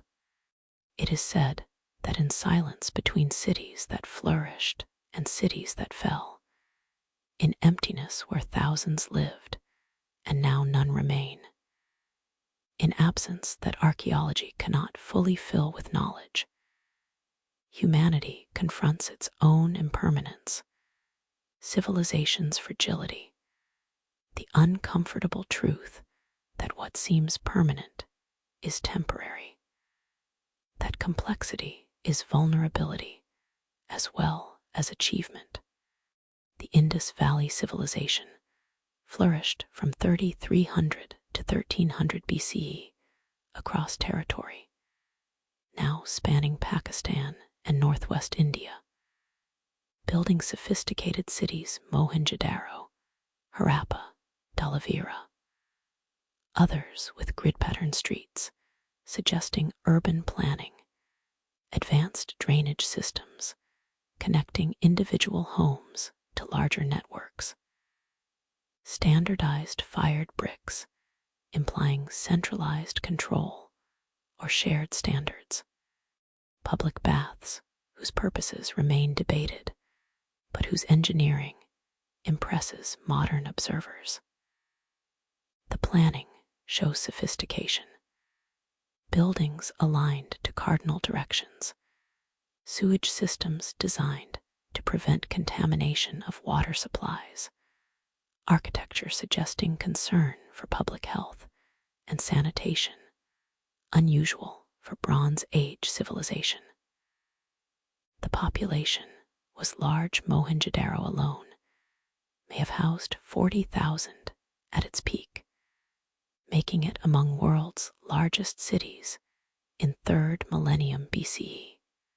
The trade networks where extensive Indus seals have been found in Mesopotamian sites, suggesting commerce across Arabian Sea and Persian Gulf, cultural contact between civilizations separated by thousands of miles. The artifacts show artistic sophistication, stone seals carved with animals and mysterious script, bronze sculptures displaying skilled metalworking, pottery, and jewelry, suggesting aesthetic sensibilities we recognize across 4 millennia. But the Indus script remains undeciphered despite decades of scholarly effort. The symbols appear on seals, on pottery, on objects throughout civilization's territory. But we cannot read them, cannot know what language they encoded, whether Dravidian related to languages still spoken in southern India, whether Indo-European related to Sanskrit and Persian, whether something else entirely, isolate language without modern descendants.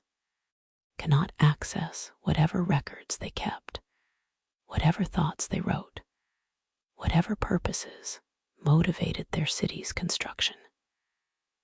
The cities are mute despite physical presence, silent despite evident sophistication, mysterious despite archaeological excavation, revealing their layouts and artifacts. The civilization declined around 1300 BCE. Cities were abandoned, population dispersed, urban culture collapsed. Theories proliferate attempting to explain what happened. Climate change drying rivers that provided water and enabled trade. Earthquake altering river courses, making cities unsustainable. Disease spreading through dense urban populations. Invasion by pastoralists whose arrival disrupted settled civilization. Internal collapse from causes we cannot determine without written records, explaining what happened from perspectives of those who experienced it.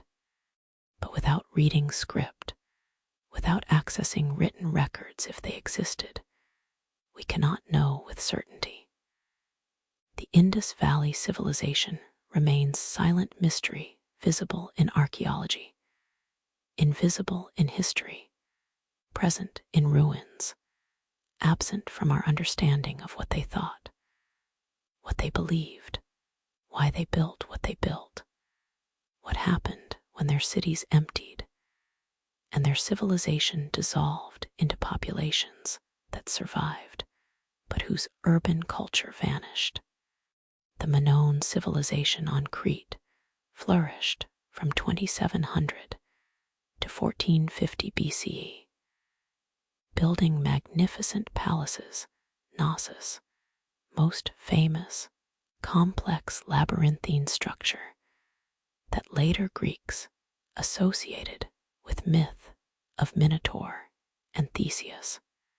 The frescoes are beautiful beyond simple description, dolphins leaping through blue waves, young people somersaulting over charging bulls, elegant ladies in elaborate dress, scenes of ritual and nature, rendered with aesthetic sophistication, testifying to culture valuing beauty and celebrating life. The architecture shows advanced understanding multi-story buildings, sophisticated water systems, storage facilities, suggesting centralized redistribution of goods, ceremonial spaces, whose purposes we infer from layout and decoration. The linear, a script, records something administration probably, given that most tablets are inventories and accounts listing quantities of goods. But script remains undeciphered despite being related to later linear B, which we can read. We can count items listed, but cannot read words describing them, can see numerical notation, but cannot understand context. Without reading linear A, we know Minoans only from archaeology and art, not from their own accounts, not from their literature or histories or religious texts, if they had them, not from their voices speaking directly across time, but only from material remains that we interpret through our assumptions and biases. The Minoan decline followed volcanic eruption on Thera, modern Santorini, around 1600 BCE, one of largest volcanic eruptions in recorded history. Explosion that destroyed island, sent tsunami across Aegean, may have disrupted Minoan society through combination of immediate destruction and longer-term climatic effects. But palaces were rebuilt, suggesting Minoans survived initial catastrophe, recovered from natural disaster that would have destroyed lesser civilization. The final collapse around 1450 BCE, when Mycenaeans from mainland Greece apparently invaded. When Linear A was replaced by Linear B, recording archaic Greek rather than Minoan language, suggests conquest rather than natural disaster ended Minoan civilization.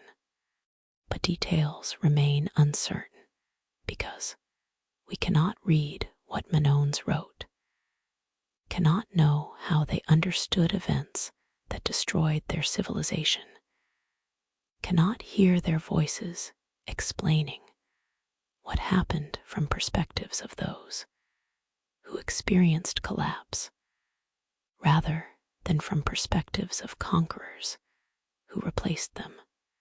The Minoans exist in archaeology and in later Greek myths that may preserve distorted memories, but not in their own words, which remain trapped in undeciphered script, silent despite physical presence on clay tablets we possess, but cannot read. Easter Island Rapa Nui, in indigenous language, tells story of environmental collapse that seems cautionary tale for our time. Polynesian settlers arrived around 1200 CE, found island covered in forests dominated by large palm trees useful for building canoes, enabling fishing, and for moving massive moai statues that would become islands' most famous feature. The moai are extraordinary nearly 900 stone statues, averaging 13 feet tall and weighing 14 tons, carved from volcanic tuff, quarried from single site, transported miles to coastal platforms, erected to face inland, representing ancestors or chiefs. The labor required was immense beyond easy calculation. The logs required to move statues consumed forests systematically over centuries. By time Europeans arrived in 18th century, island was deforested. Population was small and impoverished compared to earlier peak. Statues mostly toppled during conflicts that accompanied ecological collapse. Society was stressed to breaking point through resource depletion that made traditional economy unsustainable. The lesson seems obvious. Unsustainable resource use leads to collapse. Environmental degradation undermines civilization. Failure to manage resources within limits leads to catastrophic consequences. But recent research complicates simplest narratives, suggests deforestation may have been partly due to rats that Polynesians brought with them, which ate palm seeds, preventing forest regeneration, which multiplied beyond control once introduced to island, lacking natural predators. Suggests population may have declined primarily from European diseases rather than from pre-contact collapse. That catastrophe was external rather than entirely self-inflicted. Suggests society, while environmentally stressed, may have been adapting until European contact introduced catastrophes, disease. Slave raids that depopulated island, sheep farming that destroyed remaining agriculture, that completed collapse, that environmental problems began, but might not have finished without external shocks. Easter Island warns of environmental limits that civilizations ignore at their peril. but also warns of how outside catastrophes can overwhelm societies already stressed by environmental problems. How combination of internal weaknesses and external shocks creates collapses that neither alone might cause. How we should be cautious about drawing simple lessons from complex situations where multiple factors interact in ways we cannot fully untangle even with hindsight's clarity. The Maya civilization of Mesoamerica built magnificent cities Tikal, Capan, Palenque, Chichen Itza developed sophisticated writing system that we can now read after breakthrough decipherments in 1950s through 1980s, created complex calendar systems based on precise astronomical observations tracking Venus and other celestial bodies, built pyramids and palaces and ball courts that testify to architectural sophistication and aesthetic ambition. The civilization peaked in Classic period from 250 to 900 CE. Then collapsed cities in southern lowlands were abandoned in 9th century. Population declined dramatically. Monumental construction ceased. Sophisticated civilization seemingly dissolved within generations. The collapse was mysterious until recent research suggested severe drought was primary factor, that cities dependent on rainwater stored in cisterns could not survive when rains failed repeatedly over decades, that stressed populations turned to warfare competing for remaining resources, that social structures collapsed when they could not maintain order and provide for populations under extreme environmental stress. The archaeological evidence supports climate explanation. Lake cores show dramatic reduction in rainfall during 9th century, dated precisely to period when cities were abandoned, lasting long enough to make recovery impossible before societies had collapsed completely. But Maya civilization did not disappear. Maya people survived and continue surviving, transformed but continuous from ancient to modern times. The language persists in multiple variants spoken by millions. The cultural traditions continue, adapted but recognizable, maintaining connections to pre-Columbian past. The post-classic period saw new centers. Chichen Itza, Mayapan flourish even as southern cities lay abandoned, proving Maya culture could survive collapse of particular political structures and urban centers.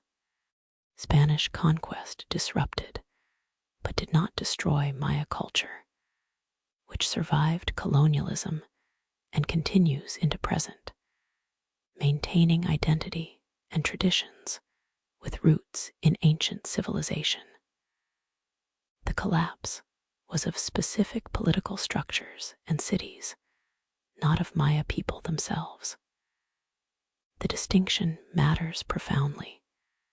Civilizations can collapse while people survive, while cultures continue in transformed ways, adapted to new circumstances.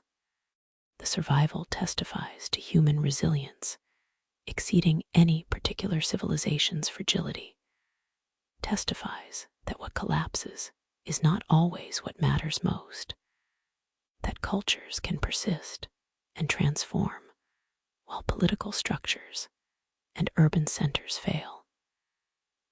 Angkor in Cambodia was capital of Khmer Empire from 9th to 15th centuries. Massive urban complex covering 100 square miles, home to perhaps million people at height, one of world's largest pre-industrial cities. Angkor Wat, magnificent temple with 5 towers representing Mount Meru of Hindu cosmology, testifies to civilization's architectural sophistication and religious devotion. Remains largest religious monument in world, attracts millions of visitors annually who come to witness achievement that seems impossible for pre-modern society, yet undeniably exists.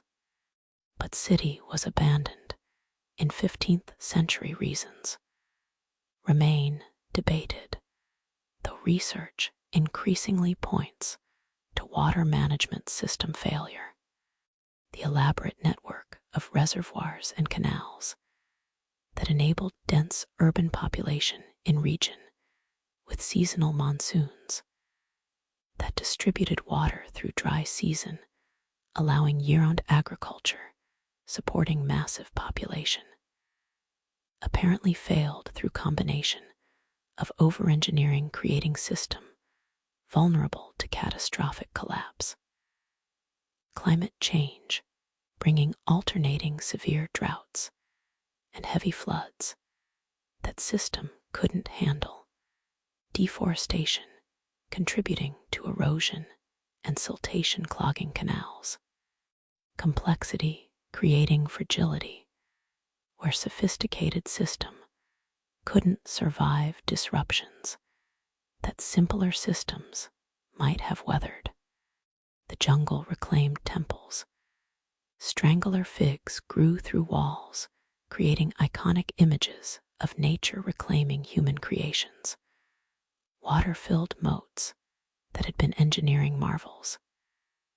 Angkor became ruin until French archaeologists began excavation and restoration in 20th century, revealing scale and sophistication of civilization that Southeast Asian jungles had nearly swallowed completely. The lessons from vanished civilizations are multiple and troubling for our time. Environmental stress weakens societies, making them vulnerable to other shocks. Deforestation, soil depletion, climate change, water scarcity create conditions where societies cannot recover from disruptions that stable societies might survive. Inequality creates instability when elites capture resources, when commoners suffer while rulers build monuments. Social contract frays, legitimacy erodes, willingness to maintain system diminishes, until collapse becomes preferable to continuation. Rigid systems cannot adapt when conditions change. Societies that cannot or will not change their practices, beliefs, structures fail where more flexible societies might survive through transformation. Interconnection creates cascades when societies are tightly integrated. Local problems spread. Regional collapse follows. Failure propagates through networks linking distant places in ways that isolation might have prevented. But we also note resilience that offers hope despite warnings. People survive even when civilizations fail. Cultures transform and continue even when political structures collapse. Knowledge can be preserved even when societies cannot maintain institutions that created it. Human adaptability exceeds any particular civilization's rigidity. The Maya survived classic collapse. Successor cultures to Indus Valley civilization survived even as we lost ability to read Indus script. Egyptian culture continued even after pharaonic civilization ended. The survival is testimony to human resilience, to capacity to adapt, to ability to maintain identity, even through catastrophic change, to possibility that what matters most might survive even when what seems most impressive fails.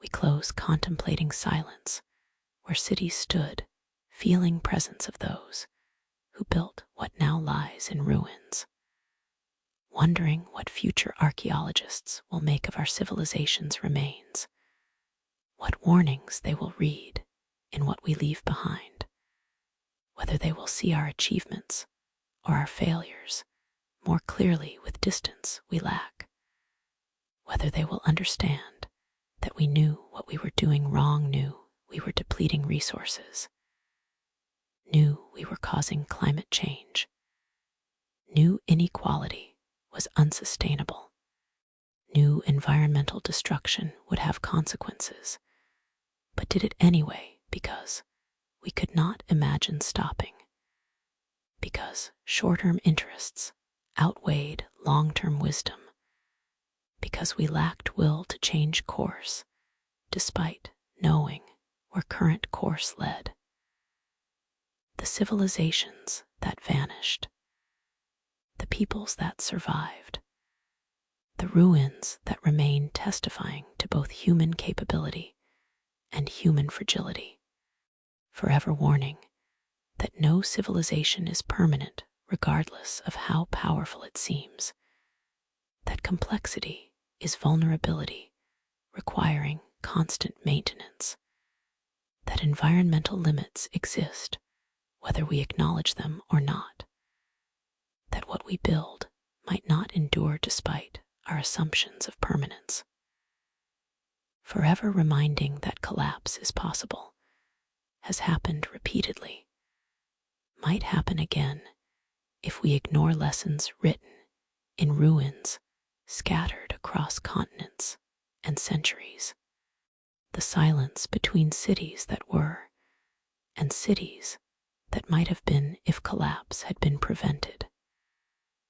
The emptiness where thousands lived, and now archaeological excavations reveal what was lost. The questions we cannot answer because languages died and scripts went unread, and knowledge vanished with civilizations that created it.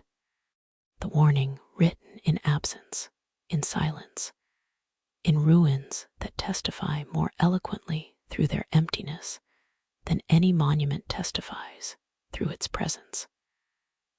That civilization is fragile, that collapse is possible, that what we take for granted might vanish, that future is uncertain despite our confidence, that we should learn from past before we repeat mistakes that ruins commemorate.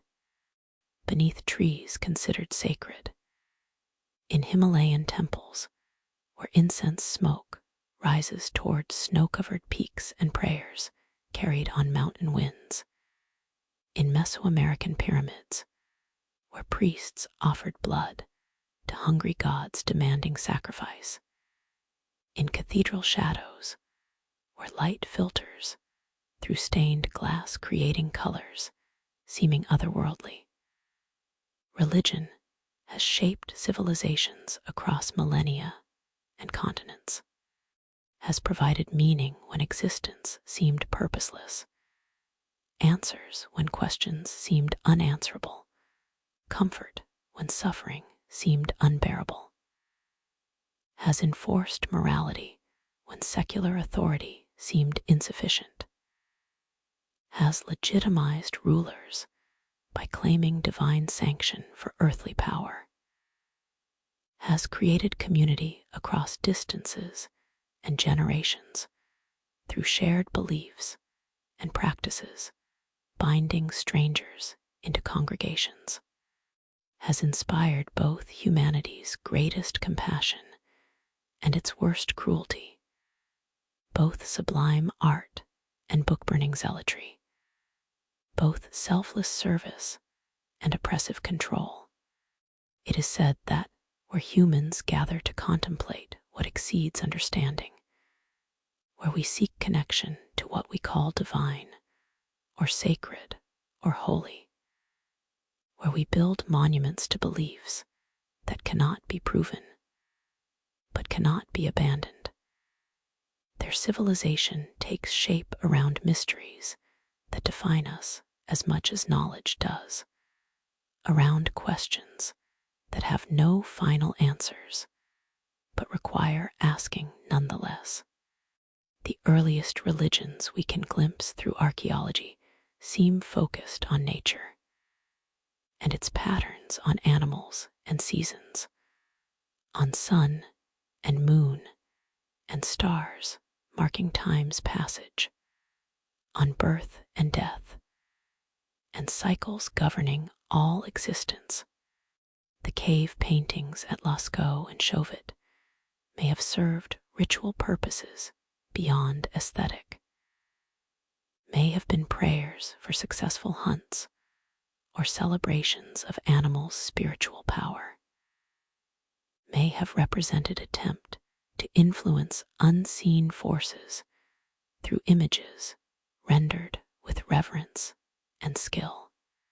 The burial practices of Neanderthals' bodies positioned carefully, sometimes with flowers, sometimes with tools suggesting belief in afterlife needing provision, suggest that even before modern humans, hominids contemplated death as transition rather than simple ending, imagined existence continuing beyond mortality that observation made seem final. The megaliths aligned to celestial events suggest early peoples saw patterns in sky connecting to patterns on earth, understood themselves as part of larger cosmos governed by forces they could observe but not control, built monuments marking and celebrating connections between heaven and earth that seemed sacred, that required communal effort, that created places where ordinary and extraordinary met. As civilizations emerged, religions became more complex and more institutionalized. The Sumerian pantheon included hundreds of gods. Each city had patron deity. Each natural force had personification. Each aspect of life had divine guardian whose favor was sought through sacrifice and ritual. The gods were powerful, but not omnipotent, were immortal, but not unchanging, had personalities and conflicts and relationships mirroring human societies they supposedly governed. The relationship between humans and gods was transactional sacrifices and rituals offered in exchange for divine favor, temples built to house gods in exchange for protection, elaborate priesthoods maintained to ensure proper worship, preventing divine anger. Egyptian religion was similarly polytheistic, but more concerned with death and afterlife than with managing relationships with temperamental gods. The elaborate burial practices, the mummification preserving bodies against decay, the books of the dead providing instructions for navigating underworld, all testified to belief that death was journey rather than ending, that proper procedures could ensure eternal life, that gods judged deceased and determined fate based on conduct during life. The weighing of heart scene represents moral universe where actions matter beyond immediate consequences, where mad truth, justice, cosmic order was principle even gods respected, where pharaohs as gods themselves were subject to divine judgment, transcending earthly power. But Egyptian religion also reinforced inequality in ways that trouble modern sensibilities, while revealing how religion can serve social control. The wealthy could afford elaborate tombs and mummification, and books of the dead promising successful afterlife.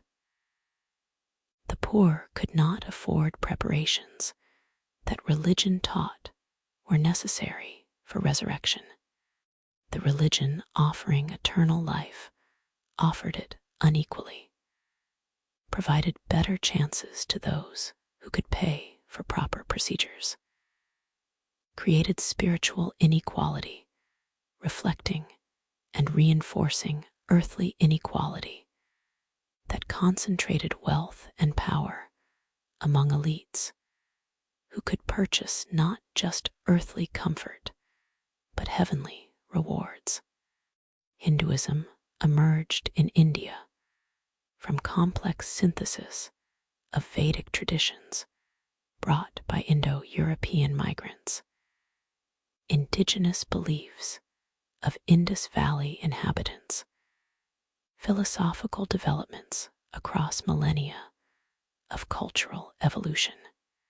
The religion is extraordinarily diverse, encompasses monotheism, viewing all gods as aspects of single divine reality, polytheism, worshipping multiple distinct deities, pantheism, seeing divine in all existence, various paths emphasizing knowledge or devotion or right action as means to liberation, the concepts of karma and reincarnation provided moral framework where actions in this life determine circumstances of next life, where cycle of rebirth continues until liberation moksha is achieved through spiritual realization.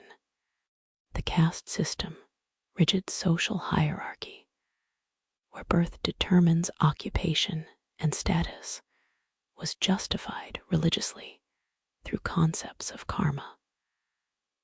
One's current position results from actions in previous lives. Accepting one's caste is religious duty. Attempting to change one's status violates cosmic order that assigns each person their proper place.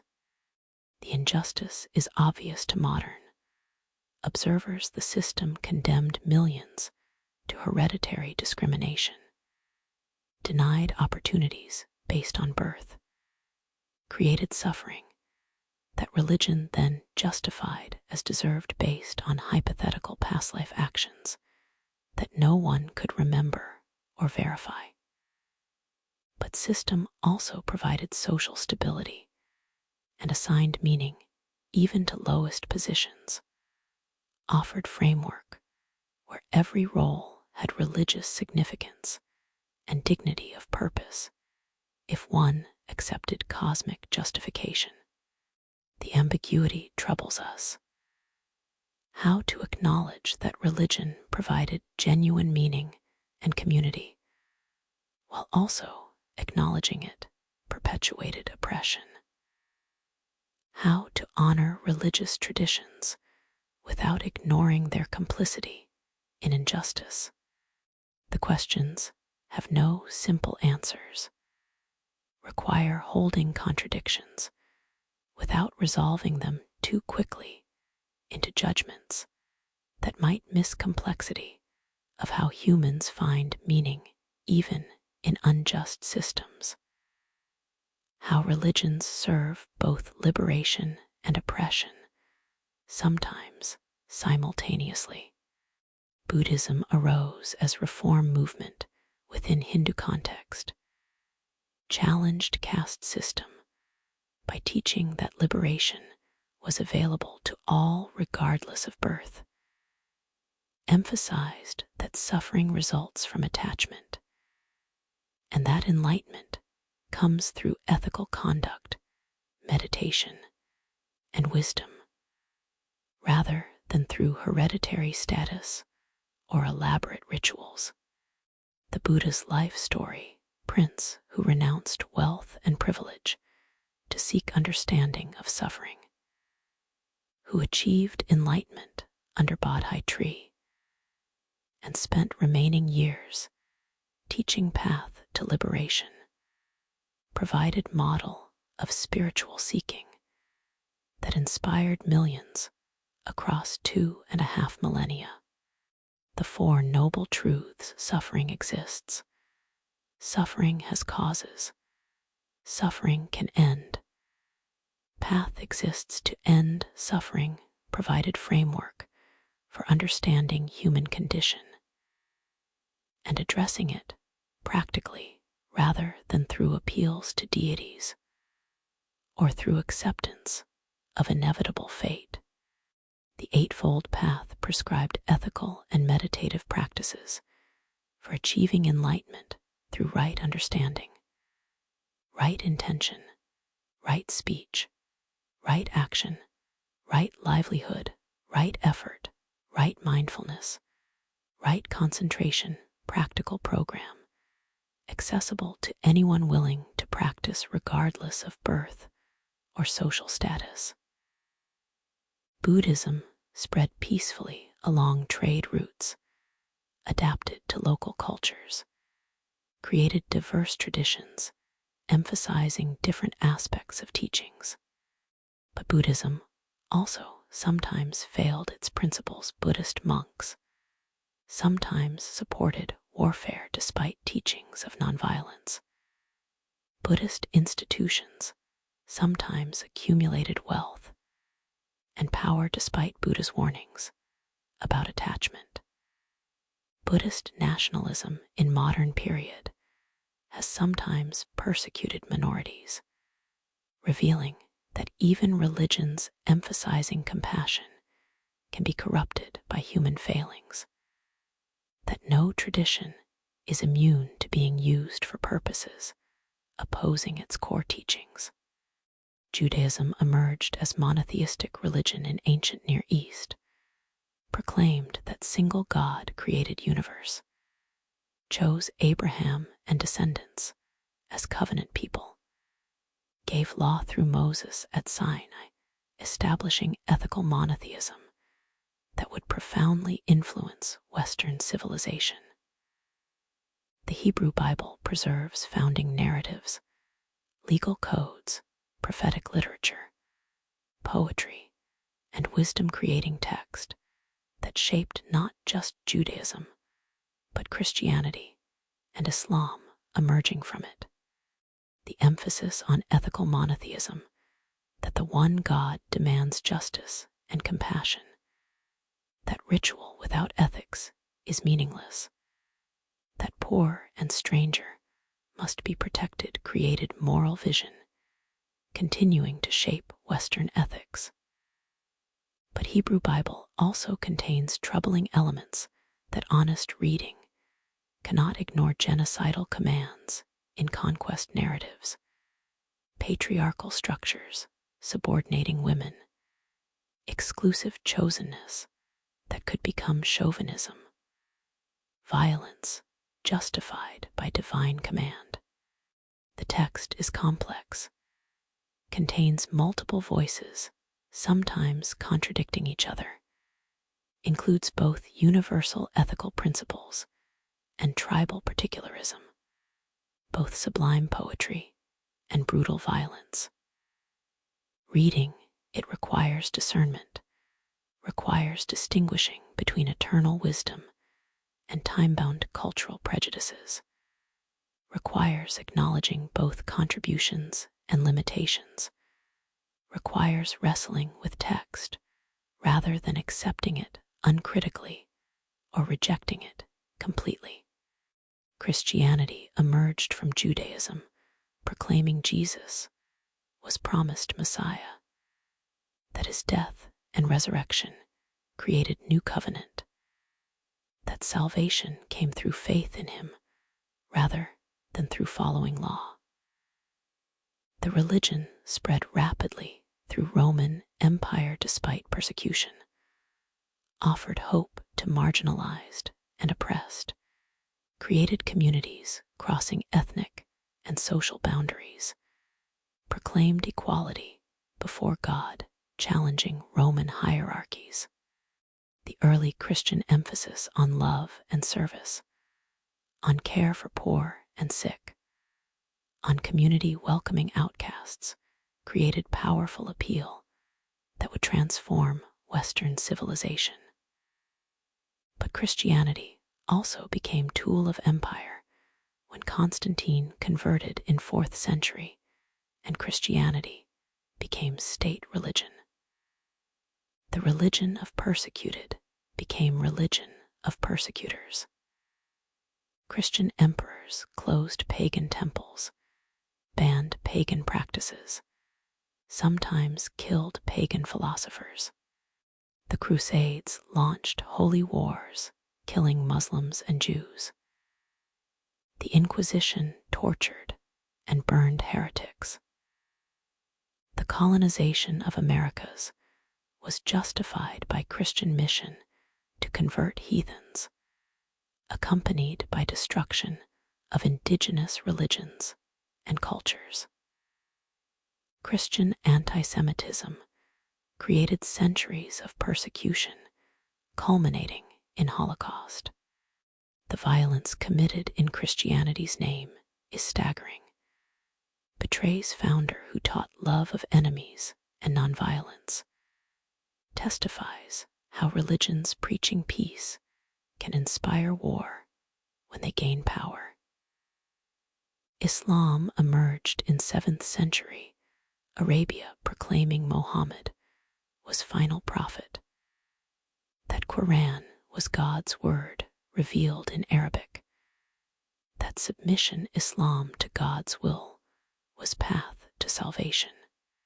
The 5 pillars profession of faith, prayer 5 times daily, charity to poor, fasting during Ramadan, pilgrimage to Mecca, provided clear religious framework. The emphasis on social justice, on care for orphans and widows and poor, on prohibition of usury, created ethical system addressing Arabian society's inequalities. The rapid expansion from Arabia to Spain and India within century created Islamic civilization, preserving and advancing Greek learning, developing sophisticated philosophy and science and mathematics, creating cultural achievements rivaling any civilization. But Islam also spread through conquest, created empires through military force, justified warfare as religious duty, jihad, interpreted by some as defensive only, but by others as mandate for expansion. The treatment of non-Muslims varied. Andalusian Spain saw remarkable tolerance and cultural flourishing. Other times and places saw persecution and forced conversion. Islamic civilization included both enlightened tolerance and oppressive conformity, both philosophical sophistication and fundamentalist rigidity, demonstrating that, like all religious traditions, Islam contains possibilities for both compassion and cruelty, both wisdom and violence. The religious conflicts Christian against Muslim in Crusades, Catholic against Protestant in Reformation wars, Hindu against Muslim in South Asia, Buddhist against Muslim in Southeast Asia, have caused immeasurable suffering across centuries. But religion has also created vast cultural achievements that transcend violence. Cathedrals of Europe reaching toward heaven, mosques whose geometric patterns represent divine order, temples of Asia whose architecture embodies cosmic principles, religious music and art and poetry, expressing humanity's spiritual aspirations in forms of breathtaking beauty.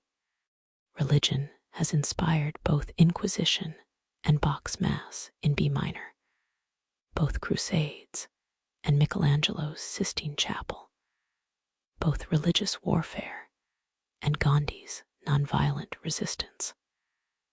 How to assess religion's role in civilization?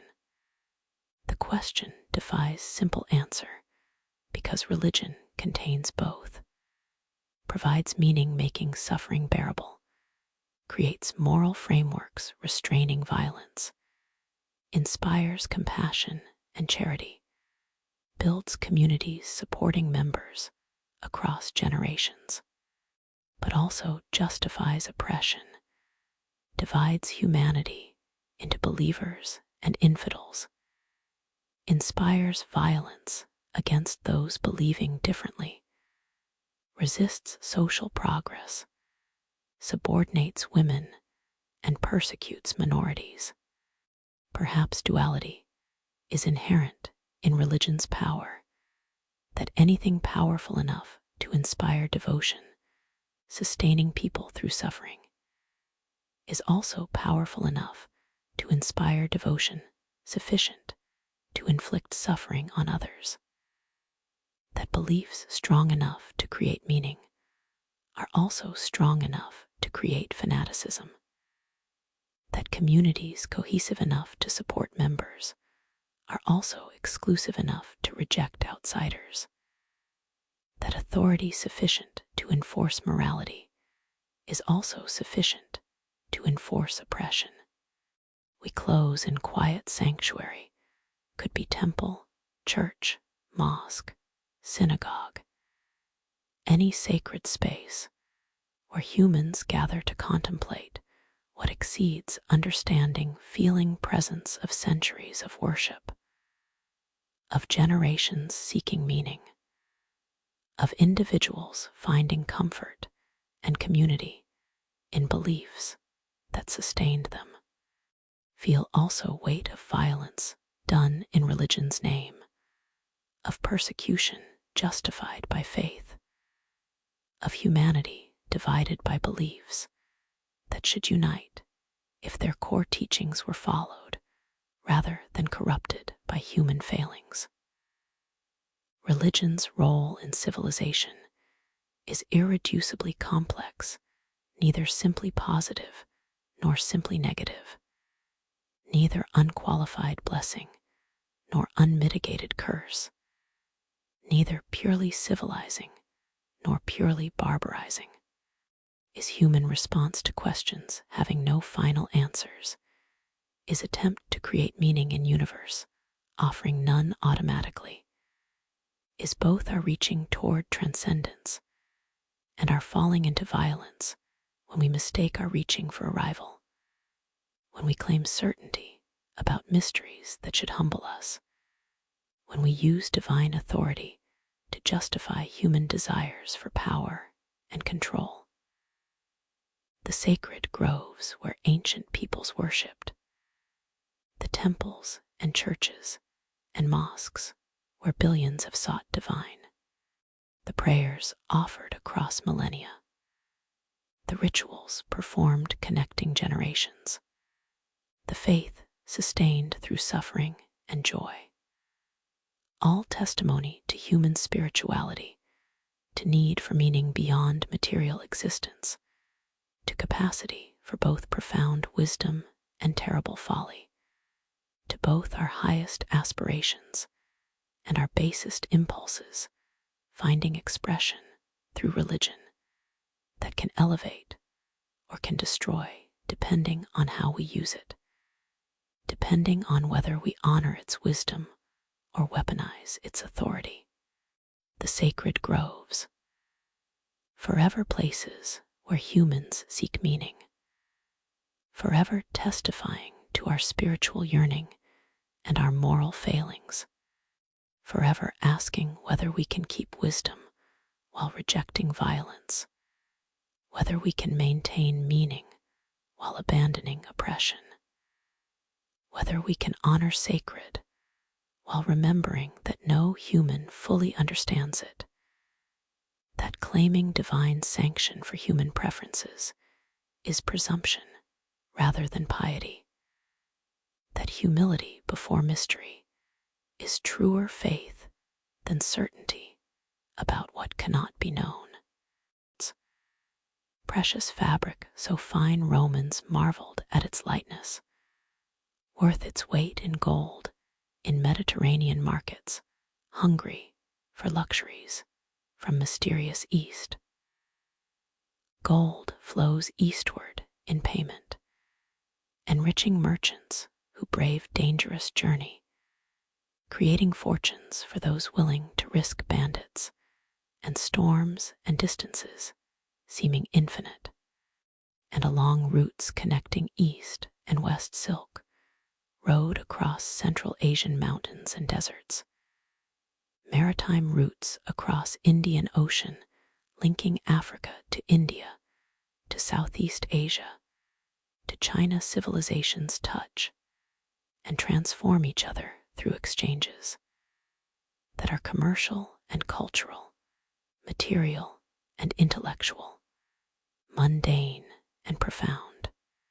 It is said that before modern globalization connected world through technology and capitalism, ancient trade routes were threads weaving distant peoples into single fabric, creating networks where ideas traveled with goods, where religions spread with merchants, where technologies moved along paths worn by caravans, where human curiosity about distant lands created connections, transcending language and culture, making civilizations interdependent long before we had words for interconnection that defined human experience.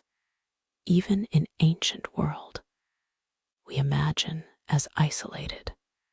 The Silk Road was never single road, but network of paths across Central Asia, connecting China to Mediterranean world through string of oases, cities Kashgar, Samarkand, Bukhara, Merv where merchants rested, where goods changed hands, where cultures mingled in cosmopolitan environments, where Chinese met Persians, where Indians encountered Greeks, where languages and religions and customs mixed, creating hybrid cultures. The journey was arduous beyond modern imagination.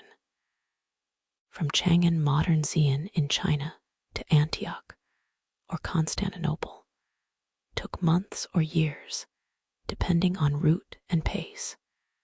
Traversed Taklamakan Desert, where sandstorms buried caravans, crossed Pamir Mountains, whose passes rose above 15,000 feet, where altitude sickness killed the unprepared, endured extremes of heat and cold that made survival uncertain.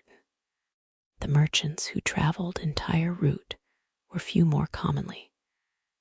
Goods passed through multiple hands, each merchant covering segment of route, each taking profit, so that silk arriving in Rome cost many times what it cost in China, reflecting not just markup, but risks and efforts of all who handled it along thousands of miles of journey. But markup was worthwhile because demand was insatiable among Roman elites, coveting silk as status symbol, wearing it despite Senate's periodic attempts to restrict silk imports to prevent gold drain to East that troubled those worrying about trade imbalances. Chinese goods flowing west included not just silk, but also ceramics, whose quality Europeans couldn't match for centuries, lacquerware whose techniques remained mysterious, spices valued for preserving food and adding flavor. Jade carved into ornaments and ritual objects. Bronze goods demonstrating sophisticated metalworking.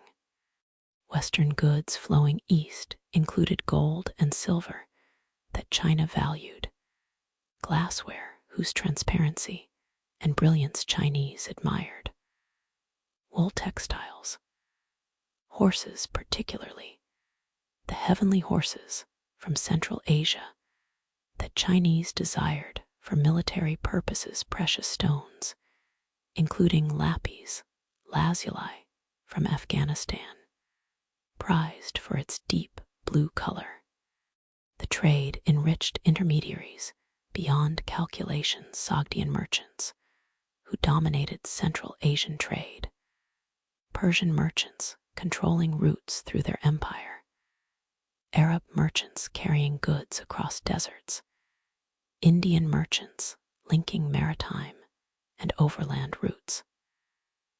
The accumulation of wealth created urban centers, funded construction of monuments and religious buildings, supported artistic production and scholarly pursuits that trade made economically feasible. But Silk Road carried more than goods and wealth. Ideas traveled with merchants in ways that transformed civilizations at both ends. Buddhism spread from India through Central Asia to China around 1st century CE, carried by monks walking beside caravans, by merchants who brought religion along with goods, by travelers encountering Buddhist teachings and carrying them to lands where they would take root and flourish and transform. The Magao caves near Dunhuang contain hundreds of Buddhist cave temples created over millennium, preserving paintings and manuscripts testifying to Buddhism's spread along Silk Road, to synthesis of Indian, Chinese, and Central Asian artistic traditions, creating unique forms expressing Buddhist teachings in visual language comprehensible across cultures.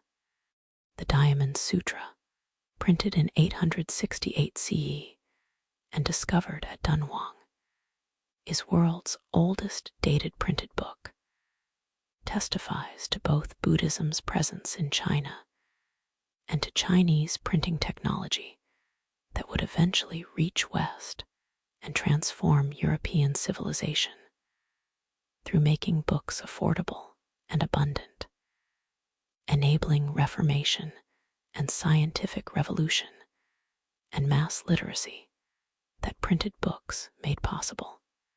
Christianity also traveled east along Silk Road in forms now largely forgotten.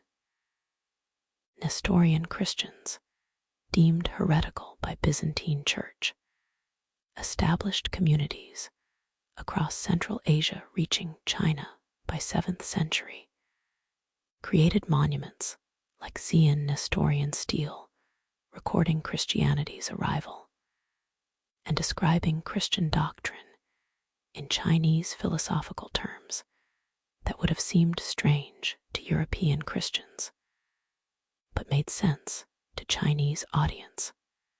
Though Nestorian Christianity eventually declined in China, its presence testified to Silk Road's role as conduit for religious ideas, demonstrated that commercial networks carried spiritual seeking alongside material goods.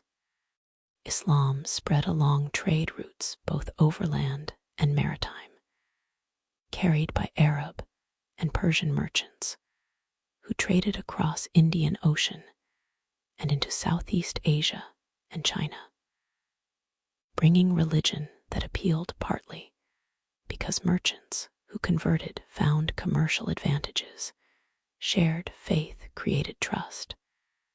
Islamic law provided framework for contracts and finance.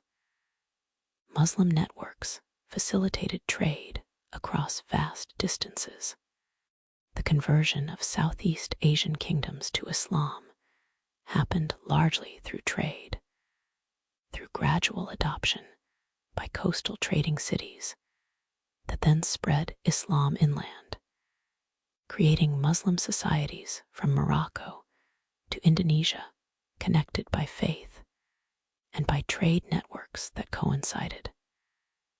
Technologies moved along trade routes, transforming civilizations that received them, often slowly, often adapted to local needs, sometimes appreciated only after generations.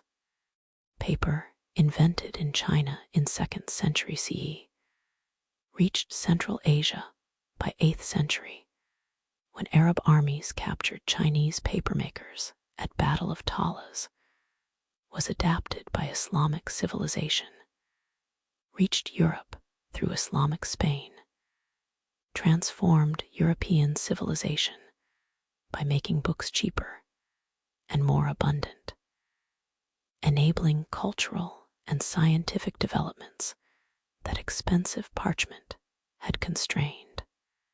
Gunpowder, also Chinese invention, reached west by 13th century through Mongol intermediaries, transformed warfare in ways that rendered castles obsolete and made infantry with guns more powerful than cavalry with swords, changed political structures by shifting military advantage towards centralized states that could afford gunpowder armies, contributed to absolute monarchies, and eventually to modern nation-states whose power derived partly from monopoly on gunpowder weapons. The compass, enabling navigation out of sight of land, facilitated maritime expansion, making possible voyages that would connect Americas to Eurasia, that would create first truly global trade networks, that would lead to European colonization and to globalizations whose consequences we still navigate, whose origins lie partly in Chinese technology traveling west through trade routes and being adapted for purposes Chinese inventors never imagined. The maritime routes connected different worlds through Indian Ocean trade network, predating European age of discovery by millennia, linking East African coast with Arabia, India, Southeast Asia, and China in commercial and cultural exchanges as significant as Silk Roads, better known overland connections. The monsoon winds blowing northeast from May to September, southwest from November to March, enabled predictable sailing schedules, making trade across Indian Ocean reliable and profitable for those who understood seasonal patterns. The dhows and junks that crossed ocean carried goods transforming societies and economies.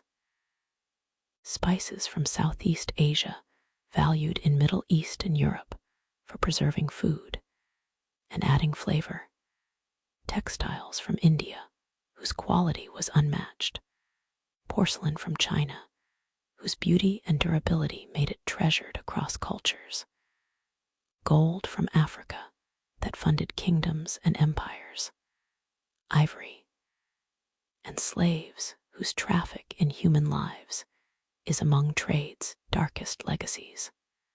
The port cities Kilwa and Mombasa on East African coast, Calicut and Cochin in India, Malacca in Southeast Asia, Guangzhou in China became cosmopolitan centers where merchants from multiple cultures traded and sometimes settled, creating multicultural environments where languages and religions and customs mixed, where children of mixed heritage inherited multiple traditions, where identities were fluid and complex rather than fixed and simple. The archaeological evidence testifies to these connections, spanning vast distances. Chinese porcelain found in East African ruins, Roman coins found in Indian temples, Viking swords made with Persian steel, Southeast Asian pottery found in Chinese tombs. Each object tells story of connection, of networks linking distant peoples, of human desire for exotic goods driving trade across difficult distances, of curiosity about distant lands, motivating explorations that would eventually connect entire globe. But trade routes also carried diseases with devastating consequences. The Black Death that devastated Europe in 14th century likely spread along Silk Road from Central Asia, carried by merchants and by rats infesting trade goods, killing perhaps a third of European population, transforming European society through demographic catastrophe that disrupted feudalism and contributed to eventual emergence of capitalism and modern world.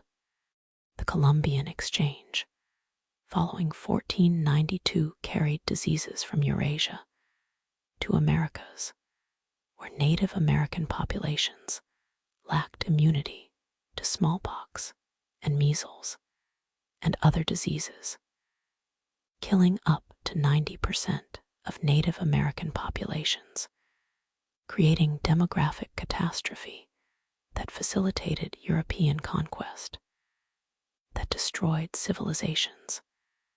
That represents one of history's greatest tragedies, directly resulting from connections that trade created. The exchange was never equal despite mutual benefits. Powerful civilizations dominated trade, extracted resources from weaker ones, imposed unequal terms that enriched some while impoverishing others.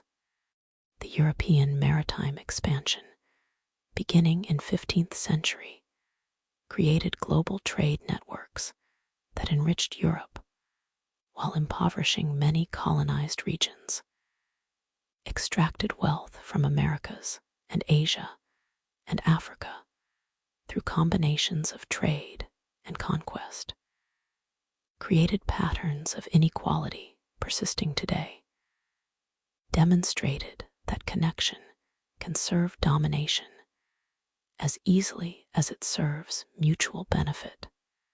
Yet exchange created hybrid cultures, combining elements from multiple sources in ways that enriched all participants, even when power relations were unequal. The art of Gandhara in northwest India and Pakistan blended Greek and Indian styles following Alexander's conquests, created Buddhist sculptures with Hellenistic features, testified to cultural synthesis, creating beauty that neither tradition alone would have produced. The Swahili culture of East African coast combined African, Arab, and Persian elements, created distinctive language and architecture and identity that was neither purely African nor purely Arab, but synthesis of multiple influences. The Silk Road oasis cities were cosmopolitan centers where Chinese, Persian, Sogdian, Indian, and other cultures mingled, where religions coexisted, where merchants learned multiple languages and adopted multiple customs for practical purposes that created genuine cultural exchange, where tolerance was necessity for commerce that brought prosperity. The cultural richness of these hybrid environments represents globalization's positive potential, the creativity, the innovation, the mutual learning that happens when cultures meet and exchange, rather than when one conquers and dominates another. We close contemplating how trade routes wove together early civilizations before modern globalization, how exchange of goods enabled exchange of ideas, transforming both material and intellectual cultures, how curiosity about distant lands drove exploration, creating networks connecting peoples who never met, but whose lives were nonetheless linked through chains of exchange, how technologies and religions and artistic styles moved along routes connecting distant places, how human societies have always been more interconnected than we imagine when we think of ancient world as isolated civilizations developing independently, the threads that wove distant worlds together, the caravans crossing deserts, the ships sailing monsoon winds, the merchants risking journeys for profits worth risks, the ideas traveling with goods, the religions spreading with believers, the technologies transforming societies that received them, all testifying to human curiosity and human desire for connection, to willingness to travel vast distances seeking exotic goods and new knowledge, to capacity for creating networks spanning continents and connecting civilizations in ways that made ancient world more globalized than we often acknowledge. The Silk Road, the maritime routes, the threads connecting east and west, north and south, civilizations separated by thousands of miles, yet linked through trade and through ideas that traveled with goods, forever reminding us that isolation is illusion, that human societies have always influenced each other, that we are and have always been interconnected, even when connections were slower and more difficult than modern technology makes them, that globalization is not new phenomenon, but ancient pattern intensified by modern means, but present throughout human history in forms we should study to understand our contemporary interconnections better.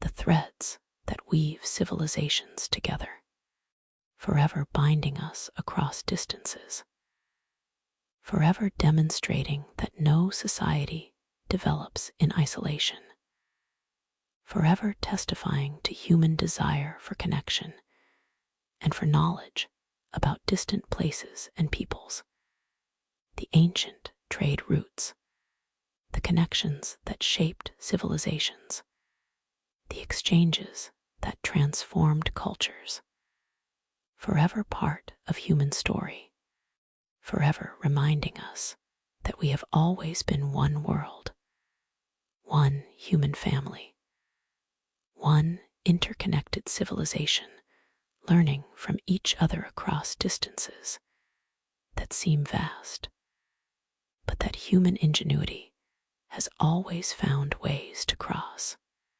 Conclusion. The dawn that continues breaking the dawn scrolls close, but dawn itself continues breaking, always breaking, never fully arrived, forever suspended between darkness and light in liminal space, where past meets future, where what was accomplished meets what remains undone, where achievement confronts limitations that every civilization eventually faces. The 12 chapters have traced moments when humans gathered to build something larger than individual lives.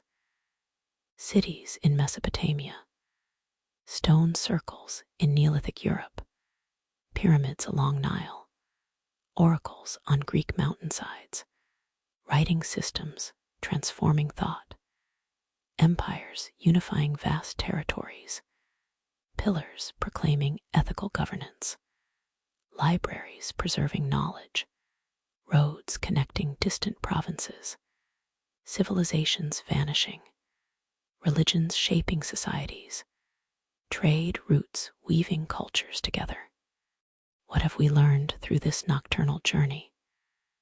That civilization is complex, is achievement and cost intertwined, elevation and oppression coexisting, wisdom and folly inseparable in ways that prevent simple judgments. The magnificent temples were built by forced labor. The sophisticated philosophies coexisted with brutal inequalities. The same cultures producing sublime art also produced devastating warfare. Progress in one domain, technology, architecture, administration, does not guarantee progress in others, justice, equality, human dignity, that remain perpetually unfinished projects. We have learned that no civilization is permanent regardless of how powerful it seems in its moment of greatest strength. The Sumerians who invented writing, the Egyptians who built pyramids, the Romans whose roads spanned continents, all eventually declined or fell or transformed into something different. Complexity creates vulnerability alongside capability. Environmental stress, social inequality, rigid structures unable to adapt, external shocks, overwhelming already weakened systems, all these can bring down civilizations that seem eternal, can render monuments meaningless when no one remains who remembers what they meant. We have learned that peoples survive even when civilizations fail, that cultures transform but continue beyond political structures and urban centers that collapse.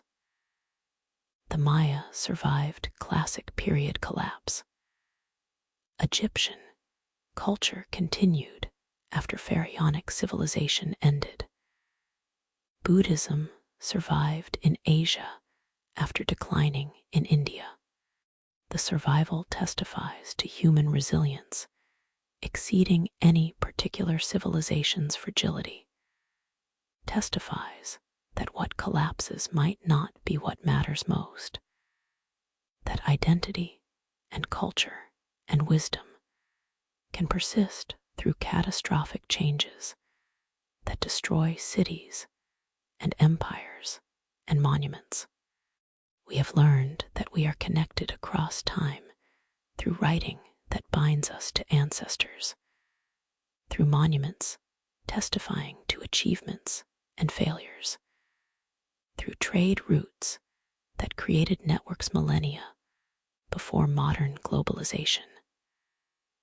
Hammurabi's laws speak across 4,000 years. Homer's epics survived 2.5 millennia. The ruins across multiple continents testify to civilizations that influenced each other even when separated by vast distances, that exchanged goods and ideas and technologies in patterns demonstrating that isolation is illusion, that human societies have always been interconnected even when connections were difficult and slow. As sleep approaches, as consciousness dims toward dreams, we carry these lessons knowing they are incomplete, knowing that 12 chapters cannot capture all of human civilization's complexity, knowing that we have glimpsed only fragments of vast story extending across tens of thousands of years and encompassing billions of lives. We carry awareness that we are part of longer story, that we inherited civilization from those who came before, that we will pass it transformed, perhaps diminished, hopefully enriched to those who follow. We carry responsibility to preserve knowledge, to protect heritage, to learn from past mistakes while honoring past achievements. The obligation is not abstract but concrete. To maintain libraries and archives, to protect archaeological sites, to teach history, acknowledging both accomplishments and injustices, to pass forward wisdom while avoiding repetition of errors that ruins commemorate. The chain of transmission is fragile, has been broken countless times, requires our attention to maintain against forces of destruction and forces of forgetting that threaten knowledge as surely as fire threatened Alexandria's library. The work of civilization building justly, preserving knowledge, creating beauty, achieving wisdom, establishing peace remains unfinished, remains our inheritance and our obligation, remains forever incomplete, forever requiring our attention, forever calling us to continue what ancient peoples began when they first gathered in cities, when they first wrote on clay, when they first looked at stars and wondered what they meant, when they first tried to create societies where humans could flourish rather than merely survive. Sleep well. Dream of ancient cities whole rather than ruined, of libraries preserved rather than burned, of wisdom passed forward rather than lost, of civilizations learning from predecessors' mistakes rather than repeating them. Dream of dawn that is not always breaking, but has finally arrived, of justice established, of knowledge shared, of peace sustained, of wisdom honored, of humanity achieving potential that first cities promised but could not deliver, that remains tantalizingly close, yet frustratingly distant after 5,000 years of trying. The dawn scrolls close. The ancient chronicles end. But dawn continues breaking, always breaking, forever suspended between darkness that was and light that might be. The first civilizations created possibilities we have not exhausted, asked questions we have not answered, began work we have not finished. They remind us where we came from, suggest where we might go, demonstrate both human capability for creation and human capacity for destruction. Rest now. The journey through time is complete for tonight. The ancient voices have spoken through ruins and texts and monuments, testifying to what was achieved and what was lost. The lesson has been offered not answers, but questions, not certainty, but complexity, not triumphant narrative, but nuanced truth, acknowledging that civilization contains contradictions we cannot resolve, only recognize and carry forward as we continue journey that began in Mesopotamian Valley 5,000 years ago and continues still in our time, in our choices, in our attempts to build societies worthy of inheriting legacy ancient peoples created. The first civilizations, forever beginning what remains incomplete, forever ending what continues in transformed ways, forever teaching through their presence in ruins, through their absence in silence, through their voices in texts we can still read, through their questions that remain unanswered. forever the foundation upon which everything we are has been built. Everything we might become rests precariously. Everything we pass forward depends crucially on whether we learn from their examples, both positive and negative. Good night. Sleep deeply. Dream wisely. And wake remembering that you too are part of this long story. That civilization continues through you. That choices you make, and knowledge you preserve, and justice you pursue, all continue work begun 5 millennia ago. All contribute to story whose ending remains unwritten, whose next chapters we create through how we live, through what we value, through whether we remember lessons written in monuments and ruins and texts that ancient peoples left as their legacy to us who followed them, who inherit their achievements and their mistakes, who must decide what to keep and what to release, what to honor and what to reject, what to pass forward and what to leave behind. The dawn scrolls, the civilizations, the eternal beginning that continues breaking, forever calling us forward, forever teaching us through past, forever reminding us that we are custodians of something precious and fragile, that civilization is always unfinished work, requiring each generation's effort, that what we received as gift we must maintain as responsibility, that dawn breaks eternally for those willing to wake and witness, and continue work that light requires. Sleep, rest, dream. The ancient voices will be there when you wake. The ruins will remain. The questions will persist.